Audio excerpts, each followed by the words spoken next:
You are listening to The Homestead Beyond the Mist by Adrian Marin, a production by Voxavera. Thank you for joining us, and enjoy the listening experience. In Nordrambau, the month was not over yet, but on Elias Varen's desk it already looked lost. The list of open damage claims lay to the left of the keyboard. The reminders were on the right. In the middle sat his coffee mug on a brown ring, and behind everything, the spreadsheet with red numbers flickered, as if it wanted to prove that even a screen could eventually take the air out of a man. 3 damaged hull modules from Verden, a late steel shipment from Magdeburg. 2 invoices the sales team had already booked as certain, even though everyone in the hall knew the material for them had been sitting in the rain for a week. Elias pulled the mouse closer, opened the next case, and felt that old resistance in his shoulders that always came when something solid had to become a file.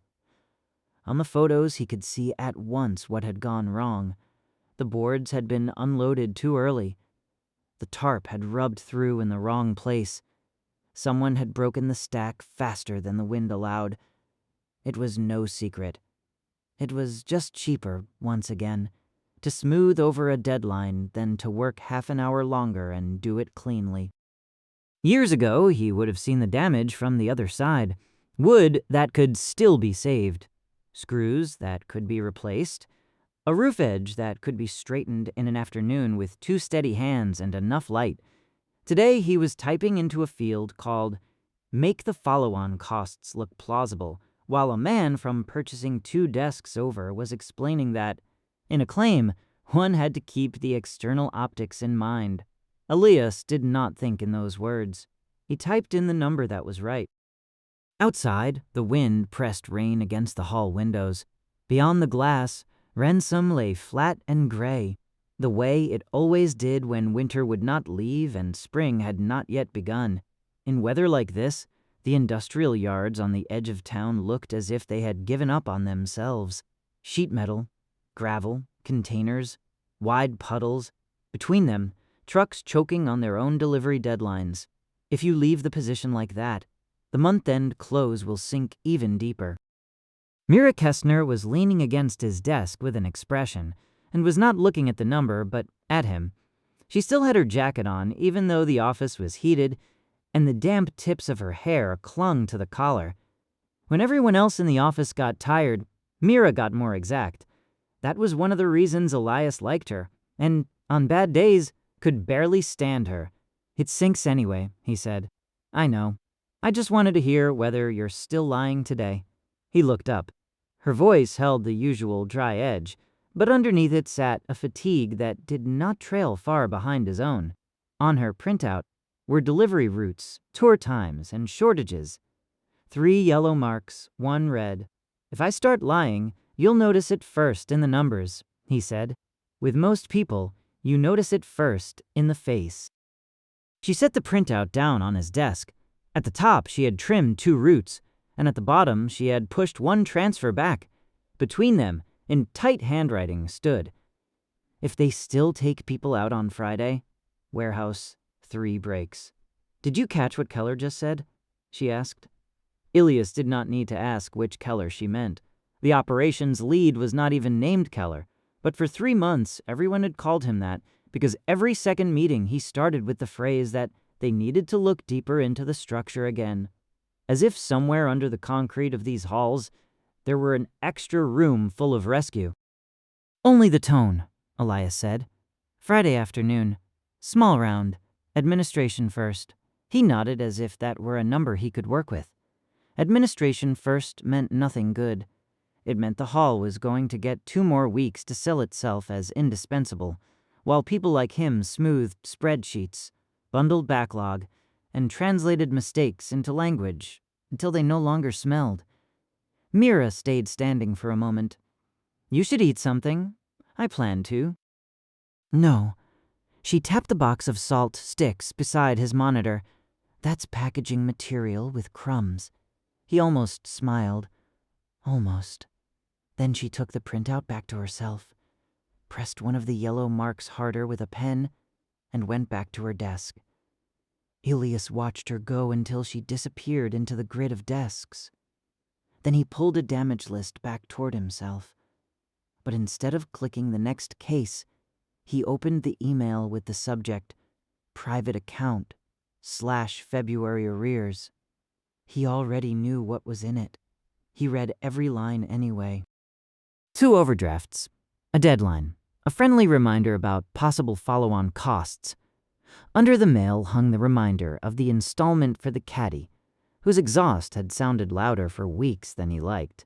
Behind the installment stood the heating bill adjustment. Behind that, the insurance.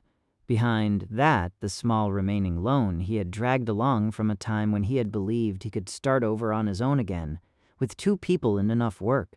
He could still remember the smell of the workshop from back then. Dry dust, pine resin, warm metal filings. That was the main part. Not that he had failed, but that his body still remembered the right thing, while his everyday life had long since become something else. The phone on his desk buzzed. No internal number. He picked up. Varen? Broderson from Kleygraben.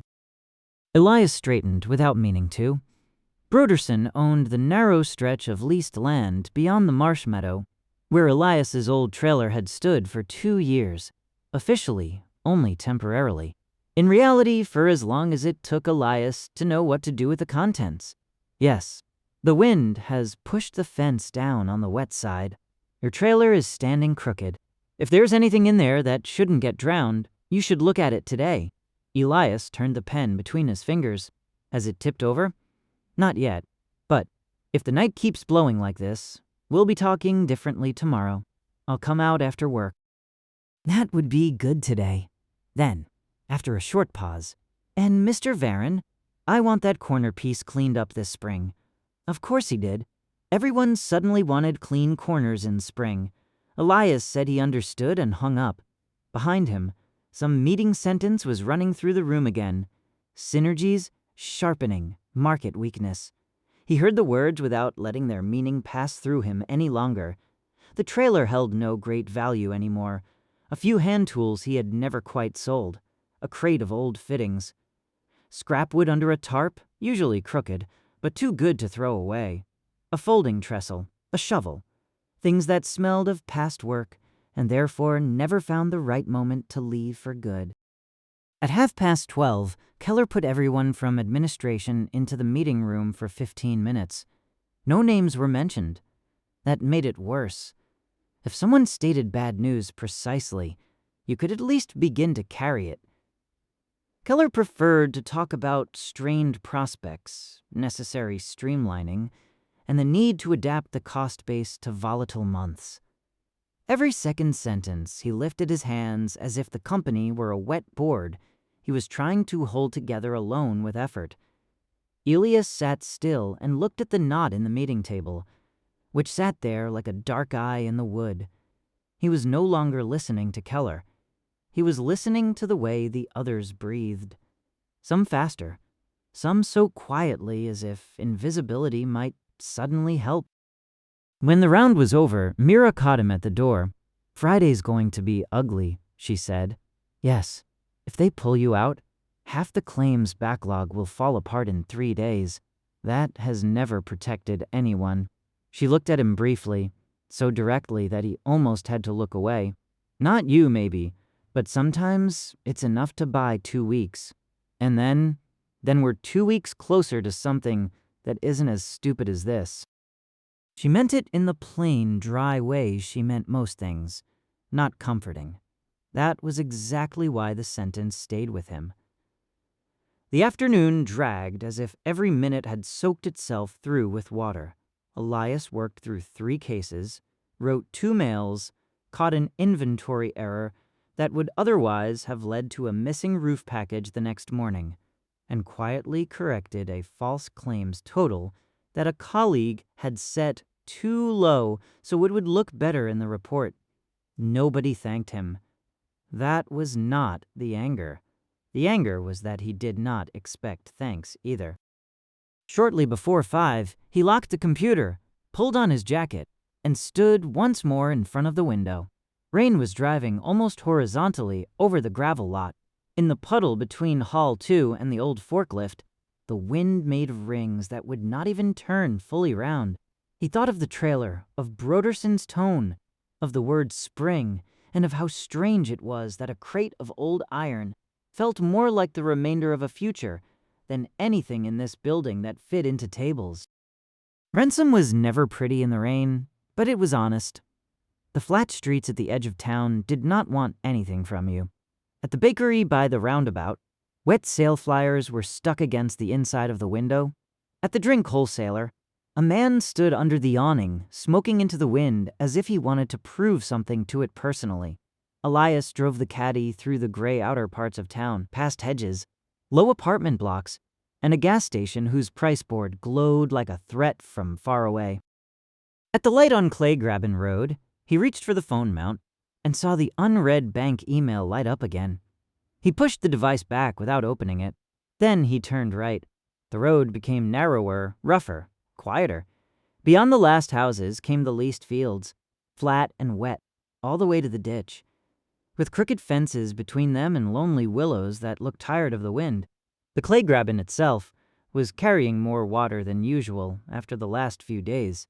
It was that dark, urgent water that never looked spectacular and still undermined everything at its edge that people thought was safe. Elias parked the caddy in the pull-off, pulled his cap lower, and got out. The rain had grown finer but colder. He took the flashlight from the glove box and walked along the fence. The ground softened under his boots. It smelled of wet earth, old grass, and the metallic edge of water. Broderson had not exaggerated. 2 fence posts were lying at an angle. The wire hung down almost into the reeds, and the trailer behind it really did stand lower on one side. The tarp over the wood had come loose and was slapping against the sideboard in the wind. Elias cursed softly, climbed through the crooked opening, and went out into the meadow. The trailer was smaller than he remembered, or maybe he was just more tired. He pulled the tarp tight, set his foot against the drawbar, and checked the weight. The wheel had sunk in halfway. Not bad if someone dealt with it. Bad only tomorrow, if the night brought more water. He set the flashlight on the sideboard, pulled the jack out of the back of the caddy, and got to work. That was the first sensible process of the day. Not pleasant, not easy, but clear. Lever, weight, block, check. Set again. His hands still knew what to do, even if lately they mostly only touched a keyboard. When the wheel was up again, he stayed crouched for a moment and rubbed the back of his hand over his mouth. His breath steamed. Behind him the wind was running through the dry reeds by the ditch. In front of him the meadow crouched dark and wide into the evening. No light except the small circle of his lamp, the pale sky, and far in the distance the weak orange spots of Ransom. He straightened. Something was wrong with the field beyond the ditch. He did not notice it at first in the mist itself. First it was the way the wind stopped there. Not entirely, not in a way you could hear like a switch, but wrong. The grass over there lay flat. The tarp on the trailer was still shaking, and the rain moved diagonally across the open strip. Beyond that, perhaps 20 meters farther on, a shallow white layer lay close over the ground, as if someone had laid it there on purpose, between reed and meadow. Elias took a step closer.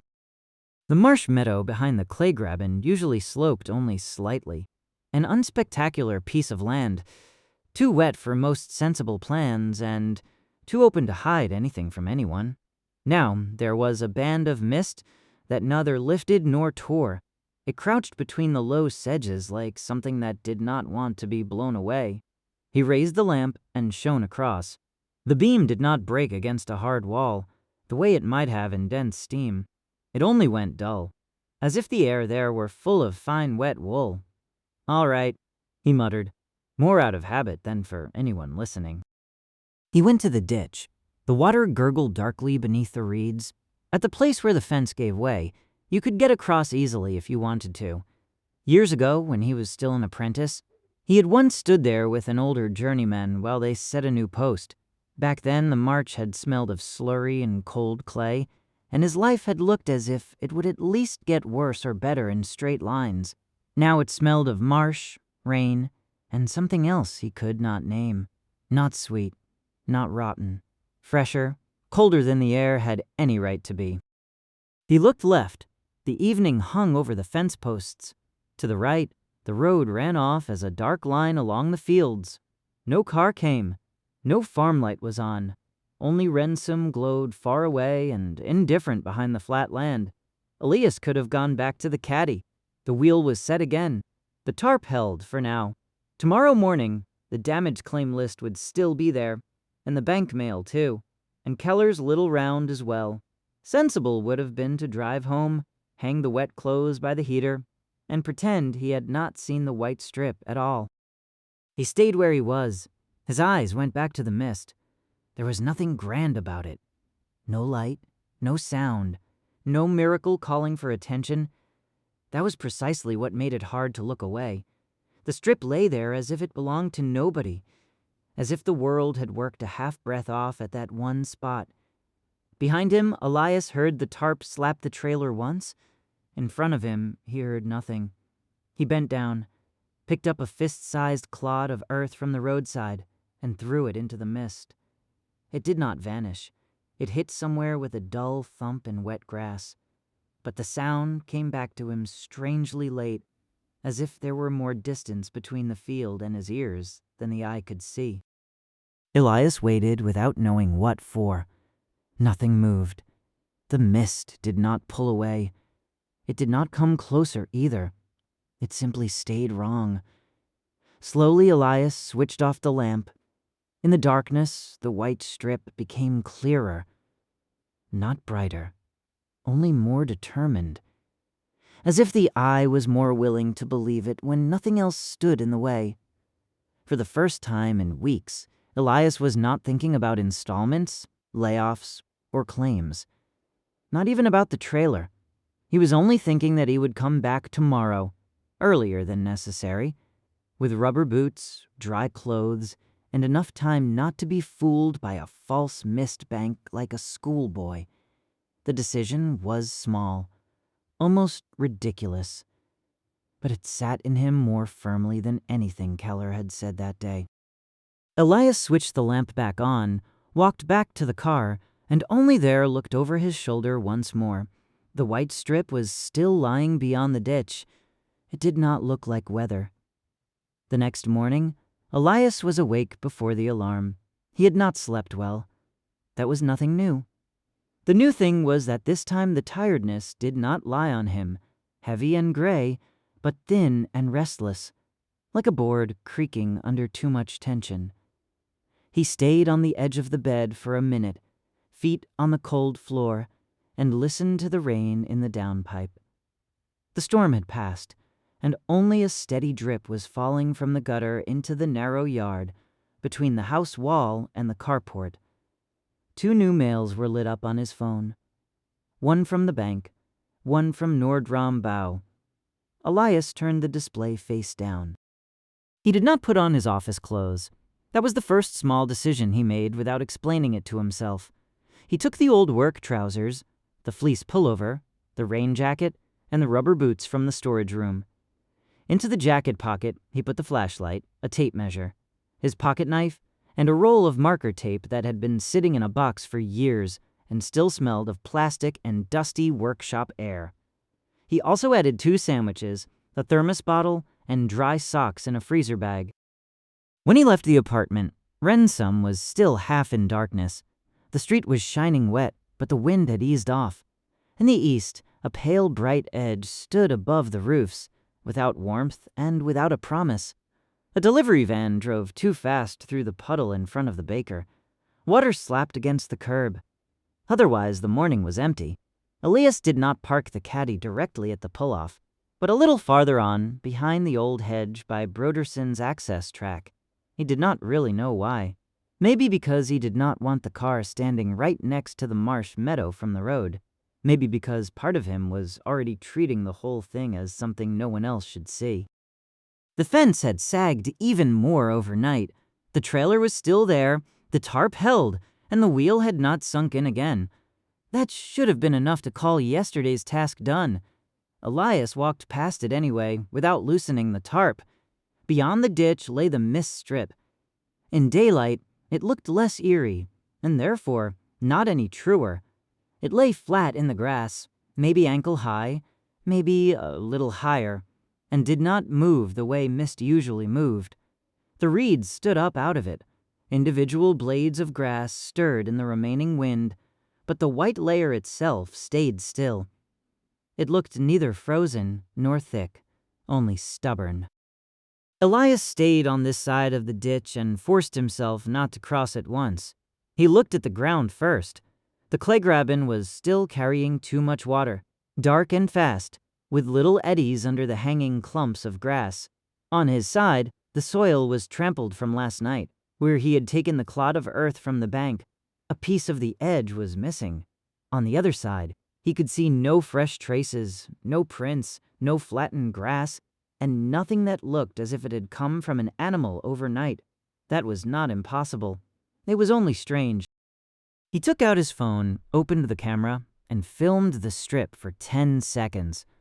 On the display, the mist looked almost ordinary, like a pale patch on wet land.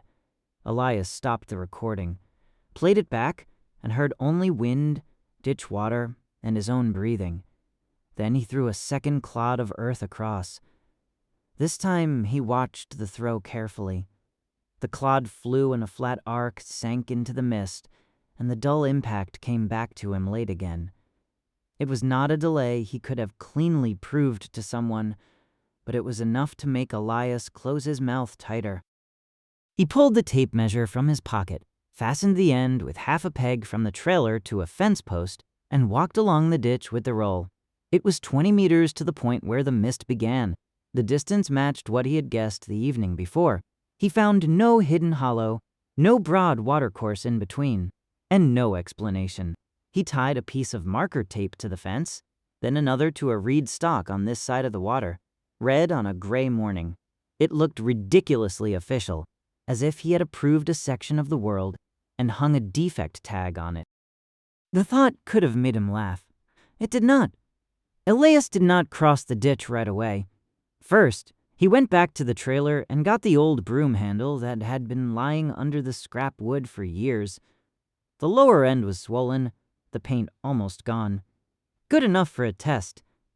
Elias checked the phone once more, tucked it deeper into his jacket, and went back to the water. The jump over the Kleygraben was not far. An adult in solid boots could get across if he did not hesitate. The problem was the soft edge on the other side. Elias set the handle into the grass first, pressed down, shifted his weight, and climbed across without jumping. His right boot sank in up to the sole. Cold water pushed up along the sides. He stayed still. Nothing happened. That was the second stupid sentence in his head. Nothing happened. As if he had expected anything else just because a field looked wrong. He was standing on Broderson's wet meadow, 20 meters from a strip of mist, with a broom handle in his hand and a rain jacket scraping at the collar. If anyone came past on the road and saw him now, the simplest explanation would not be a good one for him. He walked on. After 5 steps, the smell changed first, almost imperceptibly. The marsh was still there. The rain was still there. But under it lay that colder note from the evening before. It felt fresh and maybe even salty. Though that could not be. Renzum was far enough from the sea that you only smelled salt when a road crew had been overly generous with the winter grit. Elias held the broom handle horizontally in front of him and pushed it into the mist. The tip did not disappear. It only became indistinct. He moved the handle up and down and felt no resistance. No warmth, no cold, and no crack in the wood. When he pulled it back out, the handle was damp, but no more than before, with no slime, no frost, and no color on the paint. He stepped closer. The mist reached up to just above his boots. It was so low that his body stayed above it, and his head remained in the clear morning. That made the whole thing almost worse. If there had been a wall there, a light, a tear. He could have chosen fear. Instead, there was only this flat white layer in the grass, still enough to tempt the part of reason that usually worked for him. Elias knelt down. The ground was cold, and his knee was wet at once. He held his hand into the mist. Moisture settled on his skin. His fingers looked as if they were lying beneath thin milk glass. He pulled them out and waited. He felt neither burning nor numbness, only cold. A car drove past on the road.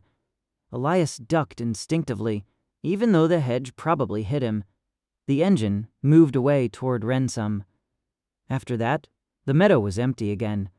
That was the exact moment he realized he was no longer there because of the meadow. He was there because of the decision. The mist did not have to do anything. It only had to be there and let him see how small his courage had become. Elias stood up, wiped the wet hand on his trousers, and walked a few meters along the edge. The strip was not the same width everywhere. In some places, it narrowed almost completely between the sedges. In others, it grew wider and rounder, as if there were a hollow beneath it. He did not find the clod from the morning. He did not find the one from the evening before, either. That could have been because of the grass. It could have been because he had thrown badly. It could also have been something else. He forced himself not to sort the possibilities by order of longing. He ran through the likely explanations: swamp gas, a temperature boundary, a narrow pool of cold air, some hollow he had never really noticed, a drain beneath the grass, or simply bad sleep and too much pressure. Maybe his brain was turning a weather patch into a promise because it could no longer carry the rest.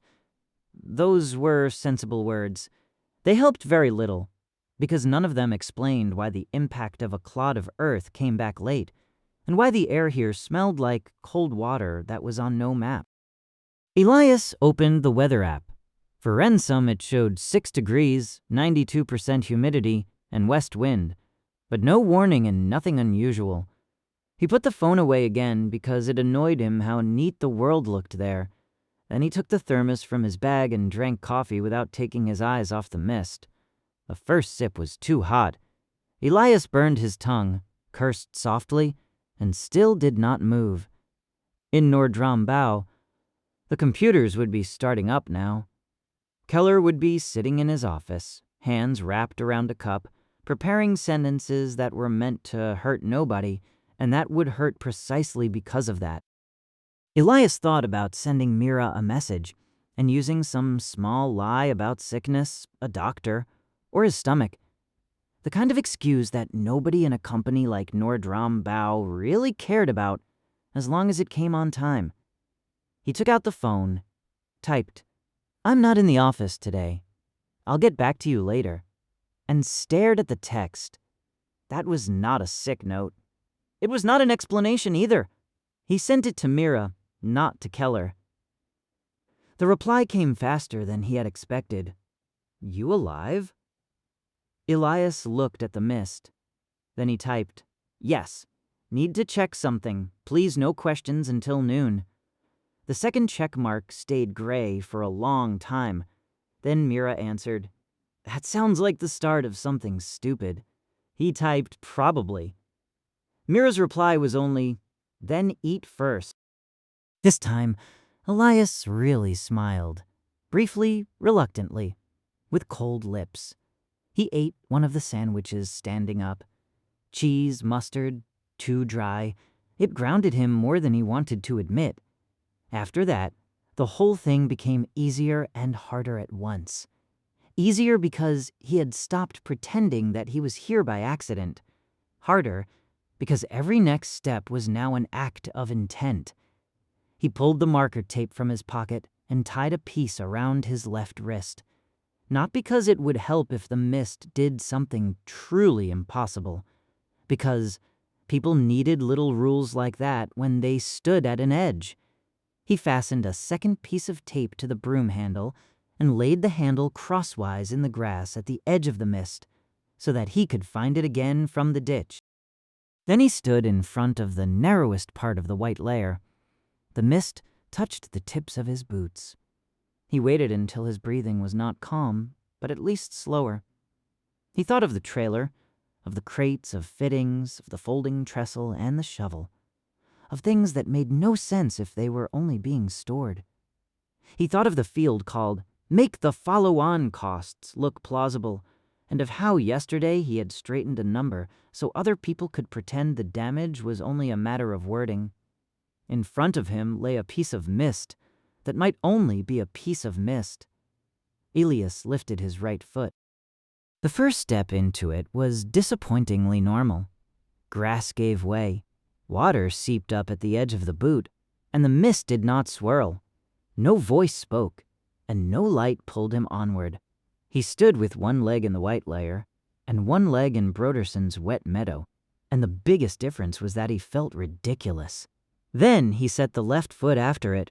The sound of the ditch disappeared. It did not happen all at once, but more as if someone had slid a door between him and the water. The gurgling became dull, then thin, then gone. Elias turned his head. Behind him, he could still see the fence, the reeds, and the red scrap on the post, but they looked flatter, as if they were lying on a picture behind steamed glass. His heart was beating hard. He did not take another step. He only lifted his hand. The fingers were clear. The jacket was wet. The mist stayed low, and above him the same gray morning still stood. Then the wind came. It did not come from the west. It came at him from the front, cold and broad, carrying a smell that no longer maybe, but clearly was salt, wet wood, stone, and something rough that made Elias think of the breath of open water. His body recognized it faster than his mind did. This was not a ditch, not a field, and not a ransom morning. Elias stepped back. He took one step back and then a second. The ditch was there again. The water gurgled. A raven called somewhere above the hedge. The red scrap on the fence fluttered weakly in the real wind. Elias was standing back on the marsh meadow, both boots in wet grass, breathing so hard it was as if he had carried a beam out of a cellar by himself. He did not laugh. He did not say anything either. He only stared at the mist until his eyes burned. It would have been sensible to leave now, at least for today. He could come back on a second trip with tools, a rope, a better camera, maybe even with someone, though the thought of someone felt wrong the moment it appeared. Sensible was a word his old life had often used to make standstills sound better. Elias walked to the broom handle, picked it up, and stuck it forward into the white layer once more. Then he took the marker tape off his wrist, tied it tighter around his sleeve, as if that could help him remember himself, and set both feet into the mist again. This time he did not stay at the edge. He walked slowly, at walking speed, without knowing why that was important. The mist still lay only around his boots, but the world above it started to shift. It was not visible like a turning image. It showed itself through what was missing: the water in the ditch, the raven, and the distant motor on the road. The wind in front of him grew stronger and carried cold up into his sleeves. After the third step, he could barely see the fence behind him. After the fifth, the ground was no longer soft. Elias stopped. Under his boots, the grass felt different, shorter, firmer, and speckled with small stones. He probed ahead with the broom handle. The handle did not strike marsh ground. It hit something hard and rolled off with a dry click. The mist still only reached to just above his shoes. Above him, the gray sky was getting brighter. Elias lifted his gaze slowly. In front of him, there was no longer a ransom field. He could not see it properly yet, because the mist still clung to the edges of his vision, and his mind was running too late to catch up. But there was breath where no breath should have been. A bright strip of water far below, dark rocks, grass in the wind, and a sky that seemed higher than the one over the marsh meadow. The broom handle slipped in his hand. Elias gripped it tighter, but he did not go back. Elias needed several breaths before he understood that the sky did not just look different. He stood deeper in it. Later, he would never have been able to explain that to anyone, and, least of all, to himself. The sky was not blue. It was pale, clouded, and cold, almost like over Ransom on a bad morning, and yet it felt higher, more open, and more foreign, as if someone had taken the roof off the world. The wind came broad across the grass and reached under Elias's jacket, not in gusts like on the marsh meadow, but steadily, with the heavy damp of water, large enough to make its own weather. There was no marsh ground under his boots anymore. That was the first thing he could hold on to. Elias looked down. The grass was short, tough, and yellow-green, with dark patches of earth and small gray stones between it. No cattails, no rushes, no black ditch water. The broom handle touched a flat stone slab that had not belonged in Broderson's meadow, and did not look like random rubble either. Moss grew on its edge in hard clumps. Behind him lay the mist. It was still there, flat and white around his boots, but the marsh meadow beyond it could only be seen as a murky strip. No fence, no road, no trailer. Elias turned slowly, and the movement was enough to make his stomach give way. Not from nausea, from the sober realization that a few steps had been enough to swap out an entire landscape. He forced himself not to run. Running was the wrong kind of fear. Running made a man fall on wet wood, drop tools, and turn small mistakes into large ones. Elias had seen that often enough. He stood still, both feet planted in the grass, and raised first the broom handle, then his free hand. His fingers were shaking. The marker tape hung red from his sleeve and flapped in a wind that had not existed a minute ago. The mist did not move. Elias took a step backward. The ground became softer again, but not at once. Only on the second step did he hear the water of the Kleygraben far off, as if it were coming from a room behind a wall. On the third, he caught sight of the red scrap on the fence for one brief instant. He stayed exactly there, 1 foot in firmer grass, 1 foot in softer ground. Before him the foreign slope, behind him the blurred shape of Ransom.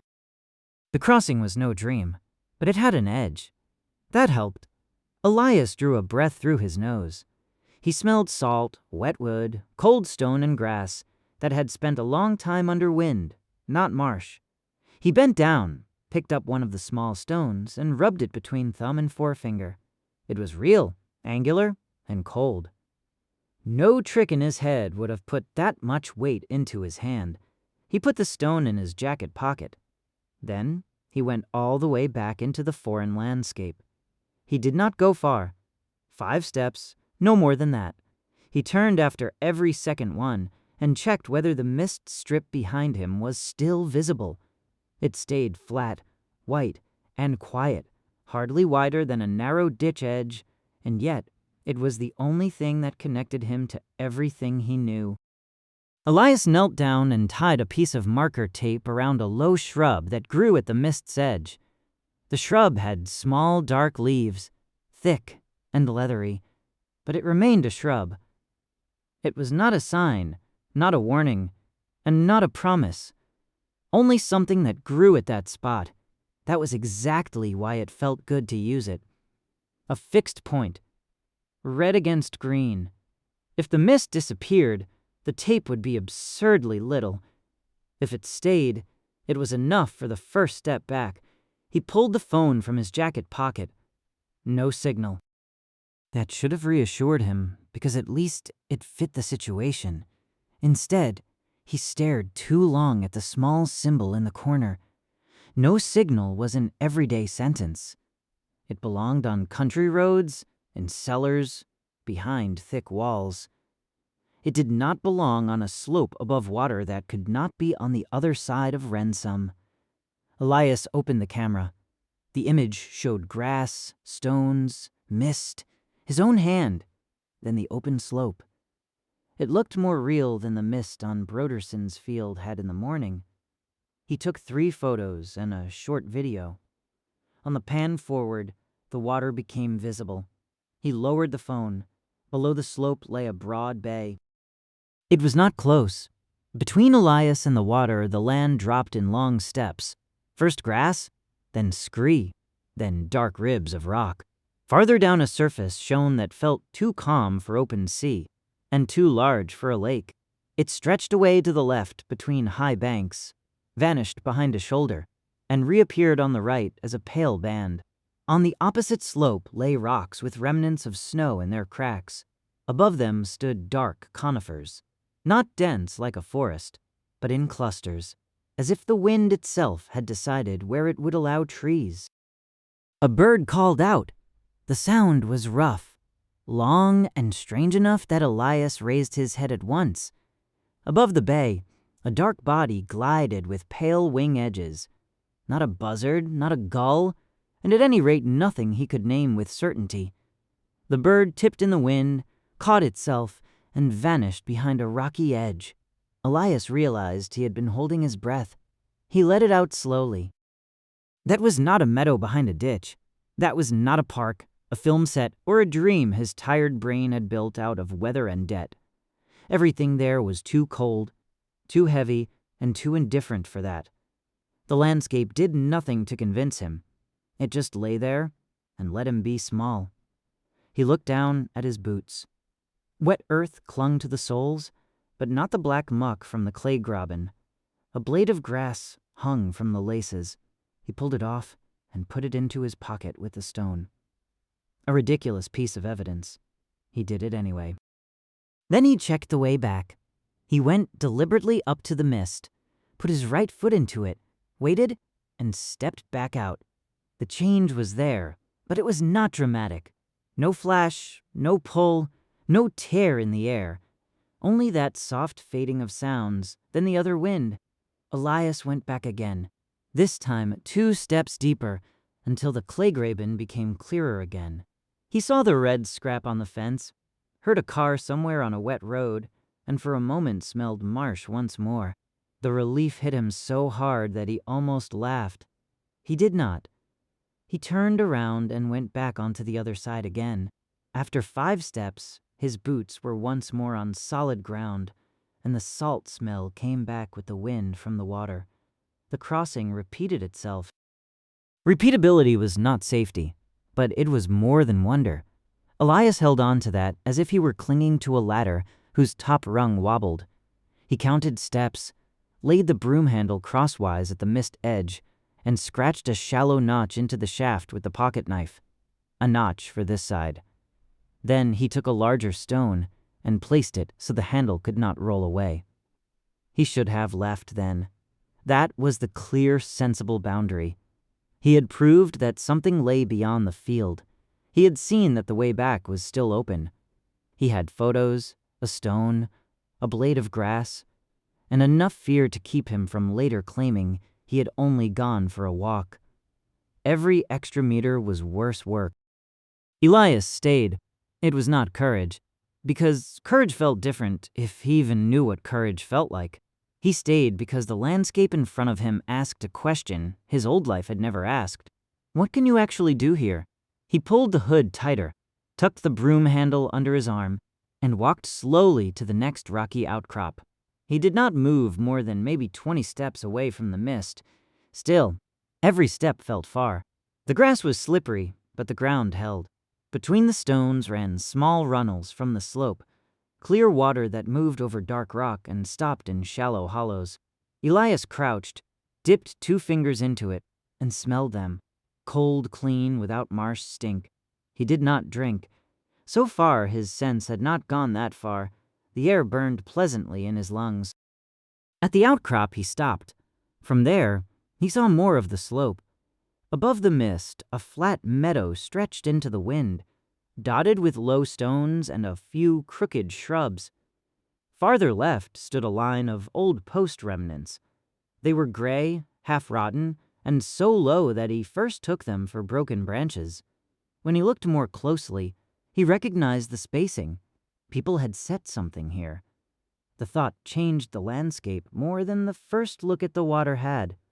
Until then, the other side had been dangerous, but empty. Now, it gained a second layer. Not just wind, rock, and grass. Hands, intent, past. Someone had once driven posts into this ground. Maybe a fence, maybe an old enclosure. Not yesterday, not new, but visible enough that Elias, with the eye of a working man, could not let go of it. He did not go there. The posts stood too far left, and between them and the mist lay a stretch of slope that looked more restless than it had from above. Elias saw wet strips of grass, loose stones, and places where the ground under the growth might have broken away. One wrong step would be enough. Not fatal, maybe, but stupid. Stupid was more dangerous here than eerie. So he stayed put and memorized the direction. Left, the posts. Right, the rock with the runnel. Below, the bay. Behind him, the mist and the red scrap on the shrub. That was a map. Small and rough, but a map. His mind reached for it because it could not think without order. A second bird called out. Farther down, water slapped against stone. Between those sounds, Elias heard something he first took for wind, and then was no longer sure of. A dull, short knock. Maybe a loose root. Maybe a branch. Maybe something alive between the rocks. He went still. Not motionless. Only as still as a man becomes when he hears a crack in the rafters of a strange hall. The body hears first. The mind comes after. The sound came again. Once, lower down the slope. Elias saw nothing. The grass moved in the wind. The shrubs trembled. And farther below, a shadow crossed the stones that could just as well have been a cloud. He noticed how ridiculous the broom handle looked in his hand. A poor stick against a world where he had no names for the sounds. Now go. This time he obeyed. He turned slowly and went back to the mist without running. Halfway there, he tripped over a flat stone rib and caught himself with his left hand. Cold hit through the palm. The skin split at a small place. Not bad, but bright enough that a thin line of blood ran over the pad of his hand. The pain was almost reassuring. He pressed the hand against his jacket, got back up, and kept going. The red scrap on the shrub was waiting. The broom handle lay at the mist edge, the stone still in front of it. Everything was there. Elias still waited for 2 breaths before he stepped through, as if he could read in the white strip whether it was still the same. Then he went through it. The Kleygraben was back. This time the change was stronger, because his body expected it. Salt gave way to marsh. The broader sky became Ransom gray again. The wind lost its width and became a wet pull over the meadows. Elias stood again on Broderson's land, saw the fence, the trailer, and the road behind it, and suddenly, everything looked too small, not unimportant, just tight, as if he had worked in a shed for years and had only now realized the door out was not locked. He did not go all the way to the caddy. He stayed on the marsh meadow, turned the stone in his pocket, and looked at the mist. The cut on his hand burned. In the other pocket lay the blade of grass. The phone had saved the photos, but he did not need them right now. He still had the foreign wind in his sleeves. Part of him wanted to leave at once. Home, shower, dry clothes, maybe still the office, some limp explanation to Mira, then lying awake at night and trying to turn the whole thing into a shape that did not sound like madness. Another part of him looked at the trailer. There lay a shovel, a folding trestle, scrap wood, an old tarp, nails, wire, and tools that had been waiting for a reason for years. Elias had thought only yesterday that the trailer was the leftover of a failed life. Now he saw it differently. Not as a solution, not even as a plan, but as the start of something that could be carried, dragged, tested, and improved. That thought was more dangerous than the mist. He pulled out the phone and opened the video. For 3 seconds he saw only shaking grass. Then came the slope, the bay, the bright band of water. The recording was bad, but it was there. Elias watched it twice. On the third time, he switched off the display. He did not text Mira, not yet. Instead, he took the old shovel from the trailer and laid it next to the broom handle by the ditch, not into the mist. Only ready. Then he searched under the tarp for a piece of dry rope, cut off a length, and tied it around a fence post. From there, he did not stretch it across. The ditch was too awkward, and the ground too wet for that. But he marked the post with 2 red bands and scratched a cross into the old wood with a knife. Small rules and fixed points. No heroics. By the time he finally went to the caddy, his trouser legs were wet up to the knees. His left hand throbbed. The bread sat heavy in his stomach. Ransom waited behind the road with its cellar, its bank, its gray office light, and everything that should actually have mattered today. Elias did not get behind the wheel right away. He stood beside the open driver's door and looked one last time at the mist. From here, it was only a low white strip behind a ditch, a patch of weather that anyone else might have missed. Beyond it lay cold grass, foreign sky, water between rocks, and old posts in the wind. Elias did not know what that world was, but it was real, and before he started the caddy, he already knew that he would not stay away for long. Elias did not drive home right away. He sat in the caddy at the edge of Kleygraben Road, his left hand wrapped in a paper tissue, and looked through the fogged windshield toward the ditch. The mist strip lay behind the fence, flat and white, as if it had nothing to do with him. That did not make it smaller. It made it worse. On the passenger seat lay the stone from the other world. Beside it lay the blade of grass, now soft, but still not from Broderson's marsh. Elias had taken both things out of his pocket, as if he needed them in sight, so his mind would not start rewriting the last 20 minutes. The phone no longer showed a network problem. 3 bars, the time, and another message from Mira. Midday isn't far off. At least say whether you need help. Elias read the sentence twice. He could have answered that everything was fine. That would have been a lie. He could have written what he had seen.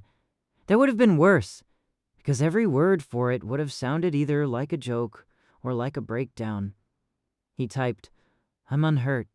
I'll get back to you later." Then he looked at the tissue around his hand. A thin red spot was coming through the paper. Unhurt was an exaggeration, but not yet wrong enough to stop him. He got out before Mira could answer. The wet cold cut straight back through his trousers. In the trailer he found a second jacket, harder from dust than age, a pair of work gloves with a torn seam, and a short length of rope that had once been neatly coiled. He took the shovel, the broom handle, the marker tape, and a small pair of pliers from the toolbox. Then he stood in front of the scrap wood and realized that he was already choosing what could later be brought across. That thought was too big for the morning. He pressed the tarp back into place, set a brick on the loose corner, and went back to the ditch. On the second crossing of the day, there was less wonder in him. That should have made him more careful. Instead, it made him less hesitant. He now knew that the mist held. He knew the way back returned. He knew that the red scrap on the shrub lay on the other side, and that the bay did not disappear just because he could not explain it. Knowledge was dangerous when it was still too fresh. Elias set the broom handle ahead of him, stepped over the Kleygraben, and went slowly into the mist. The water behind him turned dull. The wind changed its width, and after 5 steps, he was back in the short, cold grass above the fjord. The red scrap on the shrub fluttered. The larger stone still lay by the broom handle. Everything was there. Elias let out a breath. He should have taken half an hour to measure the edge, secure the next 3 steps, and leave again. He should have drawn a simple line: mist, rock with a runnel, distance to the outcrop, return path. A map small enough to be true. That was exactly how he would have started a construction site in the old days if he had not known whether the ground would hold. Instead, he looked left again at the old posts. They were not far away. From the marsh meadow, he would have guessed 40 meters, maybe 50. Here, under the high sky, the slope looked more open. The post remnants lay at the edge of a shallow hollow gray against the grass, with a darker strip behind them that might have been only shadow. If people had once been here, there had to be a reason. A fence, a camp spot, a path, maybe even an old farmyard. Elias told himself he would only go as far as the first stone ridge. He tied a new red band to the broom handle and stuck it into the ground at the mist edge at an angle. Then he pulled on the gloves, took the rope over his shoulder, and went. The first meters were easy. The grass was wet but short, and the small stones gave his boots grip. The wind came from the right, up from the water, and pressed the jacket against his side. Elias walked slowly, counting steps without meaning to, and turning around after every fifth step. The mist stayed visible. That was enough to let him keep going. He reached the stone ridge he had seen from the first spot. It lay flat in the grass, like a dark back, and ran across the slope. Beyond it, the ground dropped more sharply, not steep enough to look immediately dangerous, but restless. Grass clumps, dark wet patches, smaller stones, and between them pale runnels where water came down from the slope. The posts stood on the other side of that slanted stretch. Elias stopped and tested the ground with the broom handle. The handle sank 2 fingers deep in one place, then hit resistance. In another, it slid off stone. Elias put his right foot forward, loaded it, waited, and brought the left after it. It held. He went on. After 10 steps, he understood that the slope was fooling him. From above, it had looked like a wet meadow. In truth, it was a narrow, overgrown drainage cut. The water did not come in a stream, but in many thin threads. It ran under the grass, over smooth stones, and through dark earth that first held and then suddenly gave way. Elias felt it at the right boot first as cold at the edge, then the sole slipped half a step away. He caught himself with the broom handle. The wood bent, but held.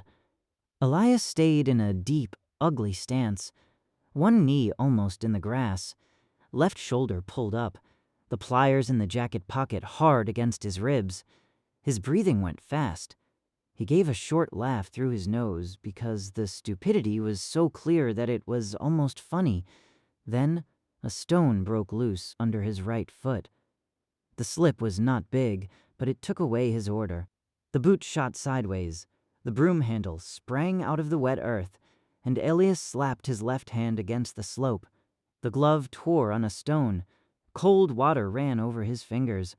His knee struck hard against something, and for a moment he saw only grass close to his face.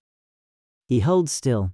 Further down, the loose stone rattled against other stones, first fast, then slower. The sound did not end in an abyss. It only ended somewhere deeper in the hollow. That was exactly what made it unpleasant. The slope was not dramatic enough to kill a man on the spot. It was exactly right to leave him wet, hurt, and stupidly far from the return path. Elias pressed his right hand into the grass and searched for a hold. Under the blades lay a smooth stone. He kept searching, found a root, pulled on it, and felt it give. He took the hand away before it came free all the way. Not on that. The sentence came from old work experience, not courage. Do not hold on to what is already giving way under tension. Test first, then wait. He drove his left elbow into the slope, shifted his upper body, and slowly drew the right leg back. Water sloshed into the boot. It was so cold that it nearly blacked him out with anger. He clenched his teeth and worked the foot free of the small hollow. The mist lay behind him. He could still see it, but not well. The stone ridge hid part of it, and the red scrap on the shrub was only a small dot. Elias knew at once that he had trusted too early. The way back was not gone. It had only gotten worse. That was enough. He should have turned back. Instead, he lifted his head toward the posts. They were now close enough for details. 3 remnants were clearly visible, maybe a 4th. One was split and black at the break, as if fire had once touched it. Behind them lay a flatter patch on the slope, sheltered by 2 rocks. It was no finished place and no hut, but the spot offered a possibility. In Elias's head, lines appeared at once. A fence here, a shelter there, work around the water run on the right, break the wind from the bay. The thought pulled harder than reason. He crawled the next meters more than he walked. He put one hand, then one knee, then the foot ahead until his body found a slow, ugly sequence. He hated it at once. A grown man with a broom handle and wet trousers crawling around in a world he did not even know whether it would keep the return path open until evening.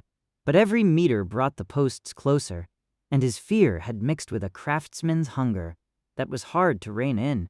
When he reached the flatter spot, he was out of breath. The ground there was better, not dry, but firmer, with small stone slabs under the grass. Elias stayed on his knees and laid a hand on the next post remnant.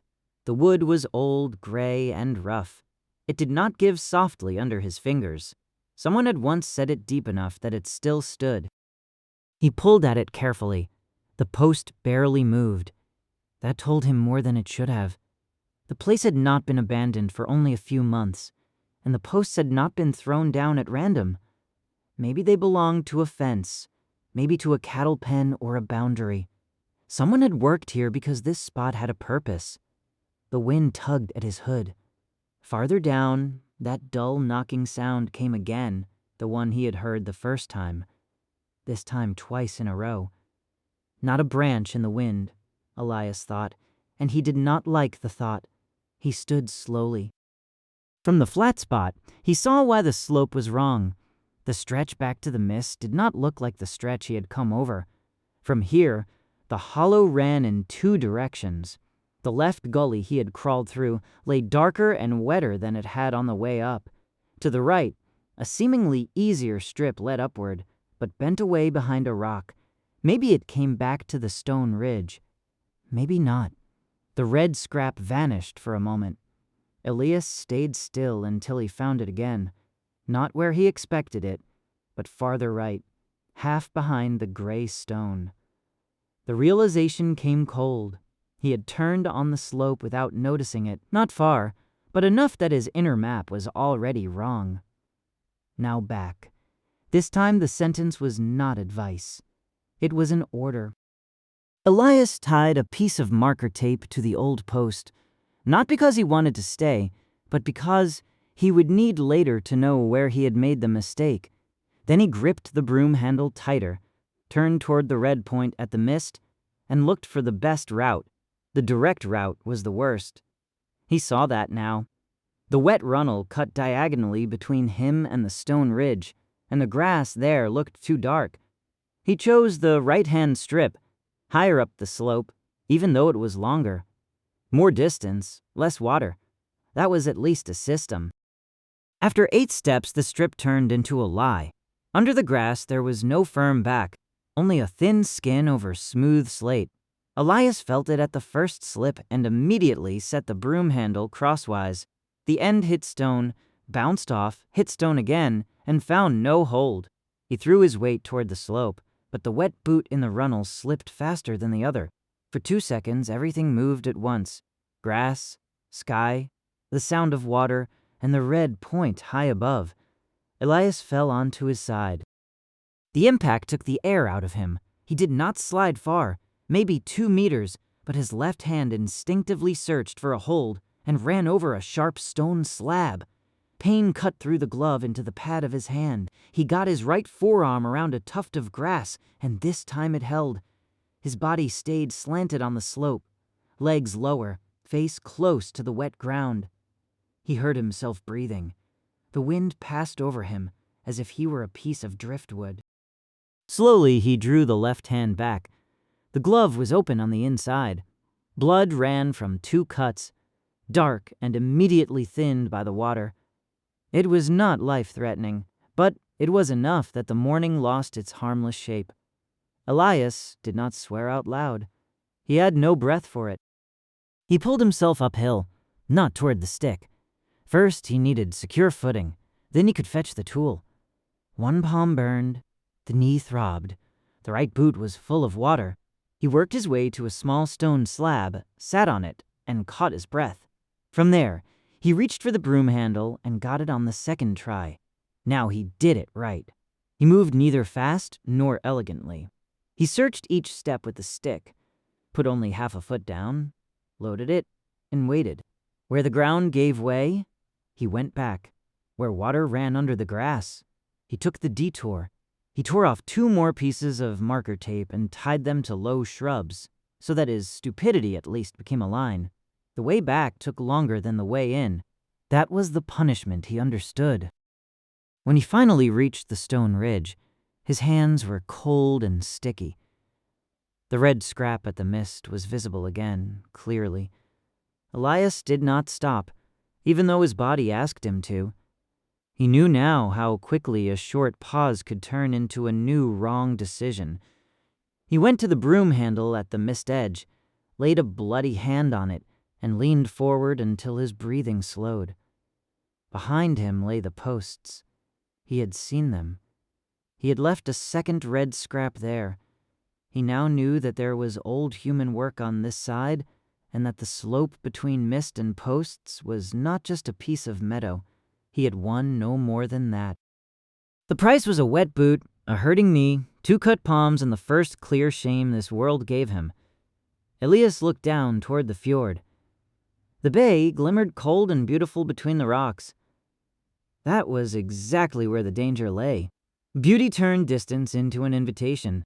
Familiarity turned a crossing into a path, and a man who longed for a usable beginning could lie himself into both, until he was lying on a wet slope and reaching for a stick with bloody hands. He took the stone off the broom handle, picked up the shovel, and stepped into the mist. After a few steps, the Kleygraben was back. Marsh smell replaced salt. The sky became lower again. The red tape on the fence fluttered in a smaller wind. Elias stood on Broderson's meadow and looked at his hands. The blood looked brighter in Ransom. He had not understood the other world. He had only learned that it did not need him to be dangerous. Elias could not get the caddy started right away. He sat behind the wheel, with the door still open, his right boot heavy with water and his left sleeve wet to the wrist. His hands rested on his knees. The blood was no longer running, but it stuck in the torn gloves and made every attempt to move his fingers sharp and clumsy. On the dashboard, the windshield fogged from the inside. Outside, Kleygraben Road lay empty between the wet meadows. The mist strip was barely visible from here. That was the worst part. Elias had not been rescued from a blazing gate. He had not crawled out of a storm that would have convinced every witness at once. He had stepped over a ditch, taken the wrong slope on someone else's meadow, and was now sitting in a company caddy on the edge of a lousy country road, with grass on his trousers and blood in his gloves. Any reasonable person would take the simple explanation. He slipped. He twisted an ankle. Too much pressure. Too little sleep. He would have taken it himself if not for the stone on the passenger seat. Beside the stone lay the withered blade of grass. Both looked pathetic, a gray lump and a strip of green that would prove less with every passing hour. Elias stared at them until the first shock did not get smaller, but became easier to handle. Then he lifted his right hand and pulled off the glove. The fabric stuck to his palm. He had to hold it with his teeth and tug it back slowly. The pain came cleaner than the fear. 2 cuts ran across the heel of his hand, with smaller tears along the fingers. He saw neither bone nor tendon, and nothing about it justified an ambulance, with questions for which he had no usable answers. The left hand was worse, because he had used it first on the slope. A longer cut sat below the thumb, not deep enough for panic, but deep enough that he could not ignore it. Elias pressed a tissue to it and leaned his head back against the seat. He had to go home. He had to wash his hands, look at the knee, get the boot off before the cold settled in. He had to secure the photos. He had to write down what he had seen before his head started sanding down the edges. That order gave him something solid to hold. He closed the door, started the car, and drove off. For the first few meters, he steered too carefully. Every jolt in the asphalt shot through his knee. The wet boots squeaked on the floor mat. In the rearview mirror, the pull-off disappeared. Then the hedge by Broderson's access track. Then the flat meadow. Elias kept his eyes on the road, but his body stayed on the slope. He felt the smooth slate under the grass again, the way the root had given. The moment when the red scrap on the mist had not been where he expected it, he had turned without noticing it. That sentence stayed. Not the sky, not the bay, not the posts stayed in him like that. He had turned without noticing it. In Ransom, the traffic was backed up at the light by the drink wholesaler. 2 cars ahead, a delivery van blinked, stuck because a cyclist was slowly pushing across the road. Elias sat there with his hands on the wheel and looked through the wet windshield at people carrying shopping bags, stubbing out cigarettes, slamming doors, moving through the remains of a normal Friday. The world acted as if it were closed. His phone buzzed in his jacket pocket. He did not take it out at once. Only when the light turned red again did he pick it up with the less painful hand and look at the display. Mira, that's for later. Below that, if you're injured, don't tell me on Monday with a plaster on your face. Elias looked at his hands. Then he typed. I fell. Hands cut open. Nothing dramatic. Heading home. The reply came before the light turned green. Where? He could have written Kleygraben. That would have been half true and half too close. He typed, by Broderson's meadow. I was stupid. Mira wrote, can you manage on your own? Elias looked at the word alone.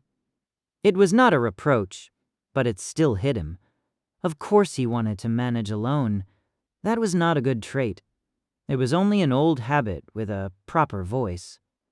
Yes, I'll clean up and let you know. This time the reply took longer. Take photos of the cuts before you plaster them and eat something real. He set the phone on the passenger seat, next to the stone and the blade of grass. Then he drove on. His apartment was in a low block at the edge of a housing estate that had probably looked like progress once in the 70s. Now the paths were narrow, the garages too small, and the hedges too high. Elias parked the caddy under the carport and stayed seated until the engine caught its breath and fell silent. In the building across the way, someone dragged a vacuum cleaner through a room.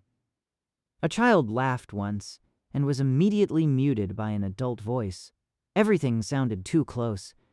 He carried the stone, the blade of grass, the phone, and his jacket inside. In the hallway, he pulled off the wet boot first. Water spilled onto the mat. He stared at it for a second and almost laughed, because after the foreign slope, his body was furious at a wet doormat. Then the pain in his knee caught up, dull and warm. Elias braced himself against the wall, took off the other boot, and went into the bathroom in his socks. The sink light was merciless. Under it, his hands looked worse than in the car. He cut the remains of the gloves away with nail scissors, because tugging hurt too much, and let lukewarm water run over the skin. Dirt, grass fibers, and thin blood went down the drain.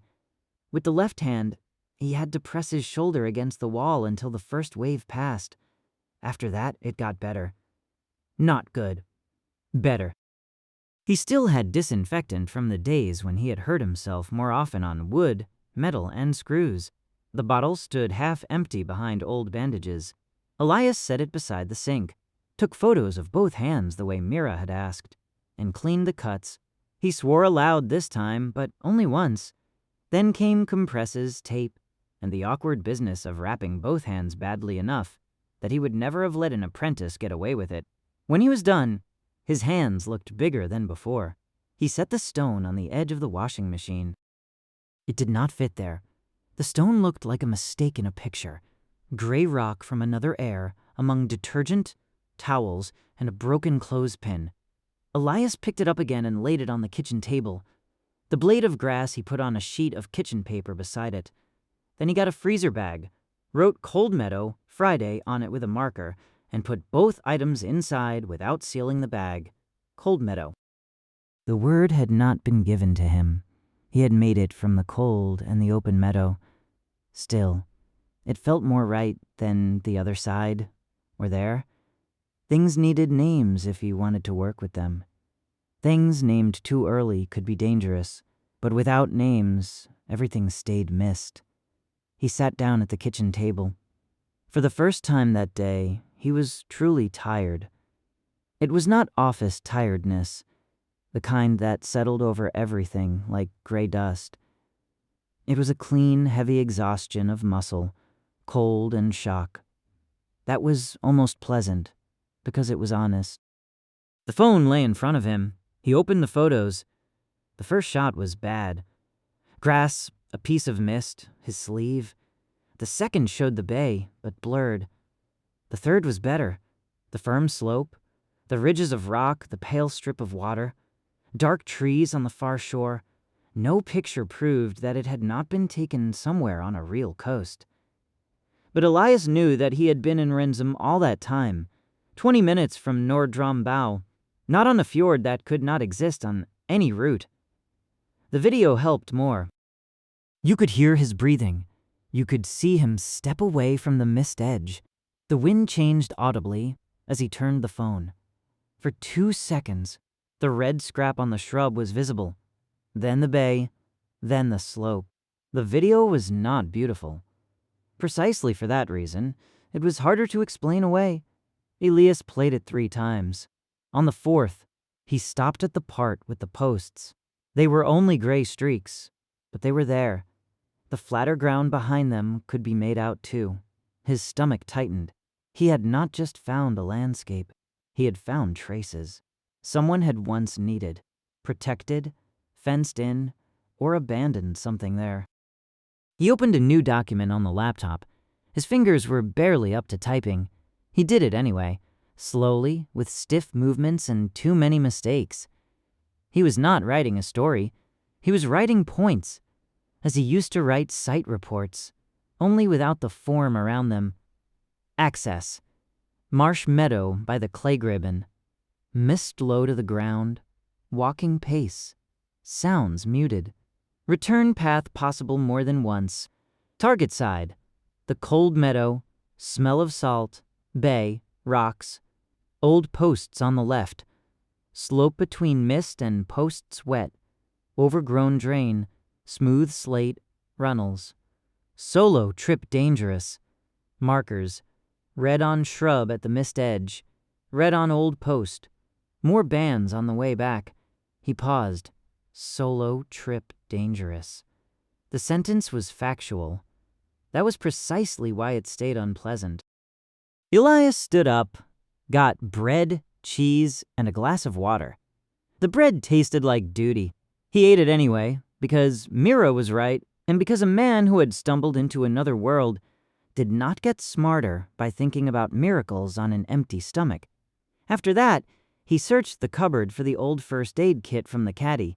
He found, too, a small pack of cable ties, a waterproof marker, a second flashlight, batteries, a notebook, and a roll of thin mason's line, things that had sat in drawers for years because one day they might be needed. Today, they no longer looked like clutter. They looked like inventory. That was the moment he got scared. Not of the other world, but of himself. He was already sorting. He was turning injury into a list, danger into a materials question, an incomprehensible threshold into a problem of markers, routes, and load-bearing capacity. That was better than panic, but it was not automatically sensible. The same kind of thinking had drawn him toward the posts on the slope, even though his body had already known the path was wrong. Elias put the cable ties back. He forced himself not to pack a second bag right away. Instead, he took a fresh sheet of paper and wrote rules before the next trip at the top. The lines beneath were not grand sentences, just brief rules. He would not go beyond sight of the mist, would not take a slope without support and a fixed line, and would avoid the posts until his hands and knee worked properly again. He would set a return time, keep dry clothes and first aid ready, and keep every marker doubled. Wonder was not allowed to drive a decision. He looked a long time at the last sentence. Wonder was not allowed to drive a decision. It was not pretty. It was not brave. It sounded like something an overtired clerk would write on a note to keep a world from swallowing him whole. That was exactly why he left it in place. His phone buzzed again. Mira. Pictures? Elias sent her the photos of his hands, not the ones from the slope. A minute later came, "That doesn't look like nothing." "Tetanus?" he answered, "Still valid." "Good. And now?" Elias looked at the freezer bag with the stone and the blade of grass. Then, at the laptop, where the still images of the fjord were sitting in a preview window. He knew he could tell her that he was going to sleep now. He also knew she would not believe him. "Now I'm writing down how I fell so I don't repeat the mistake." Mira wrote, "That sounds like you, at least." A second sentence followed. "But if you go back to Broderson's meadow tomorrow, tell me first." Elias put the phone down. He did not answer right away. That was not because Mira was wrong. It was because a part of him wanted to keep the mist to himself, as if secrecy were the same as control. That part was old. He knew it. It had carried him through bad months, through debt notices, through the workshop going under, and through every small humiliation that was easier to bear when nobody was watching. But the slope had taught him something about going alone. Elias picked up the phone again. "I will say so. Not everything, but enough that someone knows where I am." Mira's answer came after a while. "That's a start." He let the sentence sit on the screen. Late in the afternoon, the rain got heavier. It drummed against the kitchen window and ran in thin sheets over the glass. Elias sat at the table with his hands wrapped thickly, a cold pack under his pant leg, and added to his notes. He drew a simple sketch. Ditch, mist, shrub, rock ridge, wet runnel posts. The proportions were probably wrong. The order was right. That was what mattered first. Then he opened a map of Rensum and looked for the Kleygraben. There was only field there. On the map, there was neither water nor fjord, neither rocks nor high sky. He zoomed in until the marsh meadow sat under the cursor in coarse pixels. He saw Broderson's access track, the pull-off, the approximate place where the trailer stood. Everything was normal. The map insisted on the world everyone else saw. Elias closed the browser. The foreign world was not in the map. It was in his hands. The thought could have been grand, but it was practical. The cuts burned, the knee ached.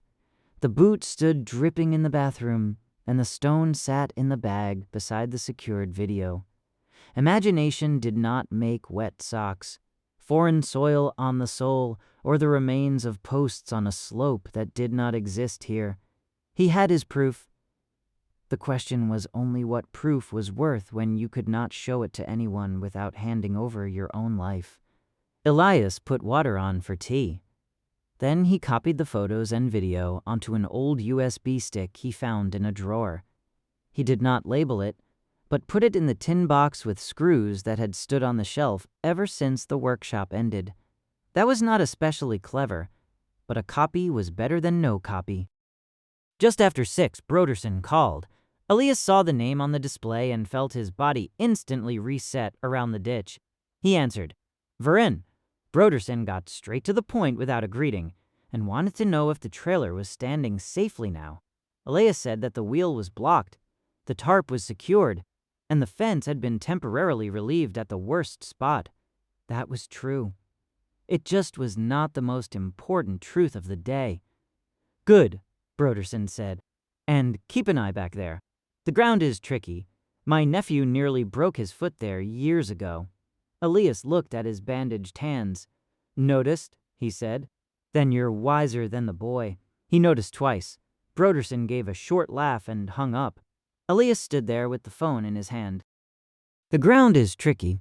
For Broderson, that was a sentence about a marsh meadow. For Elias, it was suddenly a sentence about two worlds. He wrote it into his notes, not because Broderson knew anything, but because simple sentences sometimes carried more than the speaker realized. When it got dark, Elias went into the hallway once more and checked the shoes. In the profile of the right boot, dark earth was stuck, but also a narrow, pale splinter. He pried it loose with a screwdriver and laid it beside the stone. Slate, maybe, or something that only looked like it. He did not know. He only knew that tomorrow he would not simply go to the office and file the whole thing away as fever in his head. Still, he did not pack a bag. That was his last rule for the day. No second trip out of fear, greed, or spite. The hands had to settle down. The knee had to show whether it was only bruised. The head had to lose the place once in sleep and check in the morning whether it could find it again. Elias did not set the alarm for office time. He set it an hour earlier. Then he sat on the edge of the bed, his bandaged hands on his thighs, and listened to the rain in the downspout. The sound was the same as in the morning. Wrensum, water, gutters, a cold hint of April and February. Outside lay his old life with its mails, installments, and conversations that had to be had without changing anything. Beyond the Kleygraben lay a world that had nearly left him on a wet slope. Elias was afraid of it. That was good. Fear was at least honest. It might slow him down when wonder pulled again. And if he went once more, it would not be because the mist was beautiful or because his old life was cramped. It would be with bandages, rules, markers, and the cold memory of how quickly a man could lose his direction. He did not turn off the light right away. On the nightstand lay the phone. The screen was dark, but he knew what was stored in it. A bad recording of grass, rock, and water, proof that would not satisfy the world, but would satisfy him. That was enough for tonight. Tomorrow he would not suppress it. Tomorrow he would treat it like work. The next morning, Elias woke before the alarm, and the first movement reminded him that curiosity had weight. The left hand tightened under the bandage, as if someone had made the skin too small. The knee was not blue enough to look dramatic, but when he stood, it protested with a dull, warm hardness. Elias stayed on the edge of the bed and moved each finger separately. Thumb, index, middle. It worked. Slowly and ugly, but it worked. No rain was running down the downpipe anymore. Outside, a pale, cold Saturday lay over Wrensum. No storm, no miracle, no sound that wanted to remind him of the fjord. Only a garbage truck 2 streets away. A car door. Somewhere a dog barking too early for its own importance. On the nightstand lay the phone. Mira had written just after 7. Still alive? Elias looked at the message, then at his bandages. He wrote, "Yes. Hands hurt. Knee too. No heroics today." The reply came 3 minutes later. "Good. I believe you half." He left the phone where it was because the half-truth was more than he deserved. In the kitchen, it smelled of cold tea and damp fabric. The right boot still stood in the bathroom, stuffed with newspaper. On the table lay the evidence in its miserable order. The gray stone, the pale splinter from the profile, the blade of grass in kitchen paper, the USB stick in the tin box, the notebook with the sketch. Beside them sat the list of his rules.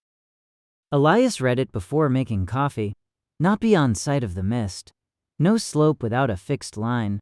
Avoid the posts until the hands and knee work. Set a return time. Wonder is not allowed to drive a decision.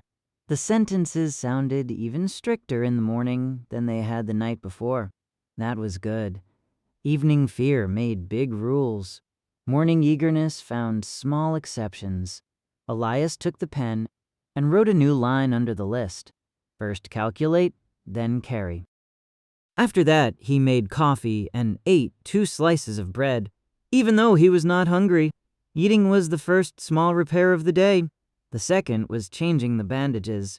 He loosened the tape on the right hand carefully, cleaned the cuts, and put everything back on. The left hand needed longer. He had to hold the bandage with his teeth and swore once so dryly that it almost sounded like a cough. When he was done, he sat down at the kitchen table and pulled the old hiking backpack over from the hallway. He had not used it in years. In the past, he had carried it to job sites when the order was too small to justify a proper tool case. Later, he used it for groceries, then for nothing at all.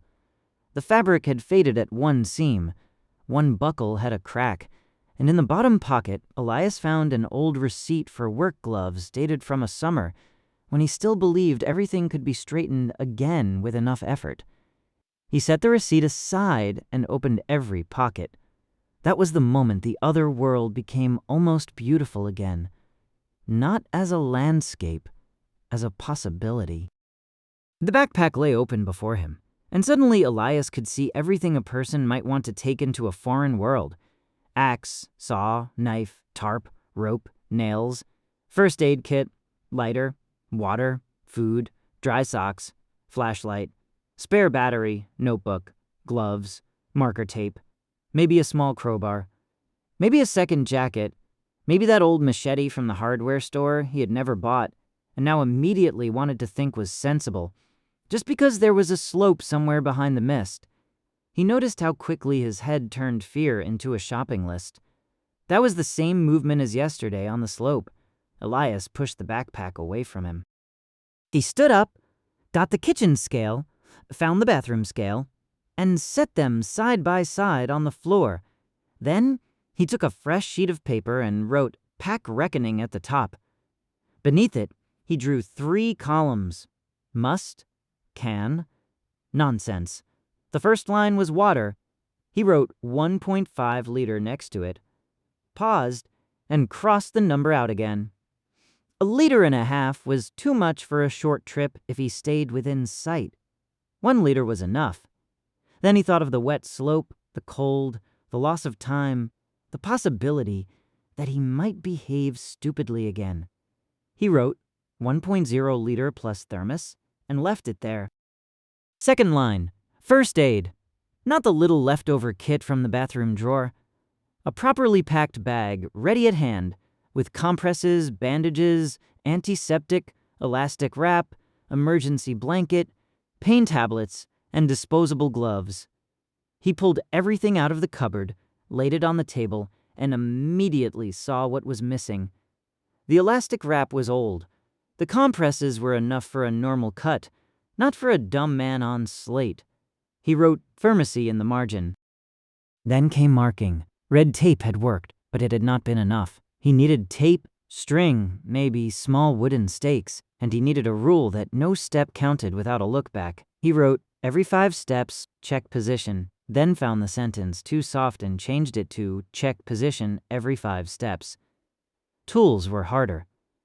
An axe felt right because it sounded like wilderness, but it was heavy, conspicuous, and wrong for the next trip. Elias had nothing to cut down yet. He did not need to build, fight, or prove that he could be a man with an axe. He wrote axe in the nonsense column and felt more resistance doing it than the item deserved. A folding saw, on the other hand, was light and quiet, not for the next slope, but maybe for an emergency. He put it in can. Knife, must. Flashlight, must, plus spare batteries. Lighter can. Then he crossed it out and wrote it in must. Fire was not only romance, fire was warmth, signal, decision. But he added, no open flame without reason. Visibility was not a small problem. Too heavy if it was large. Small emergency tarp. Can. Rope. Must. But not the thick line from the trailer. 20 meters of mason's line weighed almost nothing and helped with marking. A short, stronger rope for grip and pulling could be useful. He weighed an 8-meter length from the hallway, 800 grams. Not little, but acceptable. Nails sat in a box on the shelf. Elias took them out, held them in his hand, and had to force himself not to smile. Nails were power. In a world where wood, wind, and simple connections mattered, good nails were more than metal. They were time. They were firm corners, quick repair, a roof that did not fail at the first rain.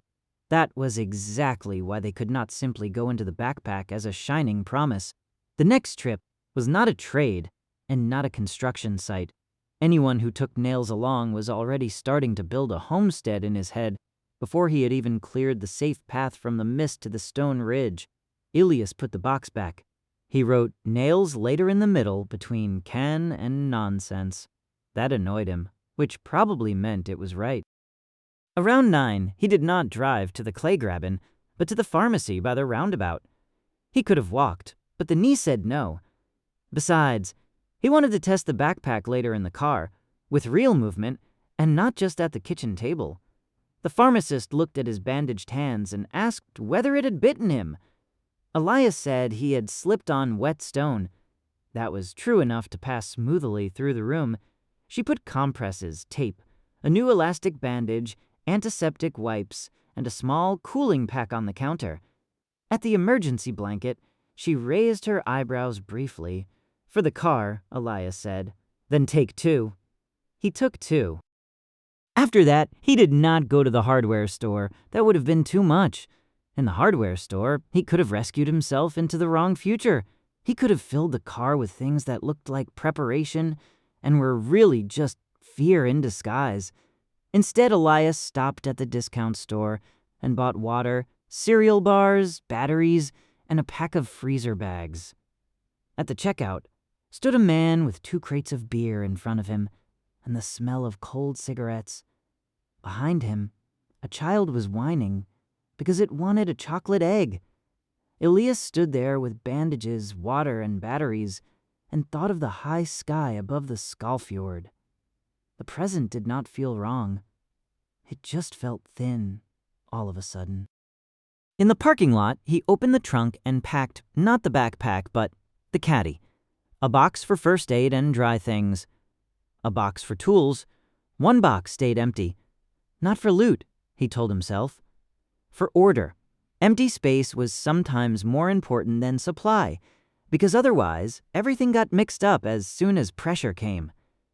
Then he drove to his old trailer by the marsh meadow. This time he parked the car openly in the pull-off. No hiding on a Saturday morning when every farmer, stroller, and neighbor would see what they wanted to see anyway. The sky was gray, but the rain held off. The Kleygraben still carried dark water. The fence sagged. The mist strip lay behind the ditch. Elias stayed by the caddy and forced himself not to go over it once. The mist was there. That was enough. He checked the trailer first. The wheel held. The tarp was loose at one corner, but not torn. Inside, it smelled of old wood, metal, and damp. Elias opened the sideboard and pulled the boxes forward one by one. Tools, hardware, scrap wood, a small spirit level, screws, wire, a dull handsaw, 2 folding sawhorses, a stack of short boards, a tarp with a rip, a piece of roof batten he had still not thrown away. Earlier, that collection had looked like failure. Today, he had to be careful it did not start to look like salvation. He laid only what might count for a first portable test onto the trailer floor. Pocket knife, marker tape, mason's line, small saw, first aid bag, water bars, spare socks, light emergency tarp, batteries, pen, notebook. Then he weighed the empty backpack, with the luggage scale still sitting in the glove compartment. 1.8 kilos. Too much for nothing, but better than broken. He packed the must items and weighed again. 7.4 kilos. That sounded almost light until he put the backpack on. The straps pulled over his shoulders. The bandage on his left hand got in the way when he closed the chest strap, and the knee complained by the 3rd step. Elias walked from the caddy to the trailer, then back, then a second time. On the flat grass, it was manageable. Across the ditch and out on the cold meadow, it would be different. He took out the small saw, 6.8. He took out the emergency tarp, thought about the cold, cursed quietly, and put it back in. 7.2. He took out a second water bottle. 6.5. That was the first number that felt like a beginning. Not heroic. Not grand. Carryable. Elias wrote it in the notebook. Next to the number he wrote, max 7 kilogram until hands are healed. Then he sat on the edge of the trailer and looked toward the mist. Between him and the white strip lay maybe 20 meters of wet meadow, a ditch, and a decision that liked to pretend it was small. He could go over now. The backpack was packed. The weather was better than yesterday. He knew more. That was exactly why the urge was stronger. Elias stayed seated. That was harder than packing. He looked at his bandages. The left hand had a red dot at the edge of the plaster. Not much, but enough. The knee was stiff. The head was awake and wanted to prove that yesterday's stupidity had only been the price of the first day. That was dangerous. A head that was making excuses did not see runnels. He stood up and instead walked the edge of the marsh meadow, not toward the mist, parallel to it, on this side of the ditch. He counted steps from the trailer to the best crossing point. Then, back. He checked where the ground held at the ditch and where it sank under the boots. He set 2 short pieces of wood in the earth as inconspicuous markers. Not red, not obvious, just enough that he would find them again. He took photos of the fence, the water level, the mist strip, and the place where the rushes blocked the view. All the while, the mist pulled at him. Not visibly, not magically. Only through the fact that it was there, and Elias knew what lay behind it. A car slowed on the road. Elias did not turn around quickly. He pretended to check the fence, which he was doing anyway. The car kept going. Maybe nobody had looked. Maybe somebody had seen a man standing by an old trailer and a broken fence. That was not forbidden. It was only a story one should not offer too often. He wrote visibility under the pack reckoning. Beneath it came new points. Not the same time, every day. Not the same parking spot. No big shopping right before the trip. No light toward the road. No conspicuous loads. He looked at the last point and thought of boards, posts, tarp, nails, and rope. Everything that truly helped was conspicuous, heavy, or both. The other world could not be entered with wish lists. It demanded sequence. Elias went back to the trailer and unpacked once more. This time, he sorted not by things, but by tasks. Task 1. Get there and back safely. For that he needed marking, water, first aid, warmth, light, knife, line, notebook. Task 2. Organize the mist edge on the other side. For that he needed additional markers. Maybe small stakes, but no saw, no nails, no tarp. Task 3. Check the stone ridge and get a safe look toward the posts. For that he needed time, a good knee, free hands, and a fixed line. So, not today. Task 4. Understand the material value of the other side. That sounded grand, but practically it meant, what was missing there first? Warmth, a dry place, orientation, protection from visibility, groundwater, or a fireplace. Not salt, not trade, not an entire house in his head. He wrote it down. Not what glitters, what is missing. That sentence organized more than the whole list. The axe stayed in the trailer. The nails stayed in the box. The small saw stayed out for now as well. In return, 2 more rolls of red tape went into the backpack, along with the white line, the first aid bag, water bars, spare socks, emergency tarp, flashlight, batteries, knife, and notebook. Total weight, 6.3 kilos. Elias walked with it to the ditch and back again. On the return, the knee got warm, but not bad. The hands pulled under the bandage. The backpack sat better after he moved the water bottle closer to his back. Such small things calmed him, not because they explained the world, because they showed that work still functioned. At 11, Mira called. Elias saw her name on the display and almost did not answer. Then he remembered the slope. "Yes," he said. "You sound awake," Mira said. "That is either good or bad. Both. Are you at Broderson's meadow?" Elias looked across the ditch at the mist. He could lie now. He could say he was only by the trailer. That would also be half true, but a bad half-truth. Yes. He expected sharpness. It did not come right away. Instead, he heard a soft exhale, as if Mira were sitting somewhere with her coffee and the furrowed brow he knew too well.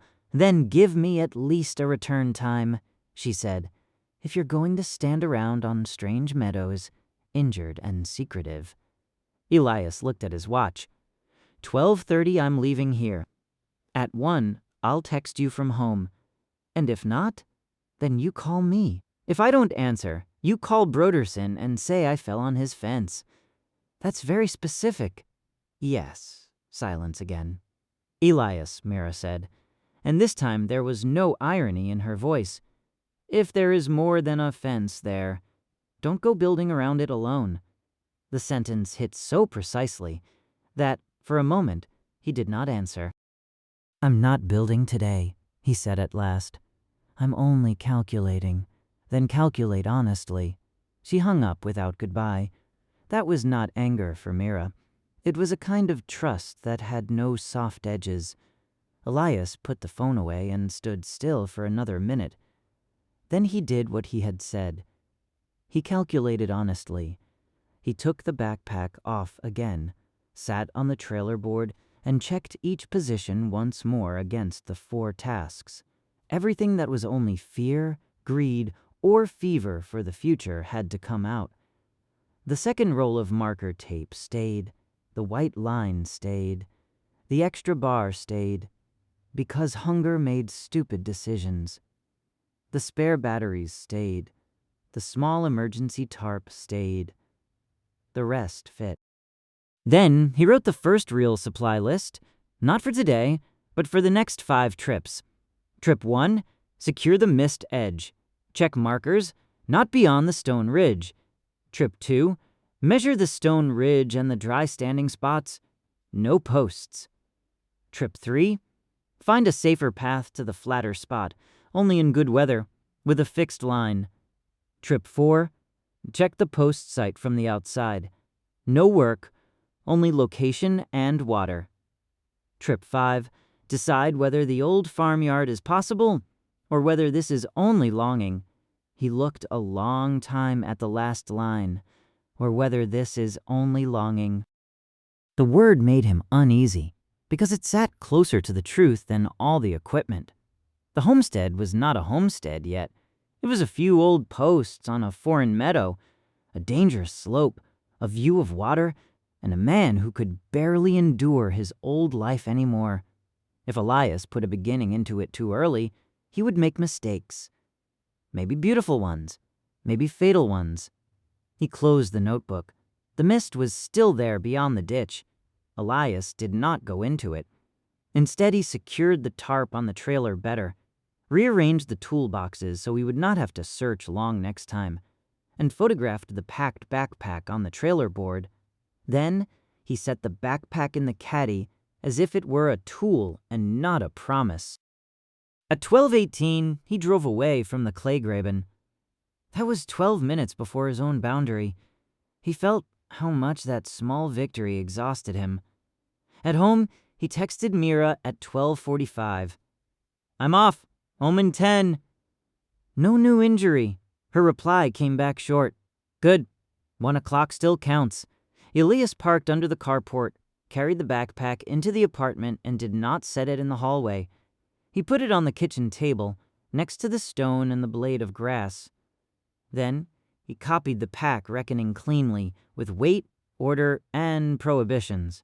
When he texted Mira again at exactly 1, the list was done. Home.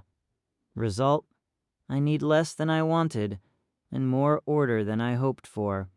Mira replied, that actually sounds like work.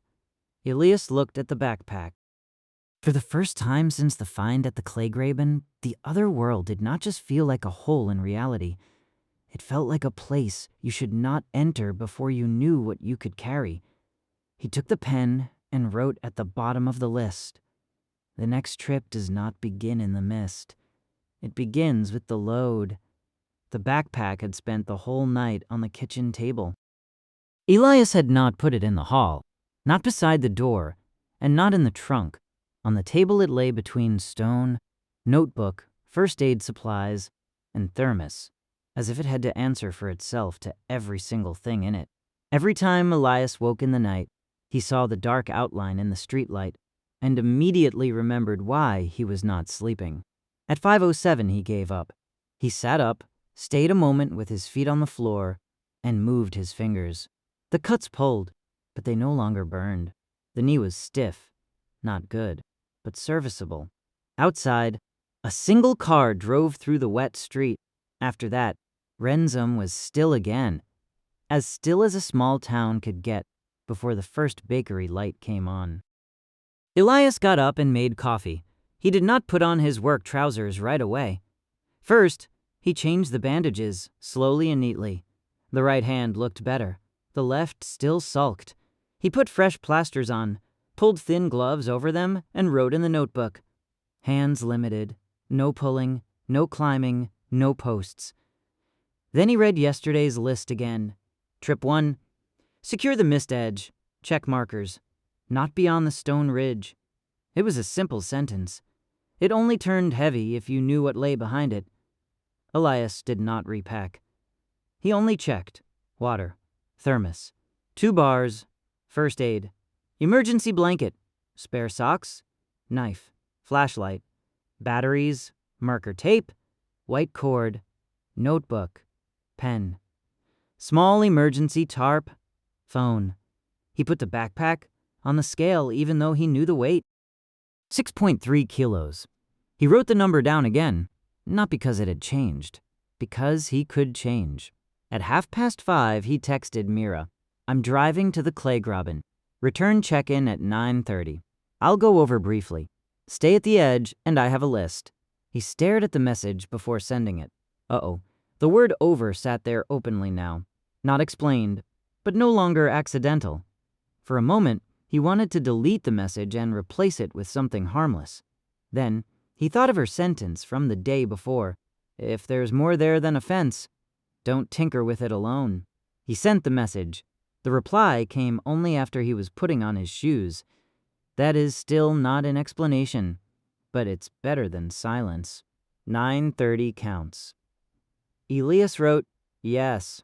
Nothing else fit. The caddy started on the second try. The sound seemed too loud in the early street. Elias drove without the radio, both hands on the wheel and the backpack behind the seat. Renzum lay in a thin gray. There was light on at the bakery. A man in a high-vis jacket smoked under the awning, and for a brief moment, Elias envied him for a life in which the morning's most absurd decision might be the second cigarette before 6. Then Renzum was behind him. At the Kleygraben, he did not park in the same place as yesterday. He drove onto the old field access track, turned there, and parked the caddy nose out toward the road. If he had to get away quickly, he should not first have to maneuver. That was probably overkill. It was still a better rule than no rule at all. The sky was low and brightening slowly. No rain fell, but everything was wet. Drops hung in the grass. The ditch carried dark water, and the fence looked as if it had decided overnight to grow a little older. The mist lay behind the ditch. Elias stayed by the car. The first time the mist had pulled him because it had been impossible. The second time it pulled him because it was back. The difference was worse. A one-time miracle could be shoved into the head like an accident. A second morning made it into something with place, duration, and rules. Elias put on the backpack, fastened the chest strap and hip belt, and went to the trailer. First, he checked what lay in his world. Tarp tight. Sideboard closed. Toolboxes unchanged. The 2 inconspicuous wooden markers at the ditch edge were still where he had set them. No fresh muddy tire tracks, except his own from the day before. No footprints that could not have come from his boots. He photographed everything, not because the photos would prove much, but because they forced him to look. After that, he checked the crossing to the ditch. The best crossing point was still usable. The edge had given way in one spot, but the second foothold held. Elias took his time, set his right foot, tested with the broom handle, then the left. The cord stayed in the backpack. He did not need a line yet. He was still in Rensum. On the other side, he breathed once. Wet meadow. Rushes. Cold mud. The red scrap on the fence behind him. Ahead of him, the white layer. Flat, quiet, almost friendly if you could forget what it did. Elias wanted to go straight in. He stayed where he was. First, a message. He took the phone and wrote to Mira, at the field. Starting now. Next, check in by 9:30 at the latest. This time no reply came. Maybe she had fallen asleep again. Maybe she sat awake on the bed and stared at her phone the way he stared at the mist. Both were better than nothing. Elias shoved the phone deep into his jacket pocket. Then he took out the notebook and ticked off check Rensum side. Under it, he wrote the time. 6:14. He did not move on until the pen was back in his pocket, the mist closed around his boots, and Rensum lost its sounds again. On the first step, the ditch was still audible. On the second, it went dull. On the third, the water vanished behind an invisible wall. Elias walked slowly, so slowly that the slowness itself embarrassed him. That was exactly why he kept it. The mist liked walking pace. Or he only imagined it. Either way was enough not to go any faster. The ground changed. Soft grass became firm grass. Water became stone under his sole. The wind came at him, cold and salty, and stripped the smell of the marsh meadow from his nose. Elias did not linger in the first astonishment. He turned at once. Behind him, the strip of mist lay flat on the ground. Rensum was only a gray shimmer behind it. The red strip on his sleeve fluttered. The strip on the low shrub was still there too. Elias felt something in him wanting to give way. Not from fear, from relief. He did not let relief lead. He took 2 steps back until the ditch gurgled softly in the distance again. Then, 2 steps forward until the wind from the fjord was clear once more. Once. Twice. On the third change, he held up his watch and counted softly along. No gap he could measure. No lost minutes. No flicker in brightness. The world made no sense, but it did not come apart either. That was more than he had expected. He pulled the white cord from the backpack and tied one end to the low shrub at the mist edge. Not tight enough to hang on, only as a line, as a visible reminder. Then every 5 steps, he set a piece of red tape. On the shrub, on a flat stone, on a knee-high bush, on a dark piece of wood half buried in the grass. Not a pretty route, an honest one. It was fewer steps to the stone ridge than his head had made of it. From the mist edge, it looked like a flat back of dark slate running diagonally through the grass. On his first trip, he had only noticed it as a hard spot. Now, he saw that it really formed a boundary. Above it, the grass was shorter and drier. Below it, the slope dropped into wetter runnels that vanished toward the water. Anyone who wanted to get from the stone ridge to the old posts had to cut across the slope. That was exactly where Elias had made the mistake. He stayed on the upper side. That was the task. The wind drove tears into his eyes. Not from feeling, only from cold. The fjord lay farther below, in a width that still almost offended him. Water, rock, gray sky, bright foam streaks along dark edges. No picture on the phone had kept that expanse properly. It was not bigger because it was beautiful. It was bigger because it paid him no mind. Elias did not sit down. He crouched, touched the stone ridge with 2 fingers, and checked the moss at the edge, damp but not slick. Then he laid a red strip under one stone and wedged a short piece of roof batten he had taken from the trailer across a crack as well. It looked pathetic, a piece of old wood in a foreign world, but it was a second fixed point. He photographed the line back to the mist. In the picture, everything looked flatter. That bothered him. Dangerous spots in photos often had to be made dangerous again by remembering them. So he wrote directly below in the notebook, "Photos lie about slope. Avoid the runnel on the right. stay above the stone ridge. Then he heard the dull sound. It was not loud, not close. More like a heavy knock somewhere lower on the slope, muted by wind and distance. Elias lifted his head and went still at once. Again, dull, then a scraping, or something that only sounded like that in the wind. His first impulse was the old one. Go down, look, sort it out. His second was better. He stayed. From here he could see the post site if he did not imagine more than was there. The old post remains stood farther down and to the side, half between grass and stone, where a shallow hollow seemed to promise shelter from the wind. Today, they looked less like a riddle and more like work someone had started, used, or abandoned long ago. Between him and them lay runnels, wet slabs, and too many false lines of sight. Elias did not take binoculars from the backpack, because he had none. The thought came so dryly that he almost laughed. Good. Laughing meant the head was not only running. He raised the phone and zoomed as far as made sense. The image went grainy. He saw posts, grass, dark lines, maybe a small hollow. Not enough. Not today. Again, a dull sound came from below. This time it was followed by a rough bleat. Elias exhaled slowly. An animal, then. Maybe. Big enough that he did not want to meet it while his knee was stiff, and the way back was only strips of tape. He wrote, "Deep sounds, probably animal." Don't check. He did not like the word probably. It stayed anyway. He opened the thermos and drank 2 swallows of coffee standing up. The coffee was hot, bitter, and very German. In the cold above the Fjord, it felt like an object from another sort of reality.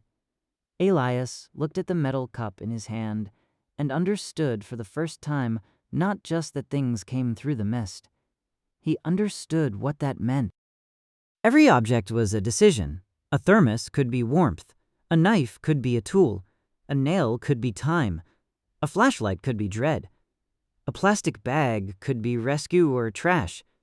This world accepted nothing neutrally. Everything he carried across changed the balance a little. Maybe not today, but eventually. He screwed the flask shut and put it away. Then he walked back along the line. Not because he was done, because he was not allowed to be done yet. Every 5 steps he turned around. It seemed ridiculous until he noticed at one point that the strip on the bush was barely visible from this direction. From the mist to the stone ridge, it was clear. From the stone ridge back, it blurred against the pale grass. Elias stopped, stepped 2 paces to the side, found a darker stone, and set a second strip lower there. After that, he checked the return view again. Better. It was a small victory, but it felt different from yesterday. Yesterday, every victory had tasted like more permission. Today, a victory was only real if it brought him back. At the mist edge, Elias knelt and checked the shrub. The cord held. He did not tie it across the boundary into ransom. He did not want to test a line that hung in the crossing. Instead, he wrapped the end neatly around a stone on the cold meadow side and laid it where he would not have to fumble with it next time. Then, he pulled a second wooden stake from the backpack and drove it into soft earth with his hand. Too soft. The stake wobbled at once. Elias wanted to push it deeper, felt the cut in his left hand, and stopped. Instead, he took a stone, wedged the stake under it, and tied red tape around it. No force with injured hands. That too was a rule. He looked at his watch, 6:58. He had been out for 44 minutes. His body claimed something else. The wind, the distance, and the concentration turned every minute into a longer stretch. Elias could have stayed longer. He could have worked farther left above the stone ridge. Maybe found a better view of the post site. Maybe a drier ledge. It would have been easy to rename the task. Not go farther, only secure better. Not explore, only check. Not risk, only understand. He knew those sentences. They sounded like reason and still led downhill. Elias took out the notebook and wrote in the middle of the page, "Trip 1 ends here." Then he went back through the mist. The transition hit him less hard this time, and for that very reason deeper. The salt smell thinned. The wind broke. The gurgling of the Kleygraben came back, first like memory, then as water right beside him. The ground turned soft, and the world above the mist sank back into ransom gray. Elias stood on the marsh meadow. He was not saved and not healed, but he was back. He sent Mira a message at once. "Back on the ransom side. No injury. I'll stay by the car a little longer and text from home at 9:30. This time she replied quickly, "Ransom side is a new expression. I don't like it." Elias looked at the mist and wrote, "Me neither, but it fits." He did not wait for an answer. The way back across the ditch was harder than the way there, because his knee was now warm and impatient. He set the broom handle first, shifted his weight, and got across cleanly. At the trailer, he took the backpack off and only then noticed how sweaty his back was under the jacket. He could have driven home at once. Instead, he did the boring things that made a second trip a useful second trip. He drank water, he changed his gloves, he wrote down the times. On the sketch, he marked the mist edge, the stone ridge, the bad sight line, and the spot where the animal sound had come from. He noted that photos did not show slope. He wrote that the return path from the stone ridge was less readable than the way there. Then he checked the backpack. Nothing was missing except half a cup of coffee. Nothing had gotten wet that needed to stay dry. He had not used the emergency tarp. The first aid stayed closed. That was not unused weight. That was the point. At 7:30, Elias sat on the trailer's sideboard, ate a bar, and looked toward the mist. The hardest part of the morning was over. The most dangerous began now. The second trip had gone well. Exactly, that made it tempting. His head immediately offered him new permissions. If it went as far as the stone ridge, the next time maybe a little farther. If the sound was only an animal, he would eventually have to see which one. If the post site was really an old farmyard, he could not wait forever. If the mist lay there every morning, then there was time. If there was time, he could plan. If he could plan, he could build. Elias stood up. He went to the caddy, put the backpack in the cargo area, and closed the door. Not again. He did not say it aloud. He did not need to say it aloud either. He drove away from the Kleygraben at 7:42, almost 2 hours before his return time. On the country road, a tractor came toward him. The driver lifted a hand. Elias lifted a hand back and had, for a fleeting moment, the feeling that the whole world was normal enough to mock him. At home, he did not shower right away. He set the backpack back on the kitchen table, took off the wet boots, and spread the notebook beside it. Then he wrote the clean copy of the observations before the cold left his body. Trip 1 complete. Crossing repeatable. Time loss not measurable. Mist edge marked on the cold meadow. Line set to the stone ridge. Lower slope remains off limits. Post site observed only. Animal noise unresolved. No building. No further push. He read the paragraph twice. Then he made a new list. For the second trip, he needed no larger tool. He needed better sight, a second set of unobtrusive markers, maybe a cheap pair of binoculars, maybe a longer cord. More than that would not be honest. He crossed out maybe binoculars again and wrote beside it, "Check whether one is available first." That was petty. Good. At 9:18, he texted Mira, "Home, no new injury. I was on the other side and back again. It is repeatable. I won't explain it to you by text." The reply came after almost 10 minutes. "Then you explain it to me in person. Not on the phone today. In person." Elias looked at the words until the screen went darker. That was the first bill of the day. He could not settle alone. He wrote, "Yes, but not all of it yet. I need to be sure how to get back first." Mira replied, "You know that's not reassuring." "Yes, After that, he put the phone away.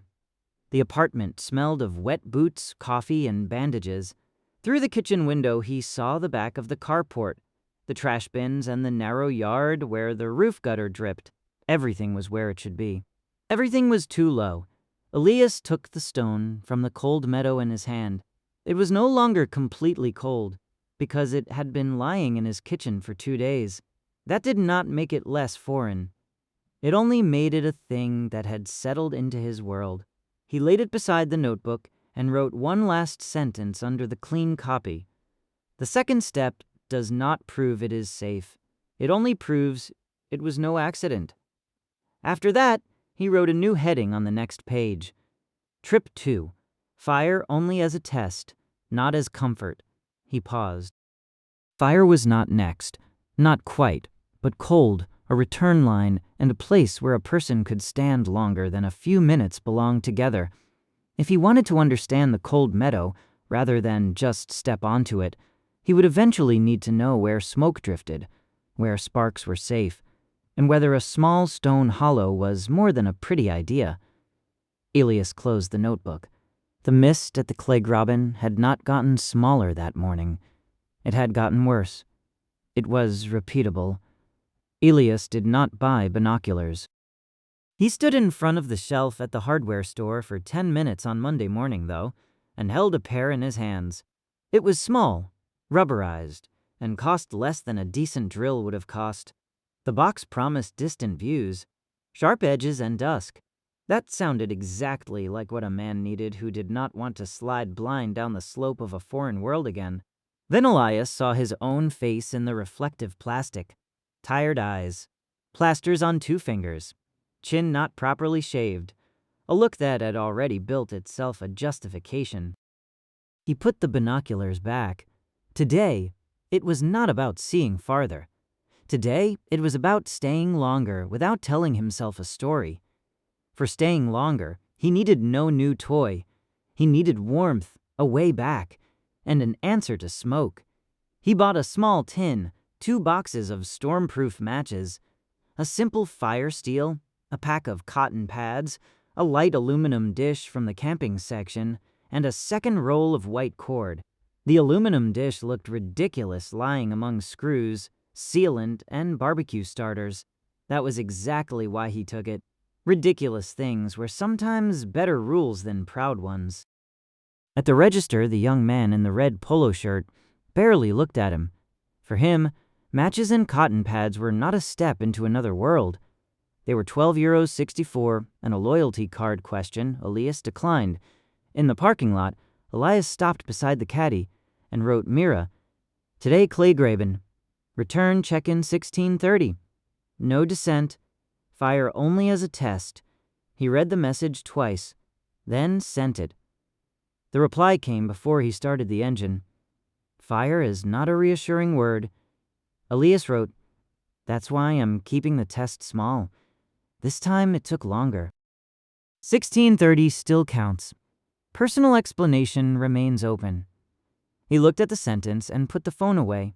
Mira left him room, but she marked the edge. That was more help than he had cleanly earned. At the Kleygraben, the mist lay flatter than on the days before. At first, Elias thought it was weaker.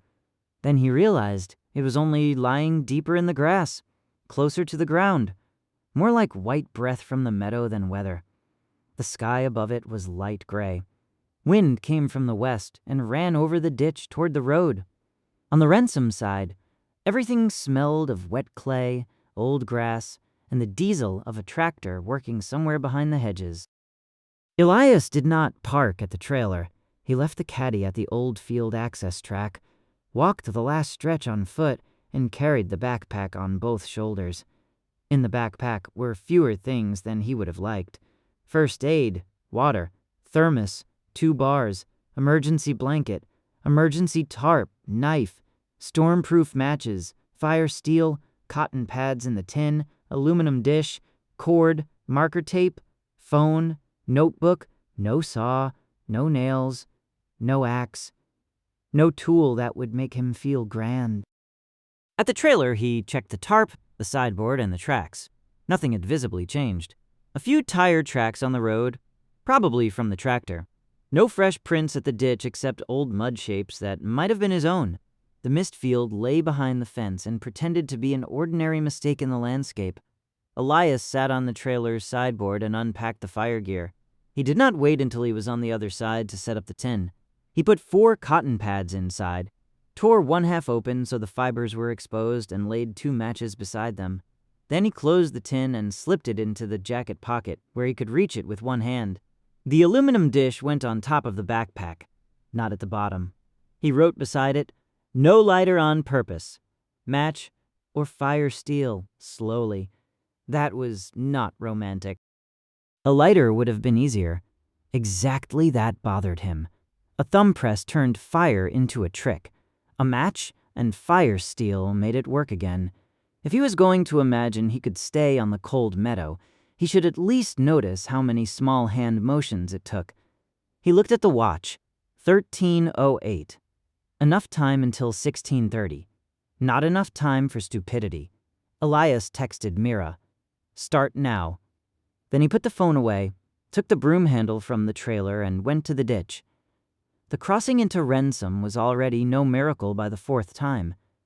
That should have frightened him. He climbed over the ditch, set his foot on the wet meadow, stopped before the mist, and forced himself through the small checks. Back view to the caddy. Back view to the trailer, fence, wood markers, water level, sky, hands, knee. Everything held. He stepped into the mist. Ransom went muffled. The ditch lost its sound. By the 3rd step, the wind came from the fjord and smelled of salt, cold water, and stone. Elias walked slowly, though his body now knew how the change felt. That very knowledge was dangerous. Habit could kill you if it got ahead of experience. On the cold meadow, it was colder than on the morning in Ransom. The mist edge lay, as always, flat behind him. The cord on the low shrub was still there. The red strips stood all the way to the stone ridge, some crooked, some barely visible, but enough to form a line. Elias stopped at the first strip and did not look toward the fjord. He looked only at the next 5 steps. So he came to the stone ridge. There, he stayed longer than last time. He checked the strips in both directions, set 2 new pieces lower against dark stones, and pulled the white cord a little more neatly around the shrub, without letting it run into the mist itself. Only after that did he take the aluminum dish from the backpack. It gleamed stupidly in the foreign landscape. Elias held it in his hand and looked down toward the bay. If someone stood below by the water, they would not see anything of the dish. Probably. The word stayed weak. Wind could bend light. Smoke could make a small attempt look larger. A person could notice more than you gave them credit for. He did not search for a pretty place. Pretty places lied to you. They had a view, smooth grass, and the feeling of a beginning. Elias looked for a place that resisted mistakes. After a few minutes, he found a hollow between 3 flat stones above the stone ridge. It was not large. Maybe a bucket would fit inside, maybe less. The wind swept across it instead of dropping straight in. The ground was stony and damp, but not boggy. Short, stubborn growth grew beside the hollow. No dry heath, no loose stalks that would catch fire at once. That was good. He did not want it to be too good. He set the backpack 10 steps back toward the mist and tied a red strip to the next stone. Then he went to the hollow empty-handed, knelt, and tested it with his hand. Cold stone. Damp earth. Small pebbles. A black beetle disappeared under an edge, as if it had more right to the place than Elias. "Sorry," Elias said quietly. The word was lost in the wind. He took the aluminum dish and set it in the hollow. Then he placed 4 small stones around it so it would not tip. He did not gather dry branches. There were hardly any up here, and what lay around was damp, tough, or too close to the grass. But the first fire should not prove that the cold meadow gave him fuel. It should show whether fire could be kept here at all in any sensible way. From the backpack he took the tin, a piece of thin cardboard from packaging, and 3 small wood shavings he had cut from a leftover roof batten. The shavings were dry because they had come from Rensum. That, too, was a decision. Modern enough to help, small enough not to lie. The first match snapped. Elias held only the short end between 2 fingers, smelled sulfur, and watched the head fall into the hollow without a flame. He stayed still, not anger. Anger made quick hands. With the second match, he shielded the box with his jacket. The flame came, small and yellow, was pressed almost flat by the wind, and caught the torn cotton pad. For a moment the fire was only a bright point. Then it ate into the fibers, crawled to the cardboard, and licked at the wood shavings. Elias held his breath. The fire burned. It was hardly bigger than 2 hands. It did not crackle. It did not hiss. It did nothing a fire in stories did. It burned small, hungry, and surprisingly alive in the aluminum dish. The smoke was thin. At first, it rose just enough to be visible. Then the wind grabbed it and pulled it flat over the stone ridge. Not upward. Sideways. Elias stood up at once. He went 5 steps back, then 10, then all the way to the line. From there, he could no longer see the hollow properly, but he could still see the smoke. A gray thread over dark stone, brief, then ripped away. No big signal, no campfire. Still something a wakeful person could notice if he looked in the right direction at the right time. He went on, almost to the mist edge. From there, the smoke was gone. That only half comforted him. He turned toward the bay. Below the stone ridge, the slope fell in layers toward the water. The post site lay off to the left, still forbidden. Farther down, dark shapes moved between rocks and grass. Elias went still. The shapes did not move like people. They stood broad, lowered their heads and raised them again. One bumped another with its shoulder. Then came the rough bleating he had already heard, this time clearer. They were animals, large, dark brown or black, with lighter backs and heavy necks. Not cows, at least not like the ones in Rensum meadows. Maybe goats, if goats had too much stone in their bodies. Maybe something entirely different. Elias did not write at once. He watched. The animals were below the dangerous runnels. They grazed, moved slowly across the slope, and kept their distance from the stone ridge. None looked up at him. None fled. That did not make them safe. It only made them real.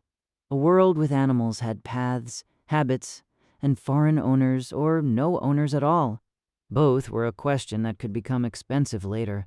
He went back to the hollow. The little fire was almost out. The cotton was black, the cardboard curled, and the 3 wood shavings had caught glow at their edges. Heat barely reached his hands. Still, it changed the place. A minute ago, the hollow had been only stone and damp earth. Now it was a spot where a person could stand and expect something. Elias liked that, so he mistrusted it. He did not sit. He did not hold his hands over it for long either. He did not add a 4th splinter, although one sat in the tin. Instead, he noted the time, the wind, and the direction. Smoke flat to east, southeast, barely visible from the mist edge, maybe visible from below on the slope. Fire offers feeling before use. The last sentence hit harder than he wanted. Fire offered feeling before use. It made you brave before it made you warm. It let a foreign place look like a place for a moment. That was the danger.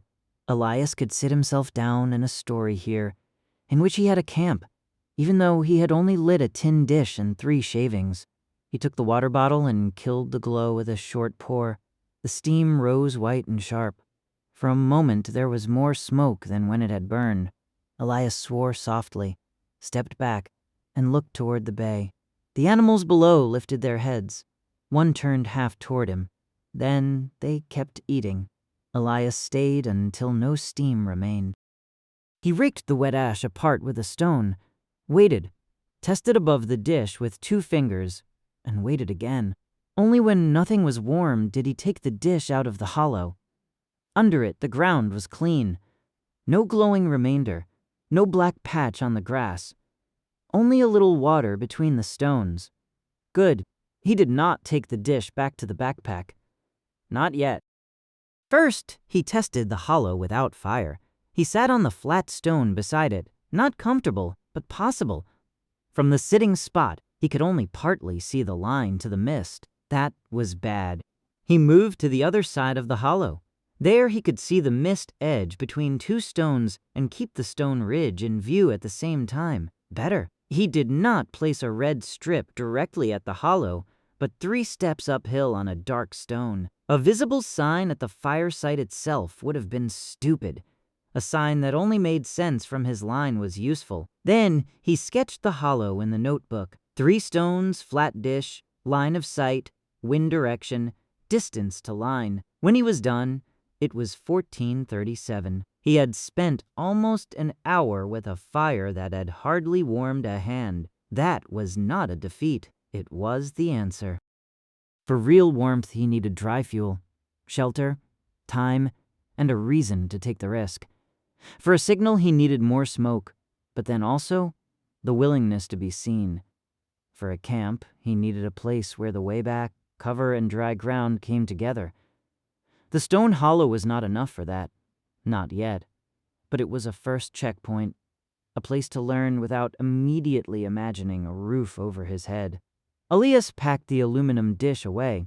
He was just about to close the tin when a stone fell below on the slope. Not big, a single hard click, then several smaller ones. The animals sprang apart. 2 ran downhill. 1 stayed standing and looked left toward the post site. Elias ducked instinctively behind the stone ridge. He saw nothing. The wind moved over the grass. The animals shifted uneasily, but not in panic. Another small stone fell, this time farther left, where the runnels led toward the post site. Elias held the broom handle in his hand and realized how little he could do with it. Human? Animal? Only the slope? His head wanted order. The world gave him sounds. He stayed low, counted slowly to 30, and forced himself not to crawl farther forward. No descent, no posts. No looking again just because something remained unclear. He had a goal today, and that goal was already met. When nothing else happened, he stood up slowly. The animals had gathered a little lower. 1 turned its head toward him, or maybe only into the wind. Elias did not raise a hand. He made no sound. He only registered that his presence in this world would not remain invisible if he stayed longer. Made fire and smelled like smoke, cold wind and metal. He wrote, "Fire smell? Animals uneasy after the rockfall. Unclear. Next time, check the wind first. No burst of steam." Then he did not cross out next time. That was honest and unsettling. At 3:03, he began the way back to the mist line, even though he still had time. The backpack was no heavier, but it felt different. A used fire dish, wet ash in a small freezer bag, the tin with less cotton inside, a notebook with a hollow in it. Small things.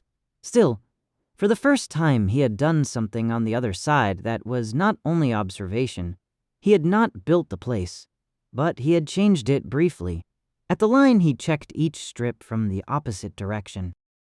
2 were good. 1 blurred against the pale grass. 1 had twisted in the wind, so that it was easier to see from the stone ridge than from the mist. Elias moved it. The work took 5 minutes and mattered more than any look toward the post site. If he ever had to come back in worse light, exactly those little things would decide whether he stayed calm or ran. At the mist edge, he stopped. The cold meadow lay behind him, larger than in the morning, and at the same time less untouched. There was now a stone hollow there, where a small fire had once burned. No camp, no farm, no ownership, but a point on his map where his body knew what smoke did and what it did not do. Elias went through the mist. Ransom came back, damper, narrower, and with the distant sound of a car on wet road. The Kleygraben gurgled. The rushes stood still. The fence was crooked as before. Elias stopped on the marsh meadow and immediately noticed that he smelled of smoke. Not strongly, but enough. He lifted his sleeve to his nose. Smoke, cold wind, metal. Anyone who met him now in the office hallway might think of a fireplace, a grill, or a shed. Anyone who knew him would ask. Mira would ask. At the trailer, Elias took off the jacket and put it in the cargo area instead of wearing it in the cab. Then he did not send the return message right away. First he checked the backpack, the dish, the tin, and his hands. No new injury, no lost strip, no glowing remainder, no material outside except the markers he had set. Then he wrote Mira, back on the Ransom side, no damage, driving home now. 1630, still stands. Her reply came briefly. You smell like smoke, don't you? Elias looked at the sleeve in the cargo area. Yes, a little. That is the opposite of reassuring. He wrote, I know. The test was necessary exactly because of that. No more answer came after that. At home, Elias set the backpack back on the kitchen table. The apartment was warm enough that the cold of the cold meadow immediately felt like exaggeration. He did not let himself be fooled by it. He spread everything out, opened the window because of the smoke smell, and wrote the clean copy before showering. Trip 2 complete. Small stone hollow found above the stone ridge. Fire tested in aluminum dish with tinder brought from Ransom. Burns small, little warmth. Smoke stays flat and, in wind, shows to the side. Steam, when doused, more noticeable than the burn. No local fuel collected. No posts. Animals below the slope confirmed. Left side rockfall unclear. The stone hollow is a checkpoint, not a camp. He looked a long time at the last sentence. No camp. Then he took the pen and did not change it. The temptation lay exactly there. A fire had burned, and his head wanted to make a beginning out of it. But a beginning was not yet a hold. A hold needed repetition, dryness, the way back, rules. Maybe someday one more stone, a windbreak, a tarp, a place for the night. Today, he had only learned that warmth was not enough when visibility came with it. At 4:23, he texted Mira, Home, no new injury I learned. Fire helps less than it promises, and gives away more than you hope. A minute later, her reply came. That sounds like an honest ledger at last. We still talk in person. Elias wrote, yes. Then he put the phone away, took the stone from the cold meadow, and set the tin beside it. Stone, blade of grass, photos, cord, smoke, smell. His evidence did not get bigger. It got more practical. In the evening, when the window was closed again and the jacket was airing out in the bathroom, Elias redrew the map. Mist edge, shrub, stone ridge, runnels, forbidden post site, animal slope, stone hollow. Beside the hollow he wrote no name that sounded like ownership, only 3 words. Fireworks? Caution. Then he drew a line under it and added, next trip, survey the positions. No larger fire, no descent. He closed the notebook. The cold meadow was no longer only a place he had entered. It was a place where something of him had been left behind, even if it was only a little wet ash. The smell of smoke was still in Elias's jacket the next morning. Not strongly, just enough that he caught it the moment he pulled the zipper up to his chin. Cold fabric, a trace of soot, the memory of a flame that had given almost no warmth and still promised too much. Elias stopped in the hallway, jacket in both hands, and thought of the stone hollow above the stone ridge. Yesterday, it had still looked like a workable point. Today, something about it bothered him, though he could not yet name what. He did not hang the jacket back up. Anyone who let a little smoke smell turn him off a route would grow old at the Kleygraben before he even knew what was missing on the other side.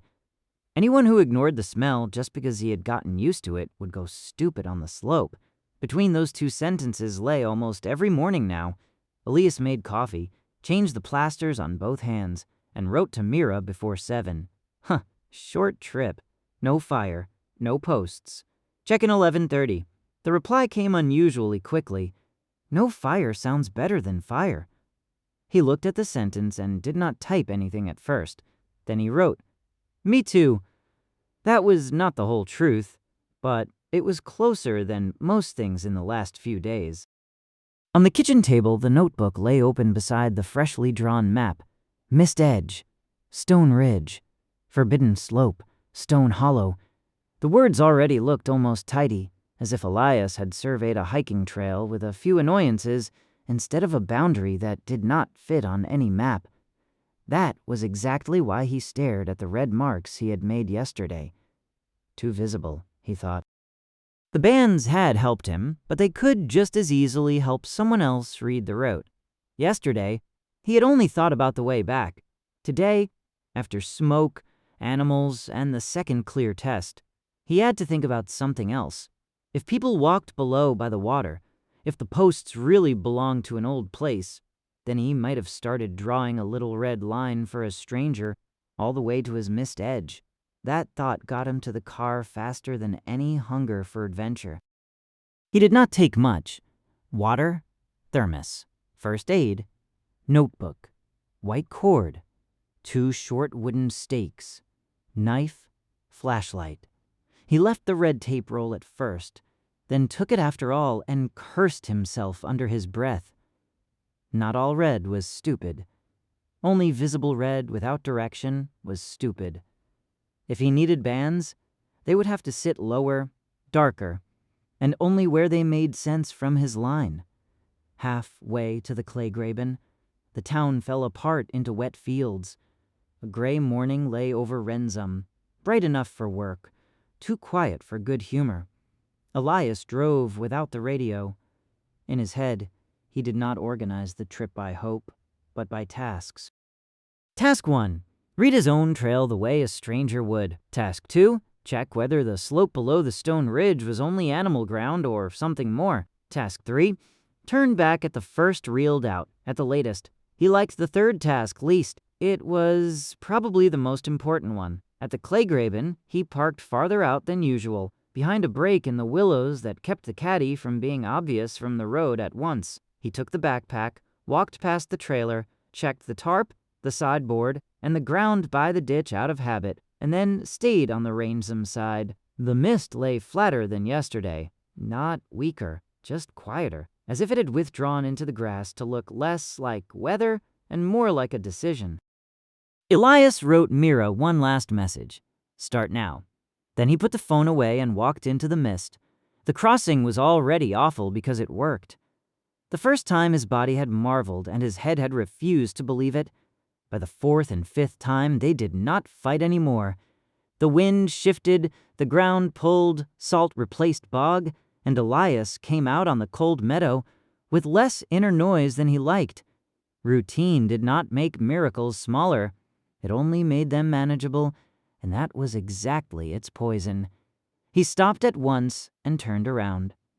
Mist Edge, shrub, first line, everything still there. Then he looked at his own marks. The first red band on the low shrub was good. It stood only for the Mist Edge, and anyone looking at it from below could not make anything of it. The second band on the dark stone higher up bothered him more. The third, on a bush just before the stone ridge, he disliked outright. From the cold meadow side, it led cleanly. From the slope below, it might be an exclamation mark halfway up. Elias walked the line slowly, and for the first time, did something that cost him almost more concentration than the path itself.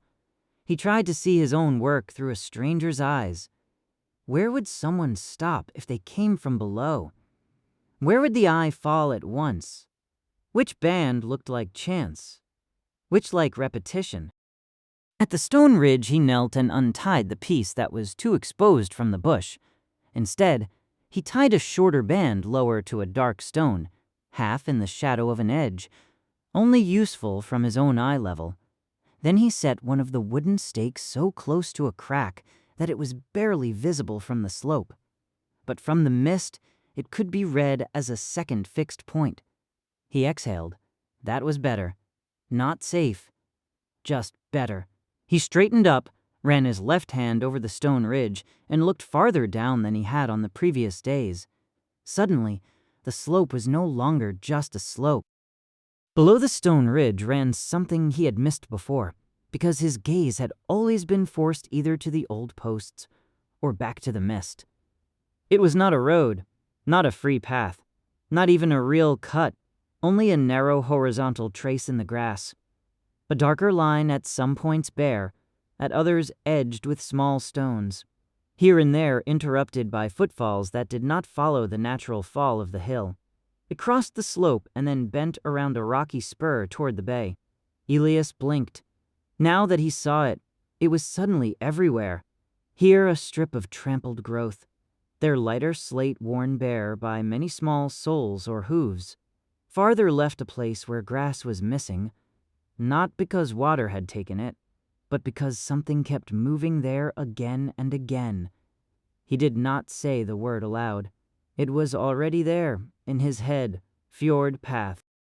Not Toren's path, not yet. Not some name from this world. Just a sober term for something that existed before Elias had even thought of the first nail. He stayed above the stone ridge and worked his way a little left, parallel to the line. No descent, no breach of the rule, only a better angle. That was how he explained it to himself, at least. The difference this time was that he heard the excuse while he used it. After 10 steps, he stopped again. Here the track was clearer, not pretty, but unmistakable. Between 2 grassy humps lay a narrow shelf, barely wider than 2 feet side by side. Darker patches sat on it, as if wet soles or hooves had touched the slate there again and again. In one spot, a short wool thread hung in a thorn bush, not carried by the wind. Snagged. Farther ahead, something silver lay between the stones. Elias did not go down. He took out his phone, zoomed in, and got a grainy, unsatisfying image. The silver was no foil. It was a fish scale. It stuck half on a dark stone, as if someone had passed by there with a catch or bait and lost a scrap while walking. A single scale proved little, but together with the wool thread, the horizontal tread line, and the animals lower down, it was enough to shove the wilderness out of its comfortable silence. People, Elias thought, or at least the imprint of people. He went on, still above the stone ridge, and looked more closely at the animals below the slope. Today 3 of them stood lower than yesterday. Broad, dark, tough shoulders, short horns or hard-bent bones jutting from the fur. They did not look like free-roaming panic, more like animals that knew the area. One lifted its head, chewed, stepped 2 paces onto the level path, and stood there so naturally that the connection went cold through his slyest back. If animals moved like that, they were not moving alone, not necessarily with a herder beside them, but in a space somebody had already read. A stone clicked somewhere to the left. Elias did not duck at once. First he checked whether the sound had come from above, below, or to the side. That was new. 3 days ago, the body would have thrown itself first and let the head ask questions later. Now he stayed still, counted, waited, and only slowly turned his head. Nothing. Another click. Smaller, then silence. No person stepped out. No call. No spear. Only wind, animals, and the unfriendly feeling that the slope below the posts was nowhere near as empty as Elias needed it to be. On his best days, he went back to the stone hollow. Not out of comfort, by design. If people really walked the lower line, then the hollow was the point where his smoke yesterday might have entered their world. What he found there would tell him more than any blurred look down the slope. On the first step toward it, he noticed what had bothered him in the hallway that morning. The hollow had been too neat in his memory. Now one of the 4 small edge stones sat differently. Yesterday, Elias had set it flat against the aluminum dish. Today it stood upright against it, as if someone had moved it with a foot or two fingers and not put it back the way it had been. That was small, almost laughably small. A stone could topple. Wind could do nothing with that, but water maybe. Animals, maybe too. Elias knelt down. In the damp earth to the right of the hollow sat a print. Not deep, not clean, only the back part of a sole, half in mud, half on stone, with a slanted edge and two crosswise grooves that did not fit Elias's boots. He knew his own soles too well by now. Broad blocks, a torn right corner, deeper tread at the back left. This print was different, narrower, smoother along the outer edge, and it was not just anywhere on the cold meadow. It was right beside his cold fire site. Elias did not get cold or hot. Something worse happened. The whole situation arranged itself. Smoke low over the stone ridge. Animals on the lower path. Fish scale. Wool thread. The moved stone. The foreign soul. Someone had been here after him. Maybe only once. Maybe only out of curiosity. Maybe only because smoke had drifted over the slope and a person below had lifted his head. But someone had been here. Elias put 2 fingers into the print. Not inside it. Only just beside it. The earth was still soft enough to hold the shape. Not fresh as if from just now. Not old enough for 2 days of wind. He did not know how quickly this cold hardened tracks. He only knew the hollow was no longer just his test point. It had been found. Next to the print lay something bright in the gravel. Elias picked it up. A tiny bone splinter or clean-cut shaving. Too small to be sure. Smooth at one edge, not broken naturally. Maybe from a carved shaft. Maybe only a hard remnant of dry wood. He could have laughed about it if the soul had not been there. He did not pocket the splinter. Anyone who put every riddle in his pocket in a foreign world just to own it made himself ridiculous sooner or later. He put the piece back and instead pulled the freezer bag from the backpack where yesterday's wet ash was still clinging. Then he looked at the hollow, at the print, and at the slope below. His first impulse was to remove all visible red. The second wanted to blur the trail. Both were dangerous. Too much frantic tidying left behind a new story. A blurred print would only mean someone had been here and was afraid of tracks. Elias forced his hands to stay still. He lifted only the one red band above the hollow that hung too openly between 2 stones and moved it 3 steps higher to a darker spot. Then he took the upright edge stone and did not put it back exactly where it had been, only a little off to the side, as inconspicuous as possible. Nothing more. No big corrections. Just less invitation. He stood slowly and stepped back 2 paces until he saw the hollow again as a point in the slope. From here, it was neither camp nor secret. It was just a place where fire had briefly been. If someone below had seen the smoke, he would not know because of a red band what Elias was. But he could know that up there stood a stranger who brought things that did not belong to the fjord. Elias wrote in the notebook, "Fjord path below the stone ridge confirmed. Fish scale, wool thread, animal crossing. Foreign soul at the stone hollow. Smoke was a mistake, not a catastrophe. From now on, think of everything as visible space." He read the last sentence twice. Visible space. That was the state change. Without needing the word. The cold meadow had until yesterday been dangerous like a slope, weather, animals, and his own stupidity. From today, it was additionally socially dangerous. Not only because someone might walk there, but because that someone had reasons, routes, and habits. A space with habits measured a stranger differently than empty land. It measured him. A stone clicked to the left again. This time, no second sound followed. Only silence, narrow enough to become conscious of. Elias crouched behind the stone ridge, not flat like in panic, but low enough that the hollow and the upper edge of the fjord path vanished from view. He waited. The wind moved through the grass. Below, the animals shifted uneasily, but not in flight. One stepped onto the path.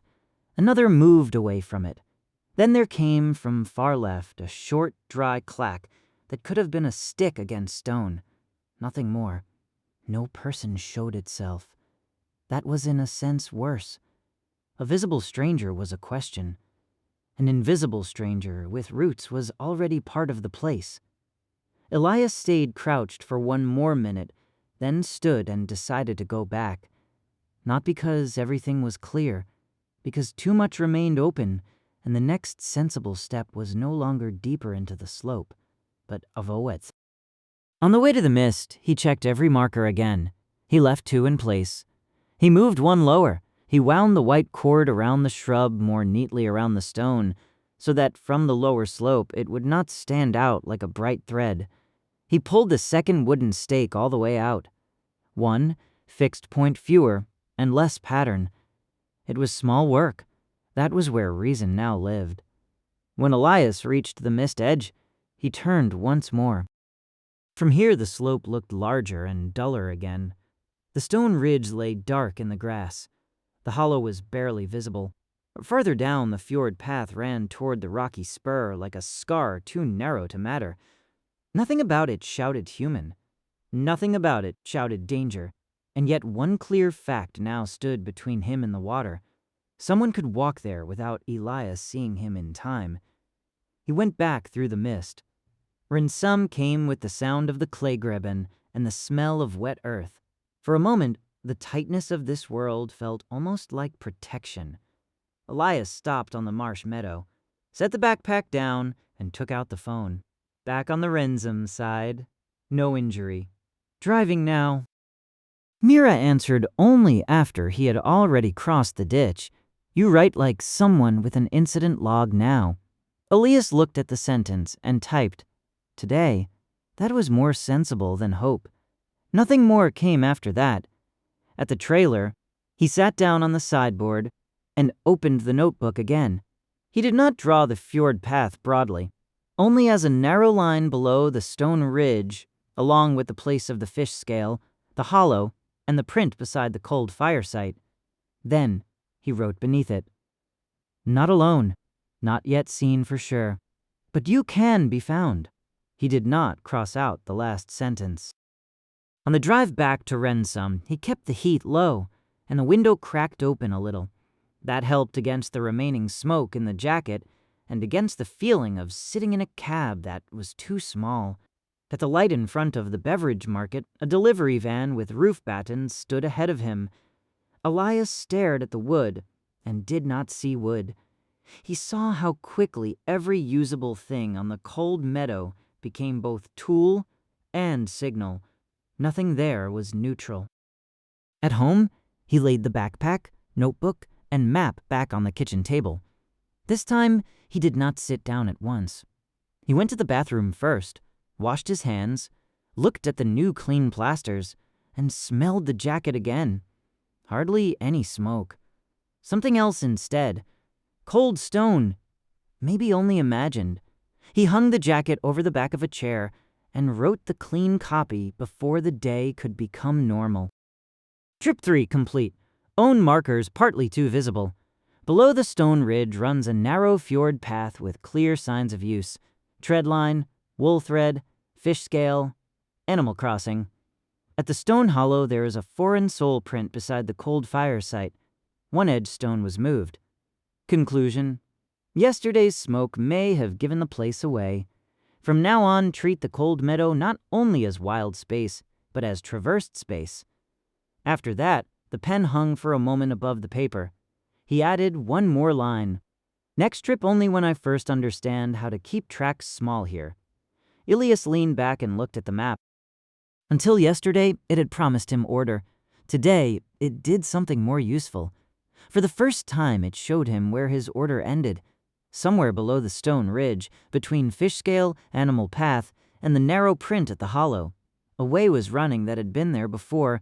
Elias had found the mist. And if the path had already been there, then the man who used it was only a matter of time. The next morning, Elias took the red band out of the backpack first and put it back again.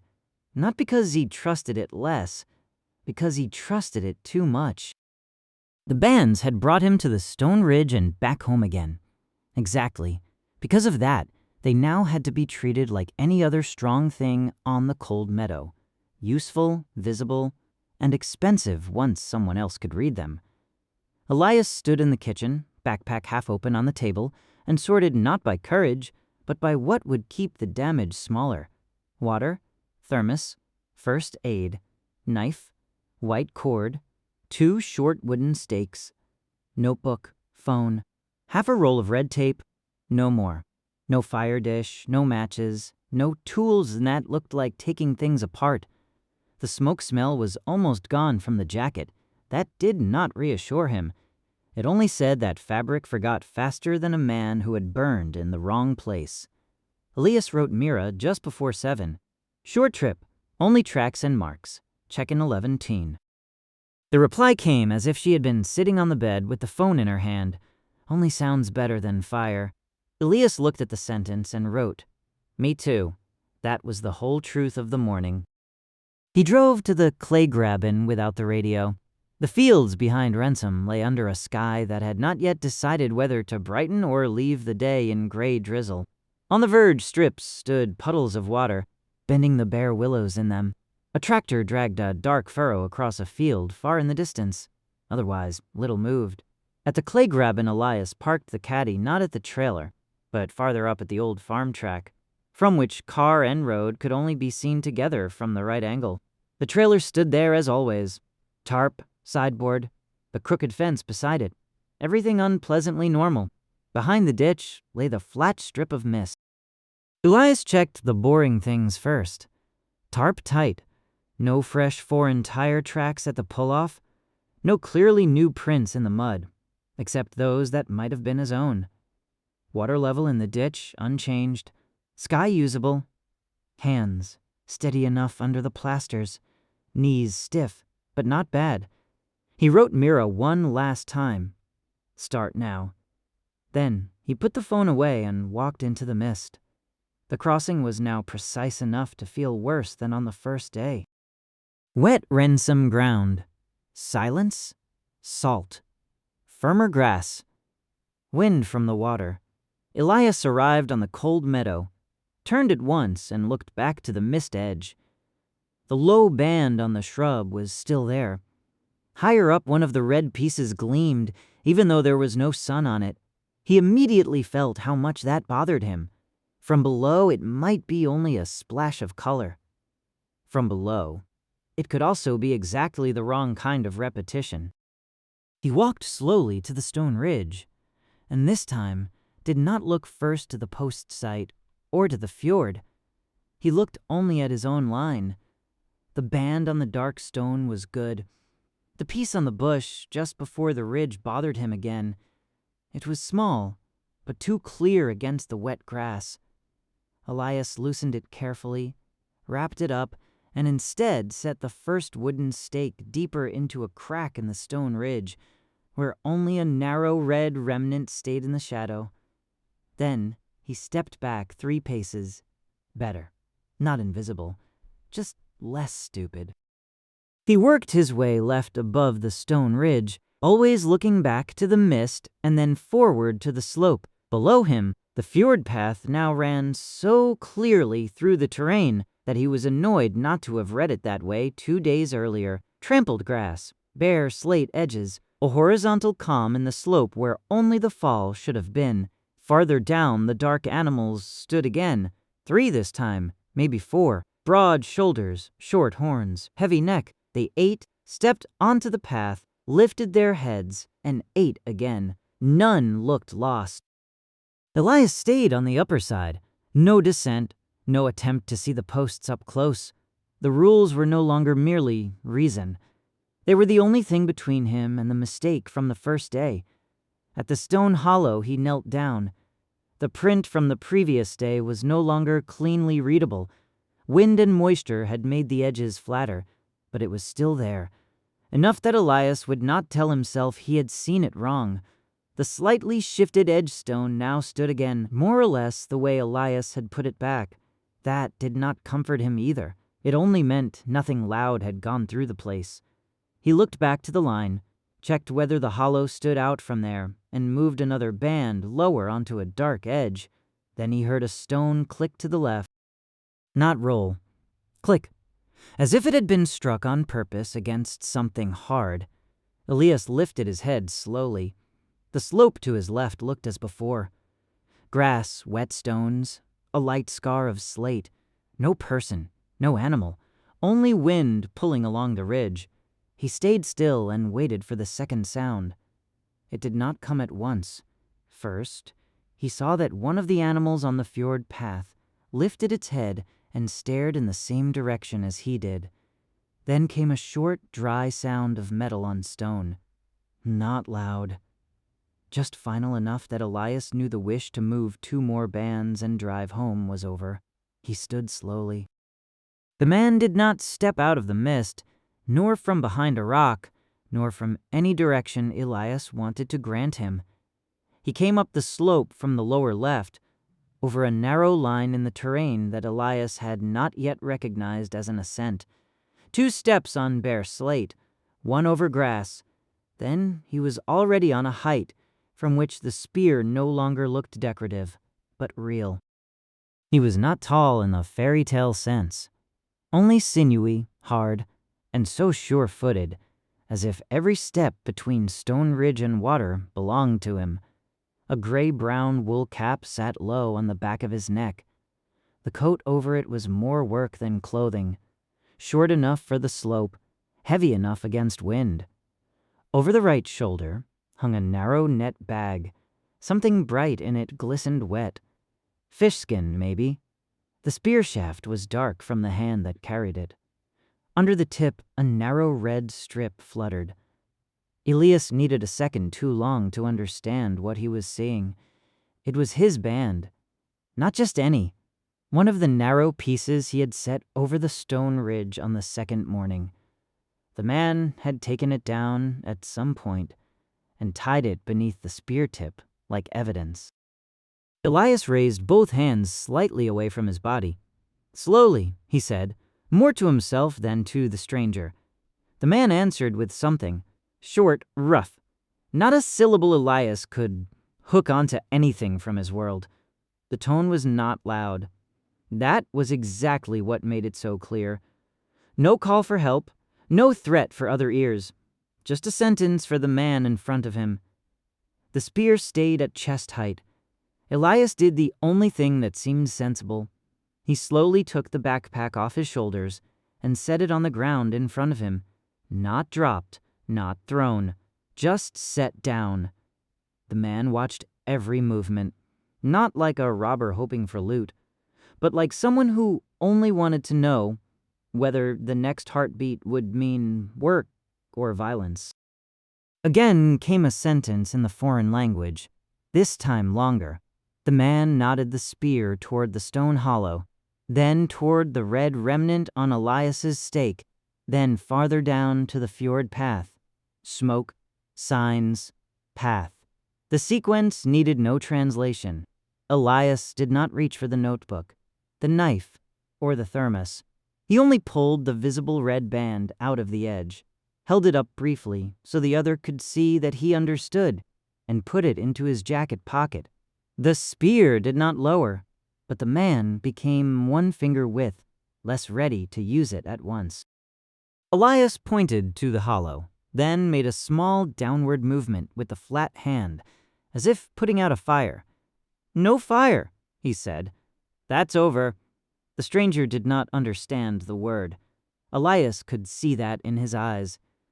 But he understood the hand. He looked at the hollow, then back to Elias, and his face tightened in a short, hard reaction that was neither contempt nor anger. More, the kind of anger a person shows when someone else has done something stupid at a place he knows, and the price has not yet been paid. The man came 1 step closer. Now Elias saw him better, salt in beard and coat, wet threads on the net bag, scars not as a history of fights, but as old cuts over ankles and backs of hands, the kind you got from hooks, blades, cold, and bad stone. Nothing about him shouted hero. Everything about him said the fjord path was not an adventure for Sundays. Elias forced himself not to look back. Exactly because of that. He put his left foot half a shoe length wrong. It was no big step. Only the old stupid movement of a body that wants to make distance from a point. Under the sole, something soft gave way. Not the whole edge. Only enough slate and wet grass for his knee to give at once, and the slope under him to become, all of a sudden, the same as on that first day. The man made no heroic rescue movement. He reacted faster than Elias expected.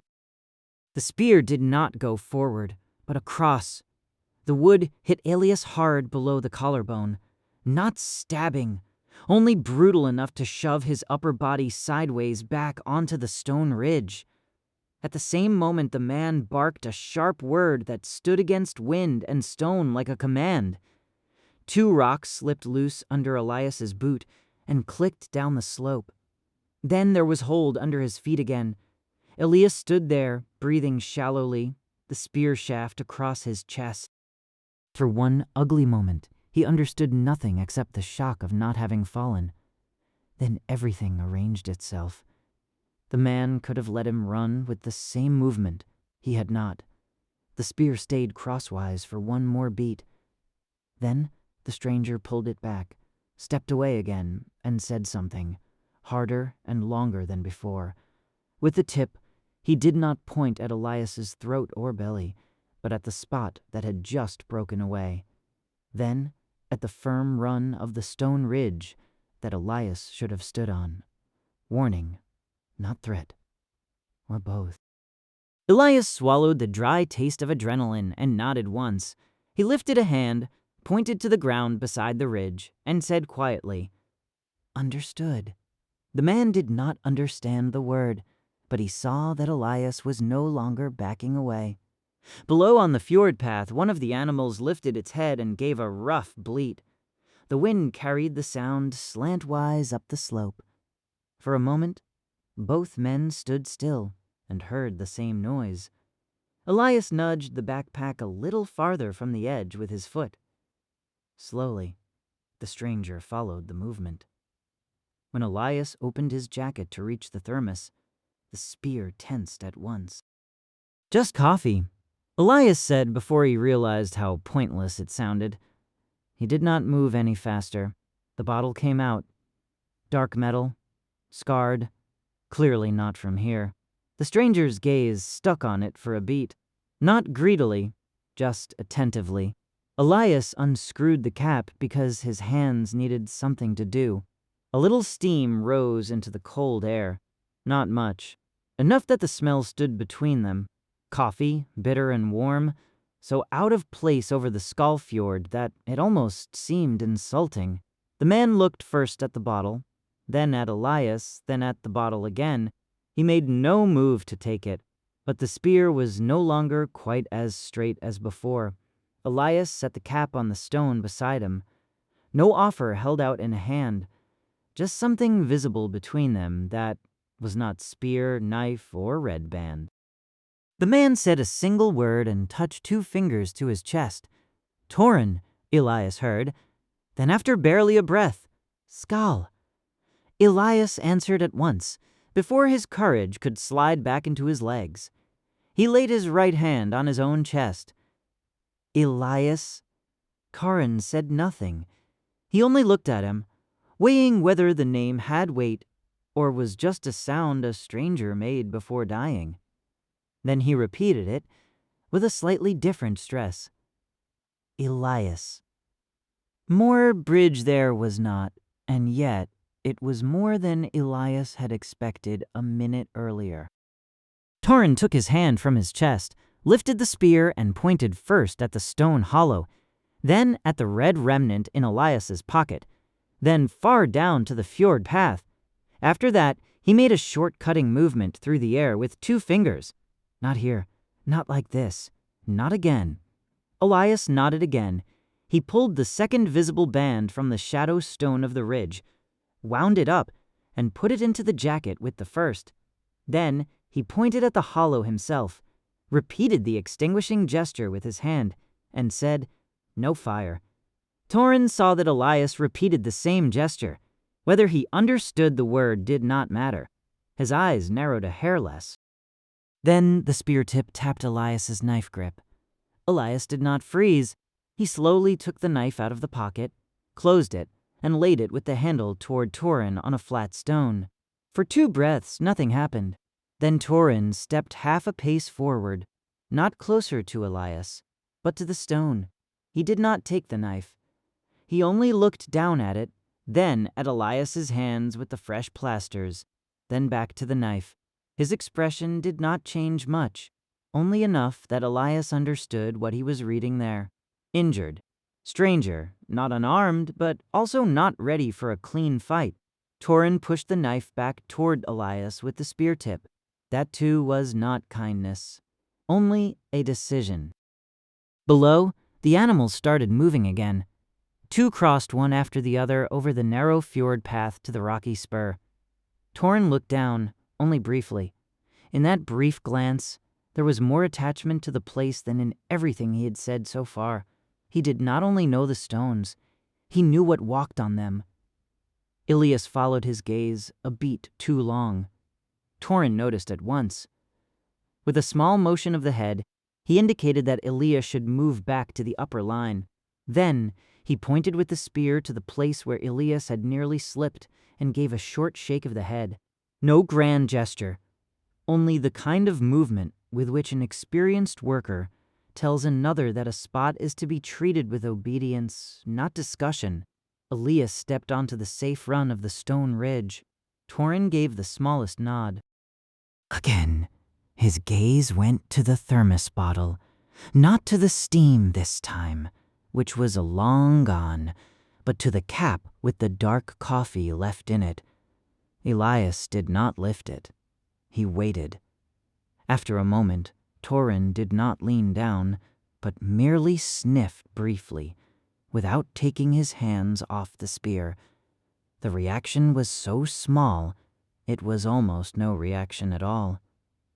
Perhaps understanding. Or only the realization that the stranger smelled of things that did not belong to the fjord and were still warm. Elias put the cap back on the bottle. The gesture ended something.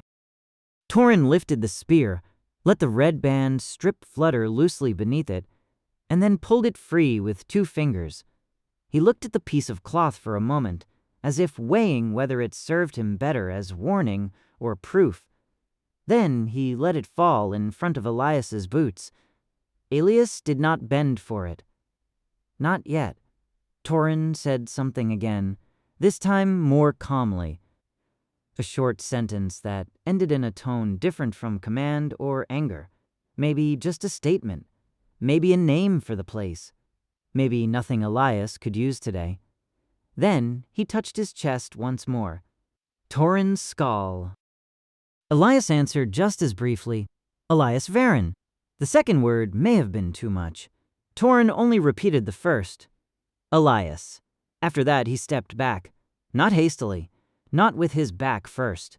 He took 2 diagonal steps down the slope to that inconspicuous line Elias had so far only read as part of the fjord path. There, he suddenly stood so that spear, coat, and body fit the terrain together. A man who did not use a path, but stood within it. Before turning off for good, Toren lifted the spear once more and pointed not at Elias, but at the mist edge above.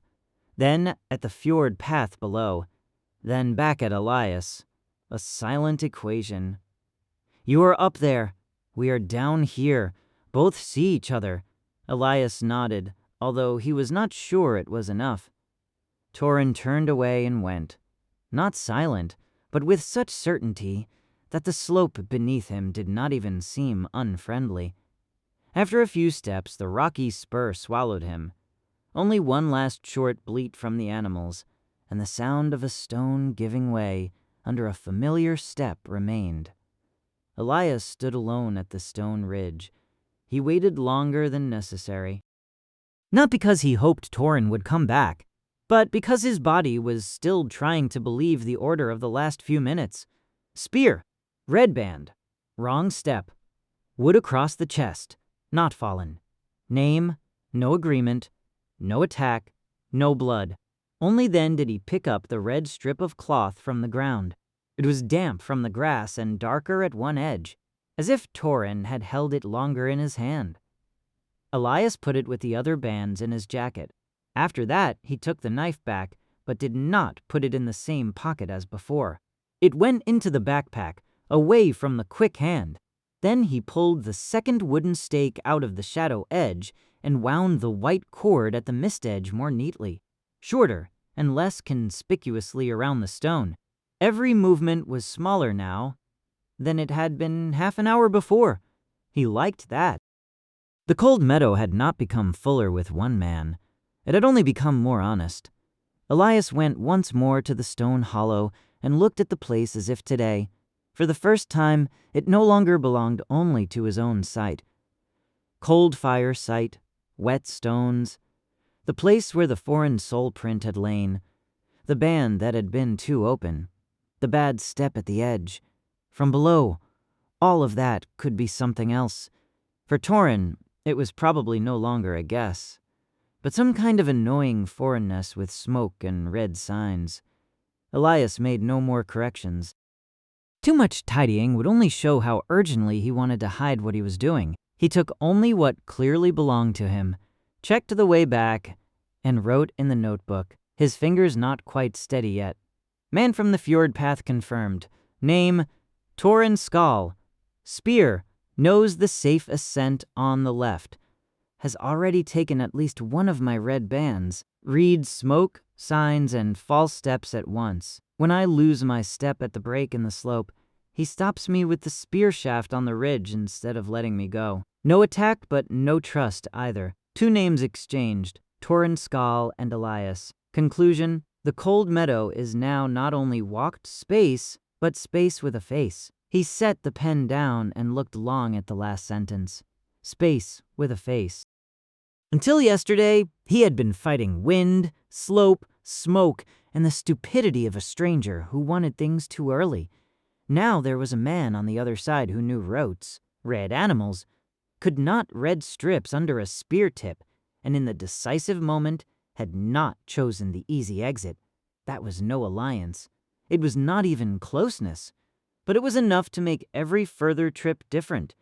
Just before 11, Elias wrote Mira. Home, no new injury. I met someone. We did not speak well, but we did not kill each other. The reply did not come immediately. When it did, it was pure Mira enough that Elias almost breathed out, despite everything. That's a very high standard for a morning. He only wrote, yes. Then he put the phone away and pulled the notebook back to him once more. On the next free page, he wrote no big heading. Only a short sentence, smaller than usual. Next trip. Find words without losing the slope. On Thursday morning, the spot under Elias's collarbone hurt more than his hands. The plasters on his fingers were still there, but they were almost part of the tools now. The dull stripe under his shirt was something else. Every deeper breath reminded him how little had stood between one step and a fall. Not courage, not skill, just a spear shaft across his chest, and a man who had not taken the easiest way out.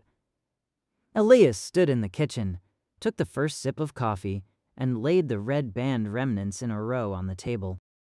3 narrow pieces, one still damp from the grass on the cold meadow. He had meant to put them in a tin box last night, neatly as if they were finished material. Instead, they had stayed in his jacket pocket and kept something restless through the night. On the marsh meadow, red was only color. Up on the fjord path, it had suddenly become a claim. Here I am. Here I was. Here you can follow me. Elias disliked things that said more than they could honestly stand behind. He took the longest piece, wrapped it around 2 fingers, and pulled until the fabric twisted into a narrow, blunt strand. Then he put it back down. No drama. Just the decision not to carry anything today that already looked like a mistake from a distance. This time, there was nothing on the kitchen table for fire. No aluminum tray, no cotton pads, no matches. Instead, Elias packed a second water bottle, a chunk of dark bread, 2 hard-boiled eggs, The notebook? A carpenter's pencil, a piece of gray cardboard from a package, a small roll of white cord, and a folded old dish towel. The knife came too, but not in the jacket pocket. He put it in the side pocket of the backpack, where it would not be at hand for anything quick. He took the thermos as well, not because coffee was a solution, only because warmth between men sometimes looked less stupid than empty hands. Before he left the flat, he wrote Mira, Kleygraben, short run, no fire, back by 13:30 at the latest. The reply came while the key was still in the lock, and today, no talking your way out of it either. Elias looked at the line, slid the phone into his jacket, and only answered downstairs in the stairwell. Not today. That was less of a promise than Mira deserved. At the moment, he still could not make it any cleaner.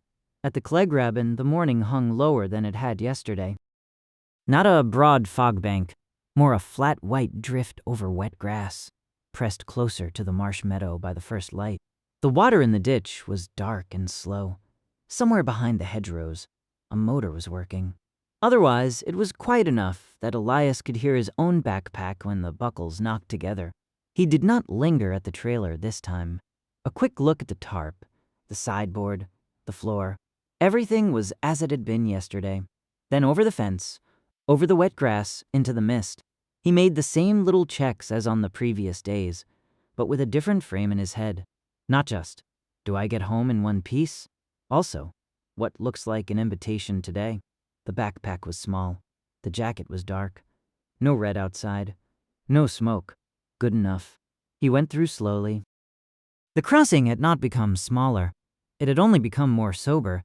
Ransom dropped away behind him, and the wind of the cold meadow touched his cheeks at once. In front of him lay the upper line to the stone ridge. Gray, damp, familiar enough to be dangerous again. Elias stopped after the first few steps and forced his gaze away from the bay and onto the next signs. He had removed 2 old bands yesterday. One still hung lower on the dark stone, dull enough to be useful from the mist side and hopefully unimportant from the slope. Today, it still bothered him, not because it was newly visible, but because he now knew another man had read the same line. Elias went to the stone ridge and pulled off the last band, then put the others into his pocket. When he straightened, Toren was already there. Not suddenly like a ghost, just noticed a moment too late. He stood left and above the narrow safe line. The actual ascent Elias had only recognized in hindsight yesterday. The coat hung more open today. The spear was back in his hand, but held lower than during their first contact. No red cloth fluttered beneath the tip anymore. That was almost reassuring. Almost. Toren said nothing. He only looked at Elias's hand, which held the stripped band. Elias lifted it once, then slowly tucked it into his jacket pocket. After that, he took off the backpack and set it visibly in front of him on the ground. Not too close to the edge, not with a movement that looked hurried. Then he raised both empty hands. No red, he said quietly, though the words helped no one. Toren did not understand that, but he understood the pocket, the band, the empty hands. His gaze moved on to the backpack, stayed there for a beat, and came back to Elias's face. Then he said a short line in his rough, clipped language and pointed the spear tip, not at Elias's chest, but at the stone hollow. Fire. Smoke. Mistake. Elias nodded at once. He lifted his right hand, made the little wiping gesture he had already tried yesterday, and said, Past. Toren looked at the hand, then at the hollow, and back again. His face stayed hard, but he did not repeat the sentence. That was enough for Elias to take half a step farther. Not down, only onto the flatter section of the ridge, where the ground held. There, he knelt slowly, pulled the gray cardboard from the backpack, and laid it on a stone. Then he took out the carpenter's pencil. Toren visibly tensed. Not because he feared the pencil, because he distrusted anything he could not immediately classify. Elias did not unfold the pencil or pull anything sharp from it. He held it for what it was, a piece of wood with graphite in it. Then he drew a line slowly, a rectangle at the top for the mist edge. From there, a line to the stone ridge. Lower left, another rough line toward the slope. There, he put an X. Beside the stone hollow, he drew another X. Over both places, he swept his flat hand and shook his head. Not here. Not like this. Then he tapped the safe line himself, and the line again. Toren studied it long enough for Elias to understand how wrong this could go. Drawing was order. Order was already sometimes too much of a claim. If Toren read not caution, but control, this would break faster than Elias could mend it. Finally, Toren came a step closer. He did not crouch beside Elias. He stayed back and only extended the spear until the tip touched the cardboard. First, he tapped the X at the stone hollow. Then he ran the tip not toward the slope, but across below it. Another way. Deeper. Narrower. After that, he pushed the tip against Elias's rough line and nearly shoved it off the cardboard, as if to say that thought had no place there. Elias held up both palms. Yes, he said. Toren did not understand the word, but he understood the tone. Then he did something worth more than any nod. He did not hand Elias the spear, but he took it out of the center line. Instead of holding it at chest height, he angled it beside his body now, more like an arm one might need in a hurry, not like a finished decision. Elias tapped the second water bottle in the backpack, then touched his own throat. Water. Toren narrowed his eyes. His gaze followed the gesture. Then he pointed not to the bay, but left, behind a flat rock rise above the stone ridge. A short sentence, 2 fingers downward, the same tone with which a man did not explain a path so much as set it in place. Elias did not understand the words. He understood the direction. He pointed there questioningly, waited that half-beat an impatient man would have skipped, and only moved on when Toren gave the slightest nod. The route behind the rise was hardly a route at all, more a sequence of right steps between dark rocks and damp seams that only formed a line once someone already knew it. After 3 steps, Elias understood why Toren had not explained the slope yesterday, only guarded it. From above, everything looked the same. Only up close did one see which surfaces held and which gave way under the boot like wet roofing felt. Toren did not hurry, only without hesitation. Once he raised his left hand before Elias stepped onto a stone, he would have missed himself. Another time he pressed 2 fingers into the air, as if Elias needed to put his weight lower. No kindness, just practicality. Toren did not want a second smokeful dying on the slope and ruining every path. Elias accepted that too. Behind the rock rise, there was no spring in the grand sense, more a dark, cold seep breaking out under a slab and turning into a narrow trickle. From above, it was invisible. Only at arm's length could you see the clear water running, and the soil at the edge holding darker than the grass around it. Elias stopped. This was the first place Toren showed him, instead of only keeping him away from something. Toren said a short word and pointed 2 fingers at the water. Then he pointed at Elias's bottle. Elias took the bottle out slowly, unscrewed the cap, and held it not out toward Toren, but low beside the stone. Toren leaned in briefly, looked into the opening, and smelled it. No coffee was in there, only clean tap water from home. Then he gave the bottle back with a curt hand motion. Elias crouched, held the bottle neck under the narrow flow, and waited. It took time. The water did not come out in generous liters from a pipe, but in small, clear threads. That was exactly why it felt valuable in a different way. Not like property, like permission. When the first bottle was half full, Elias said again, "Water." Toren did not understand the word, but this time he repeated his own. Short, hard, not even 2 beats long. Elias tried to echo it and got the vowel wrong. Toren's mouth did not even twitch. He said the word again, slower now, as if he were teaching a dog, not language, but a whistle. Elias came a little closer to the sound. That was as far as it went. Still, It was the first time there was something between them beyond names and prohibitions, a thing both of them could point to without missing each other. A scraping sound from the slope snapped Elias's head around. Toren reacted at once. His left hand did not go for Elias, but for the front edge of his jacket, and shoved him one step lower behind the rock rise. The spear stayed down. Above the slab, one of the dark animals passed by. Now Elias was close enough to smell the heavy, damp scent of fur and earth. It was broader than a goat, and carried its head lower, with short, curved horns that looked like old tools in profile. The animal did not panic. It tested the ground. Two more followed behind it, slowly, as if the slope had long since decided where their hooves were safe. One stayed level with the rise, lifted its head into the wind, and snorted. Elias held his breath. Toren did not. He stood perfectly still, but not rigid. More like a post that had already seen wind, beast, and man, and therefore had no need to prove anything. Only when the animals moved lower toward the fjord path did he take his hand off Elias's jacket. Then he pointed with two fingers to their trail, to the wet tread above the rise, and finally to Elias's shoes. Not the same path, not the same place. Elias nodded again. This time the nod did not feel like placating someone. More like a calculation he could finally see through to the end.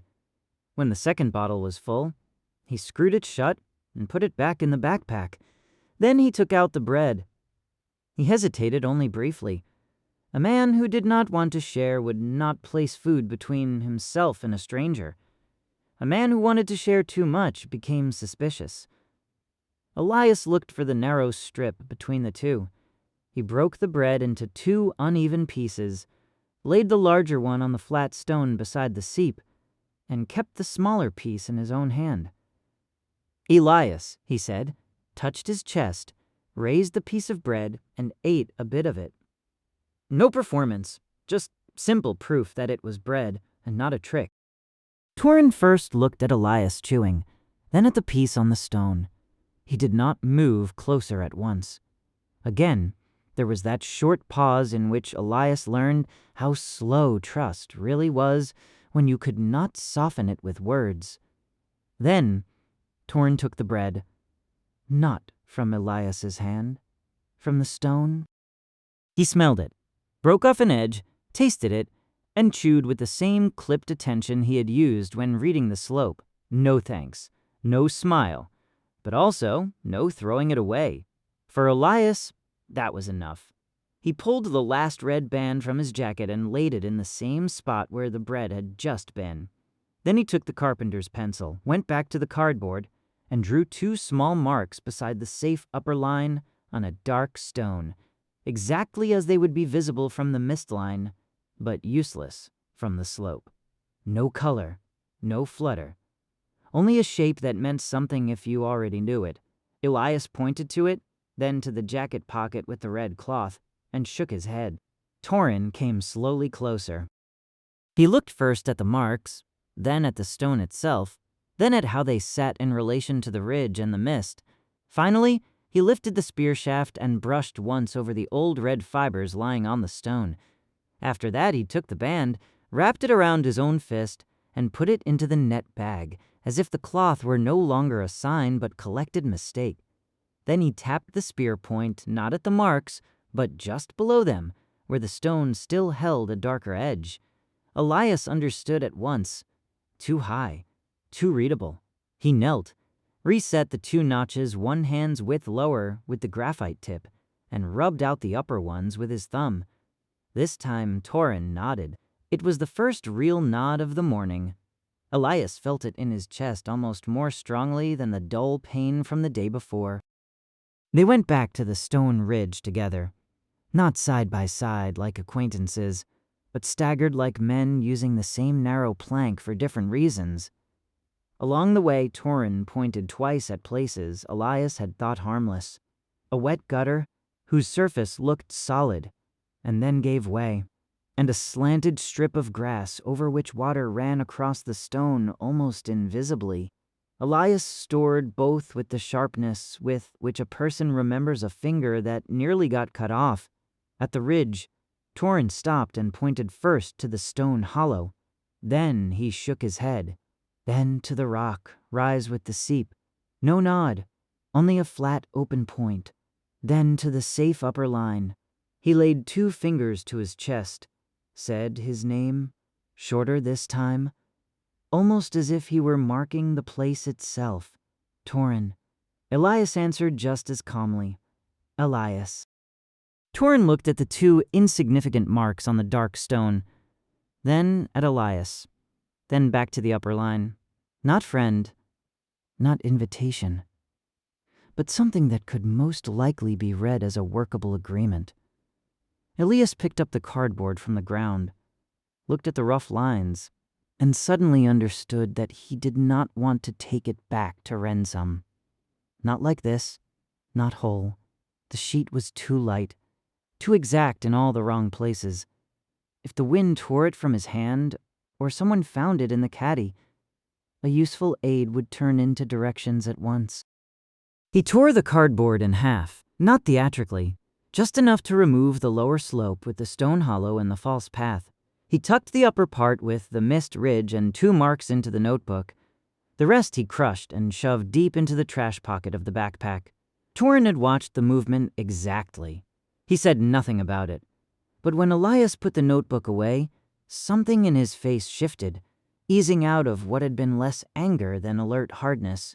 Not much, just enough that Elias knew how narrow the margin still was, and that he had not used it completely wrong today. Before Toren left, he pointed down the slope once more, where the animals had moved. Then he tapped lightly, with 2 fingers against Elias's half-full backpack, not on the bottles, more on the volume itself. After that, he lifted an eyebrow and looked toward the mist line. Elias needed a moment. Then he understood, or at least thought he did.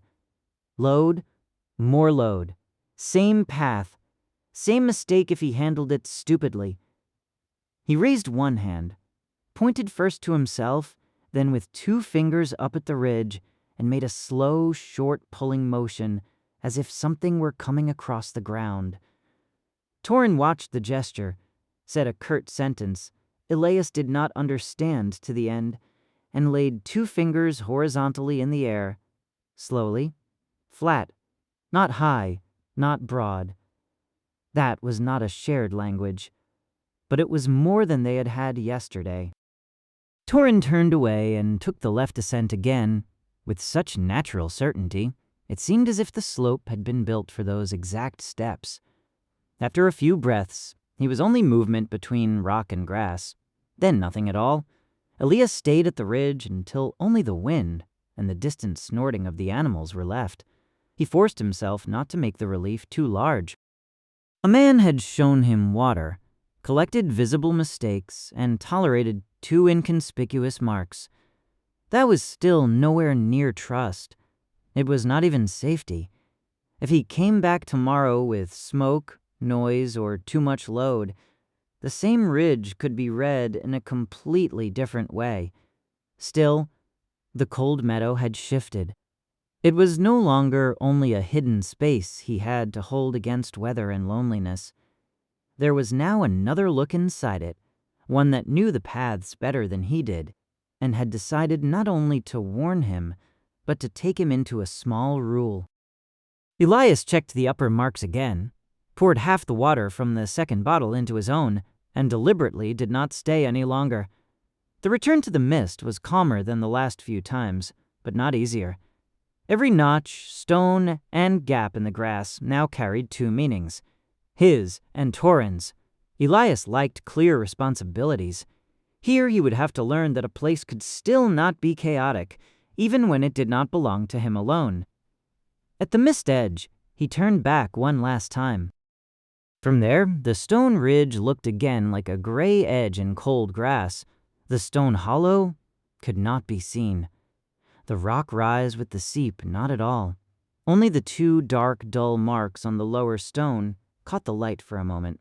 Not obvious enough for a stranger, but enough for a man who knew what he was looking for. Elias went through. Ransom smelled of wet wood, clay, and the distant grease of a snack stand that had started frying too early. He set the backpack down by the trailer, took off his jacket, and only then noticed how cold his fingers had become. Not from fear, from concentration. He liked that better. Before he got into the caddy, he wrote Mira. Back on the Ransom side. No damage. It was different than yesterday.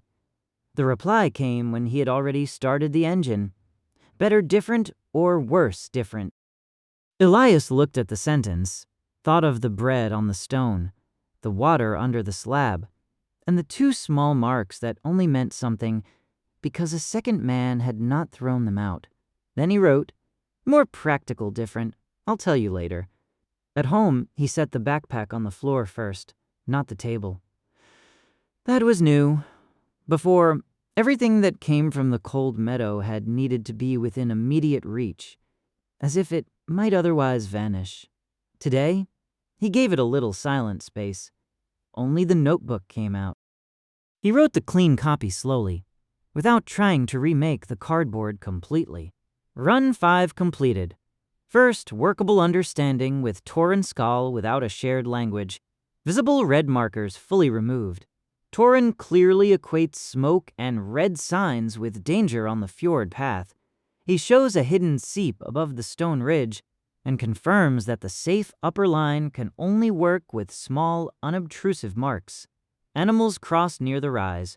Toren makes it clear that their path is not mine. Bread is accepted, not from the hand, but from the stone. Result, no trust, but a first working rule. Elias read the last sentence twice. Then he wrote a second one underneath. Next trip, test what can be pulled slowly without turning a rule into an invitation. This time, the thought did not sound like hope. More like a path that had at last become walkable. The dragboard was already hard to pull on the Ransom side. Elias had cut it from an old plywood sheet from the trailer, planed the front edge round, and threaded a thick rope through 2 drilled holes. There was nothing pretty about it. The board was flat, blunt, and heavy enough to remind him at the Kleygraben that pulling was something else entirely from carrying. That was exactly why he liked it better than any idea with wheels. Wheels wanted roads. The board wanted only ground.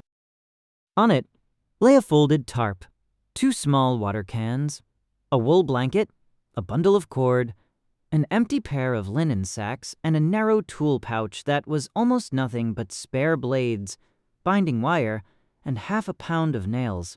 Elias had kept the load deliberately low. Nothing was allowed to rise above knee height. Nothing was allowed to clatter. Toren's 2 horizontal fingers from the previous day still stood out in his mind even more sharply than the place under his collarbone. Slow, flat, not broad, more shared language than that they had not yet had. Elias set the board beside the trailer, pulled once on the rope, and immediately felt the front edge break in the wet grass. Good, he thought. If it was already lying here, it would lie even worse up there. He did not want a test that only became honest on the cold meadow. Before he crossed the ditch, he wrote Mira a short message. Test with load. No fire. Reply by 13 OT. The answer came almost immediately. Load sounds like a bad idea. Elias looked at the line, put the phone away, and kept pulling the board. Bad ideas did not get better if one renamed them. What mattered was whether they stayed small enough to remain a calculation and not turn into a feat. The first annoyance came even before the mist. The board caught with its rounded front in a hard clump of grass just before the ground fell away to the wet meadow at Kleygraben. Elias had to loosen the rope, step sideways, and set the wood across with his boot so the full edge did not bite into the wet.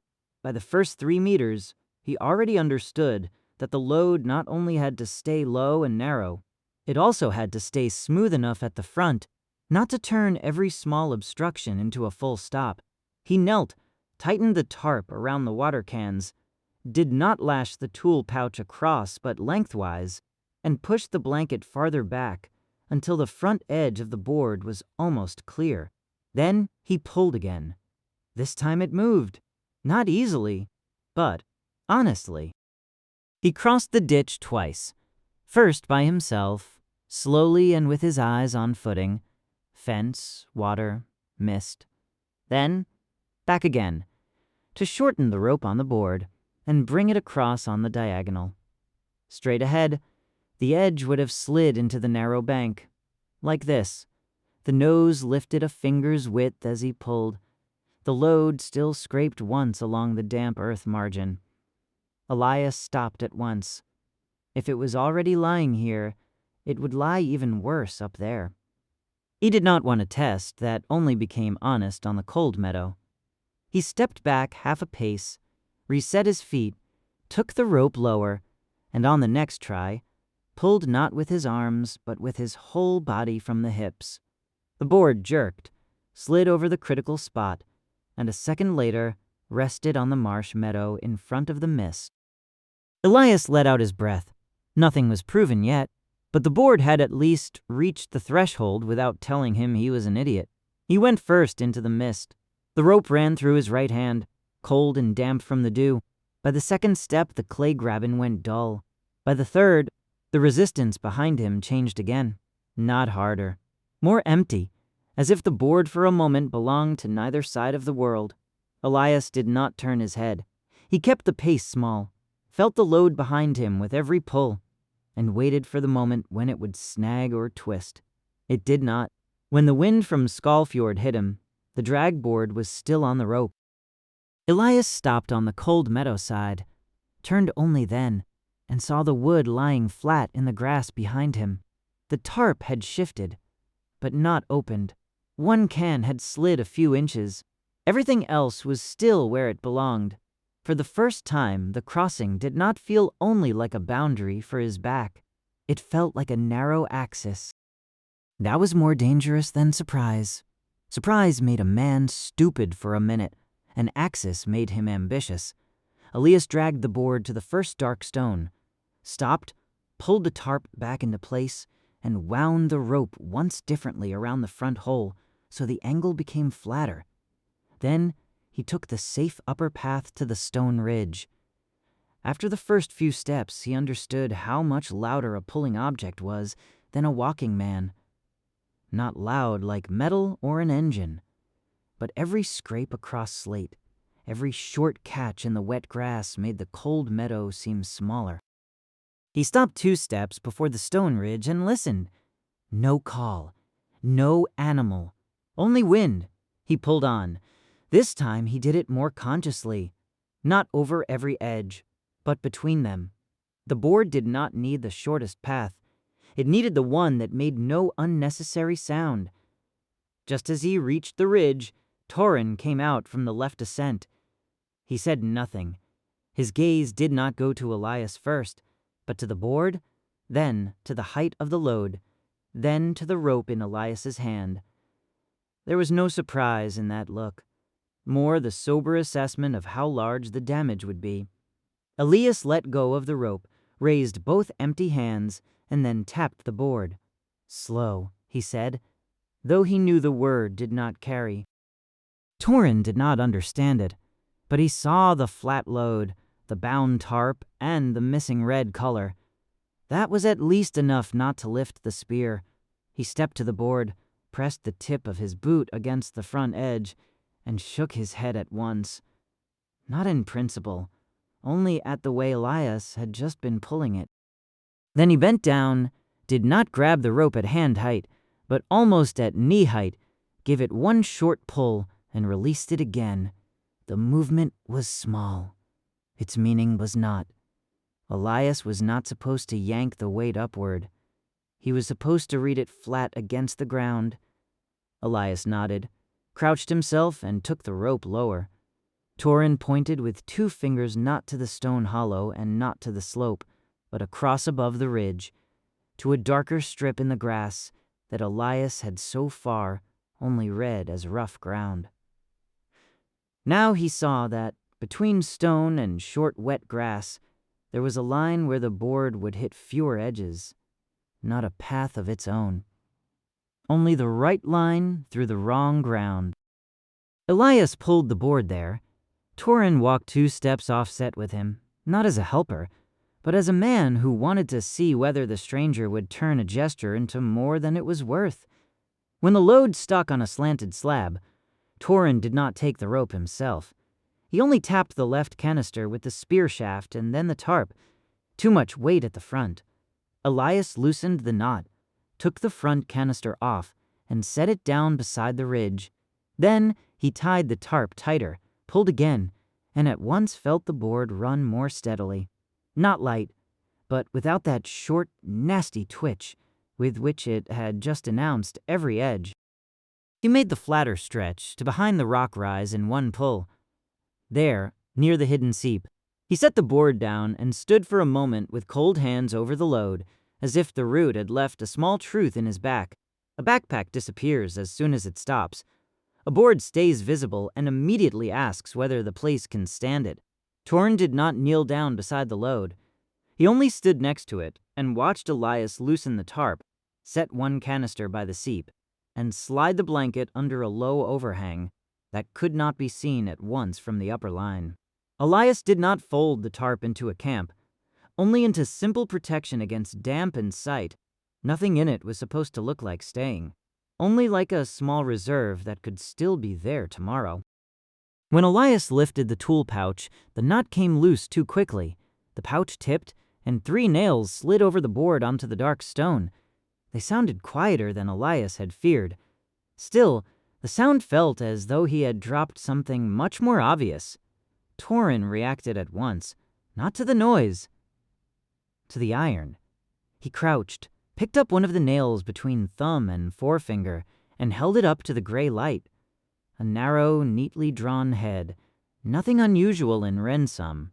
But up here, something so dense and clearly made that even Elias looked at it again with foreign eyes for a breath. Toren dragged his thumbnail over the point, then over the head. His gaze did not rise to Elias right away. First, he looked at the drag board, then at the pouch, then at the spot where the front water canister had been a moment earlier. More load was not automatically more value, but some weight was more honest than other weight. Elias slowly lifted his hand, pointed to the nail, and then to himself, not as a claim of ownership, more as an admission that the thing had come from his world. After that, he touched the pouch and made a short pulling motion low over the ground. Toren saw the motion, looked at the nail once more, and did not put it in his pocket. He laid it back on the board. Then he tapped the spear shaft first against the water, then against the blanket under the overhang, and finally against the nail. 3 different things, 3 different weights in his eyes. Elias did not understand all of it, but enough. Water lasted a day. A blanket lasted a night. Iron could have consequences. When Toren lifted his head, the mistrust was still there. It was only sorted differently now, no longer just against Elias as a stranger, also against what was starting to be pulled over the mist when a route worked too often. Elias tied the tool pouch tighter and left it on the board for the time being. That was not cowardice. It was order. If he wanted to handle iron today, the test would again turn into something larger than he could carry. He did not empty the second canister fully into the seep. He only topped up the reserve bottle and set the half-full canister under the tarp. The blanket he spread closer around the stone until it did not look like a finished place from above or from the side. After that, he pulled the empty board back to the ridge and felt, on the first meters, how large the difference was. Empty. The wood ran almost kindly. That was the second lesson of the day. Not every load had to cross all at once. The axis did not become strong because it was large. It became usable when it could be repeated. Toren stayed above the ridge as Elias pulled the empty board back along the safe line. At a narrow slate edge, he laid the spear shaft once across the ground. 2 fingers width above the spot where the board had just scraped. Then he lifted the wood again and stepped half a pace farther. Right here. Not there. Elias pulled once more. The board slid past cleanly. He got no more confirmation than that. When they stood again at the mist line, Toren stayed 1 step back. His gaze went once more to the board, to Elias's flat rope, and lastly to his hands. This time, he was not interested in the injured fingers, more in the question of whether these hands would think tomorrow that they had earned the right to turn a narrow line into a route for everything. Elias shook his head almost imperceptibly, as if he wanted to see his own ambition first. Then he took the empty pouch with the nails, drew 1 nail out and held it not out to Toren, but openly on his flat palm. Only a second, long enough for Toren to see the offer. Short enough that it was still not pressure. Toren looked at the iron, then at Elias's face. He did not take the nail, but he said a single word, shorter than his warnings on the slope, and less hard in sound. After that, he tapped once, with 2 fingers against the tool pouch and once against the empty space above the board. Elias did not need a whole sentence to understand it. If something on the fjord path was worth anything, it had to stay flat like the route itself. He nodded. Toren withdrew, not far, only to the left ascent. There he stood for another moment, spear loose beside his leg, and watched Elias pull the empty board into the mist. No help, no farewell. Only the silent finding that the stranger had moved more than his back today for the first time. The return to Rensum was easier and at the same time more dangerous. Easier because the board was empty. More dangerous because Elias now knew that it worked. He pulled the wood through the mist, over the ditch, and up to the trailer without really getting stuck anywhere. On the Rensum side, the whole setup suddenly seemed smaller, cheaper, almost comical.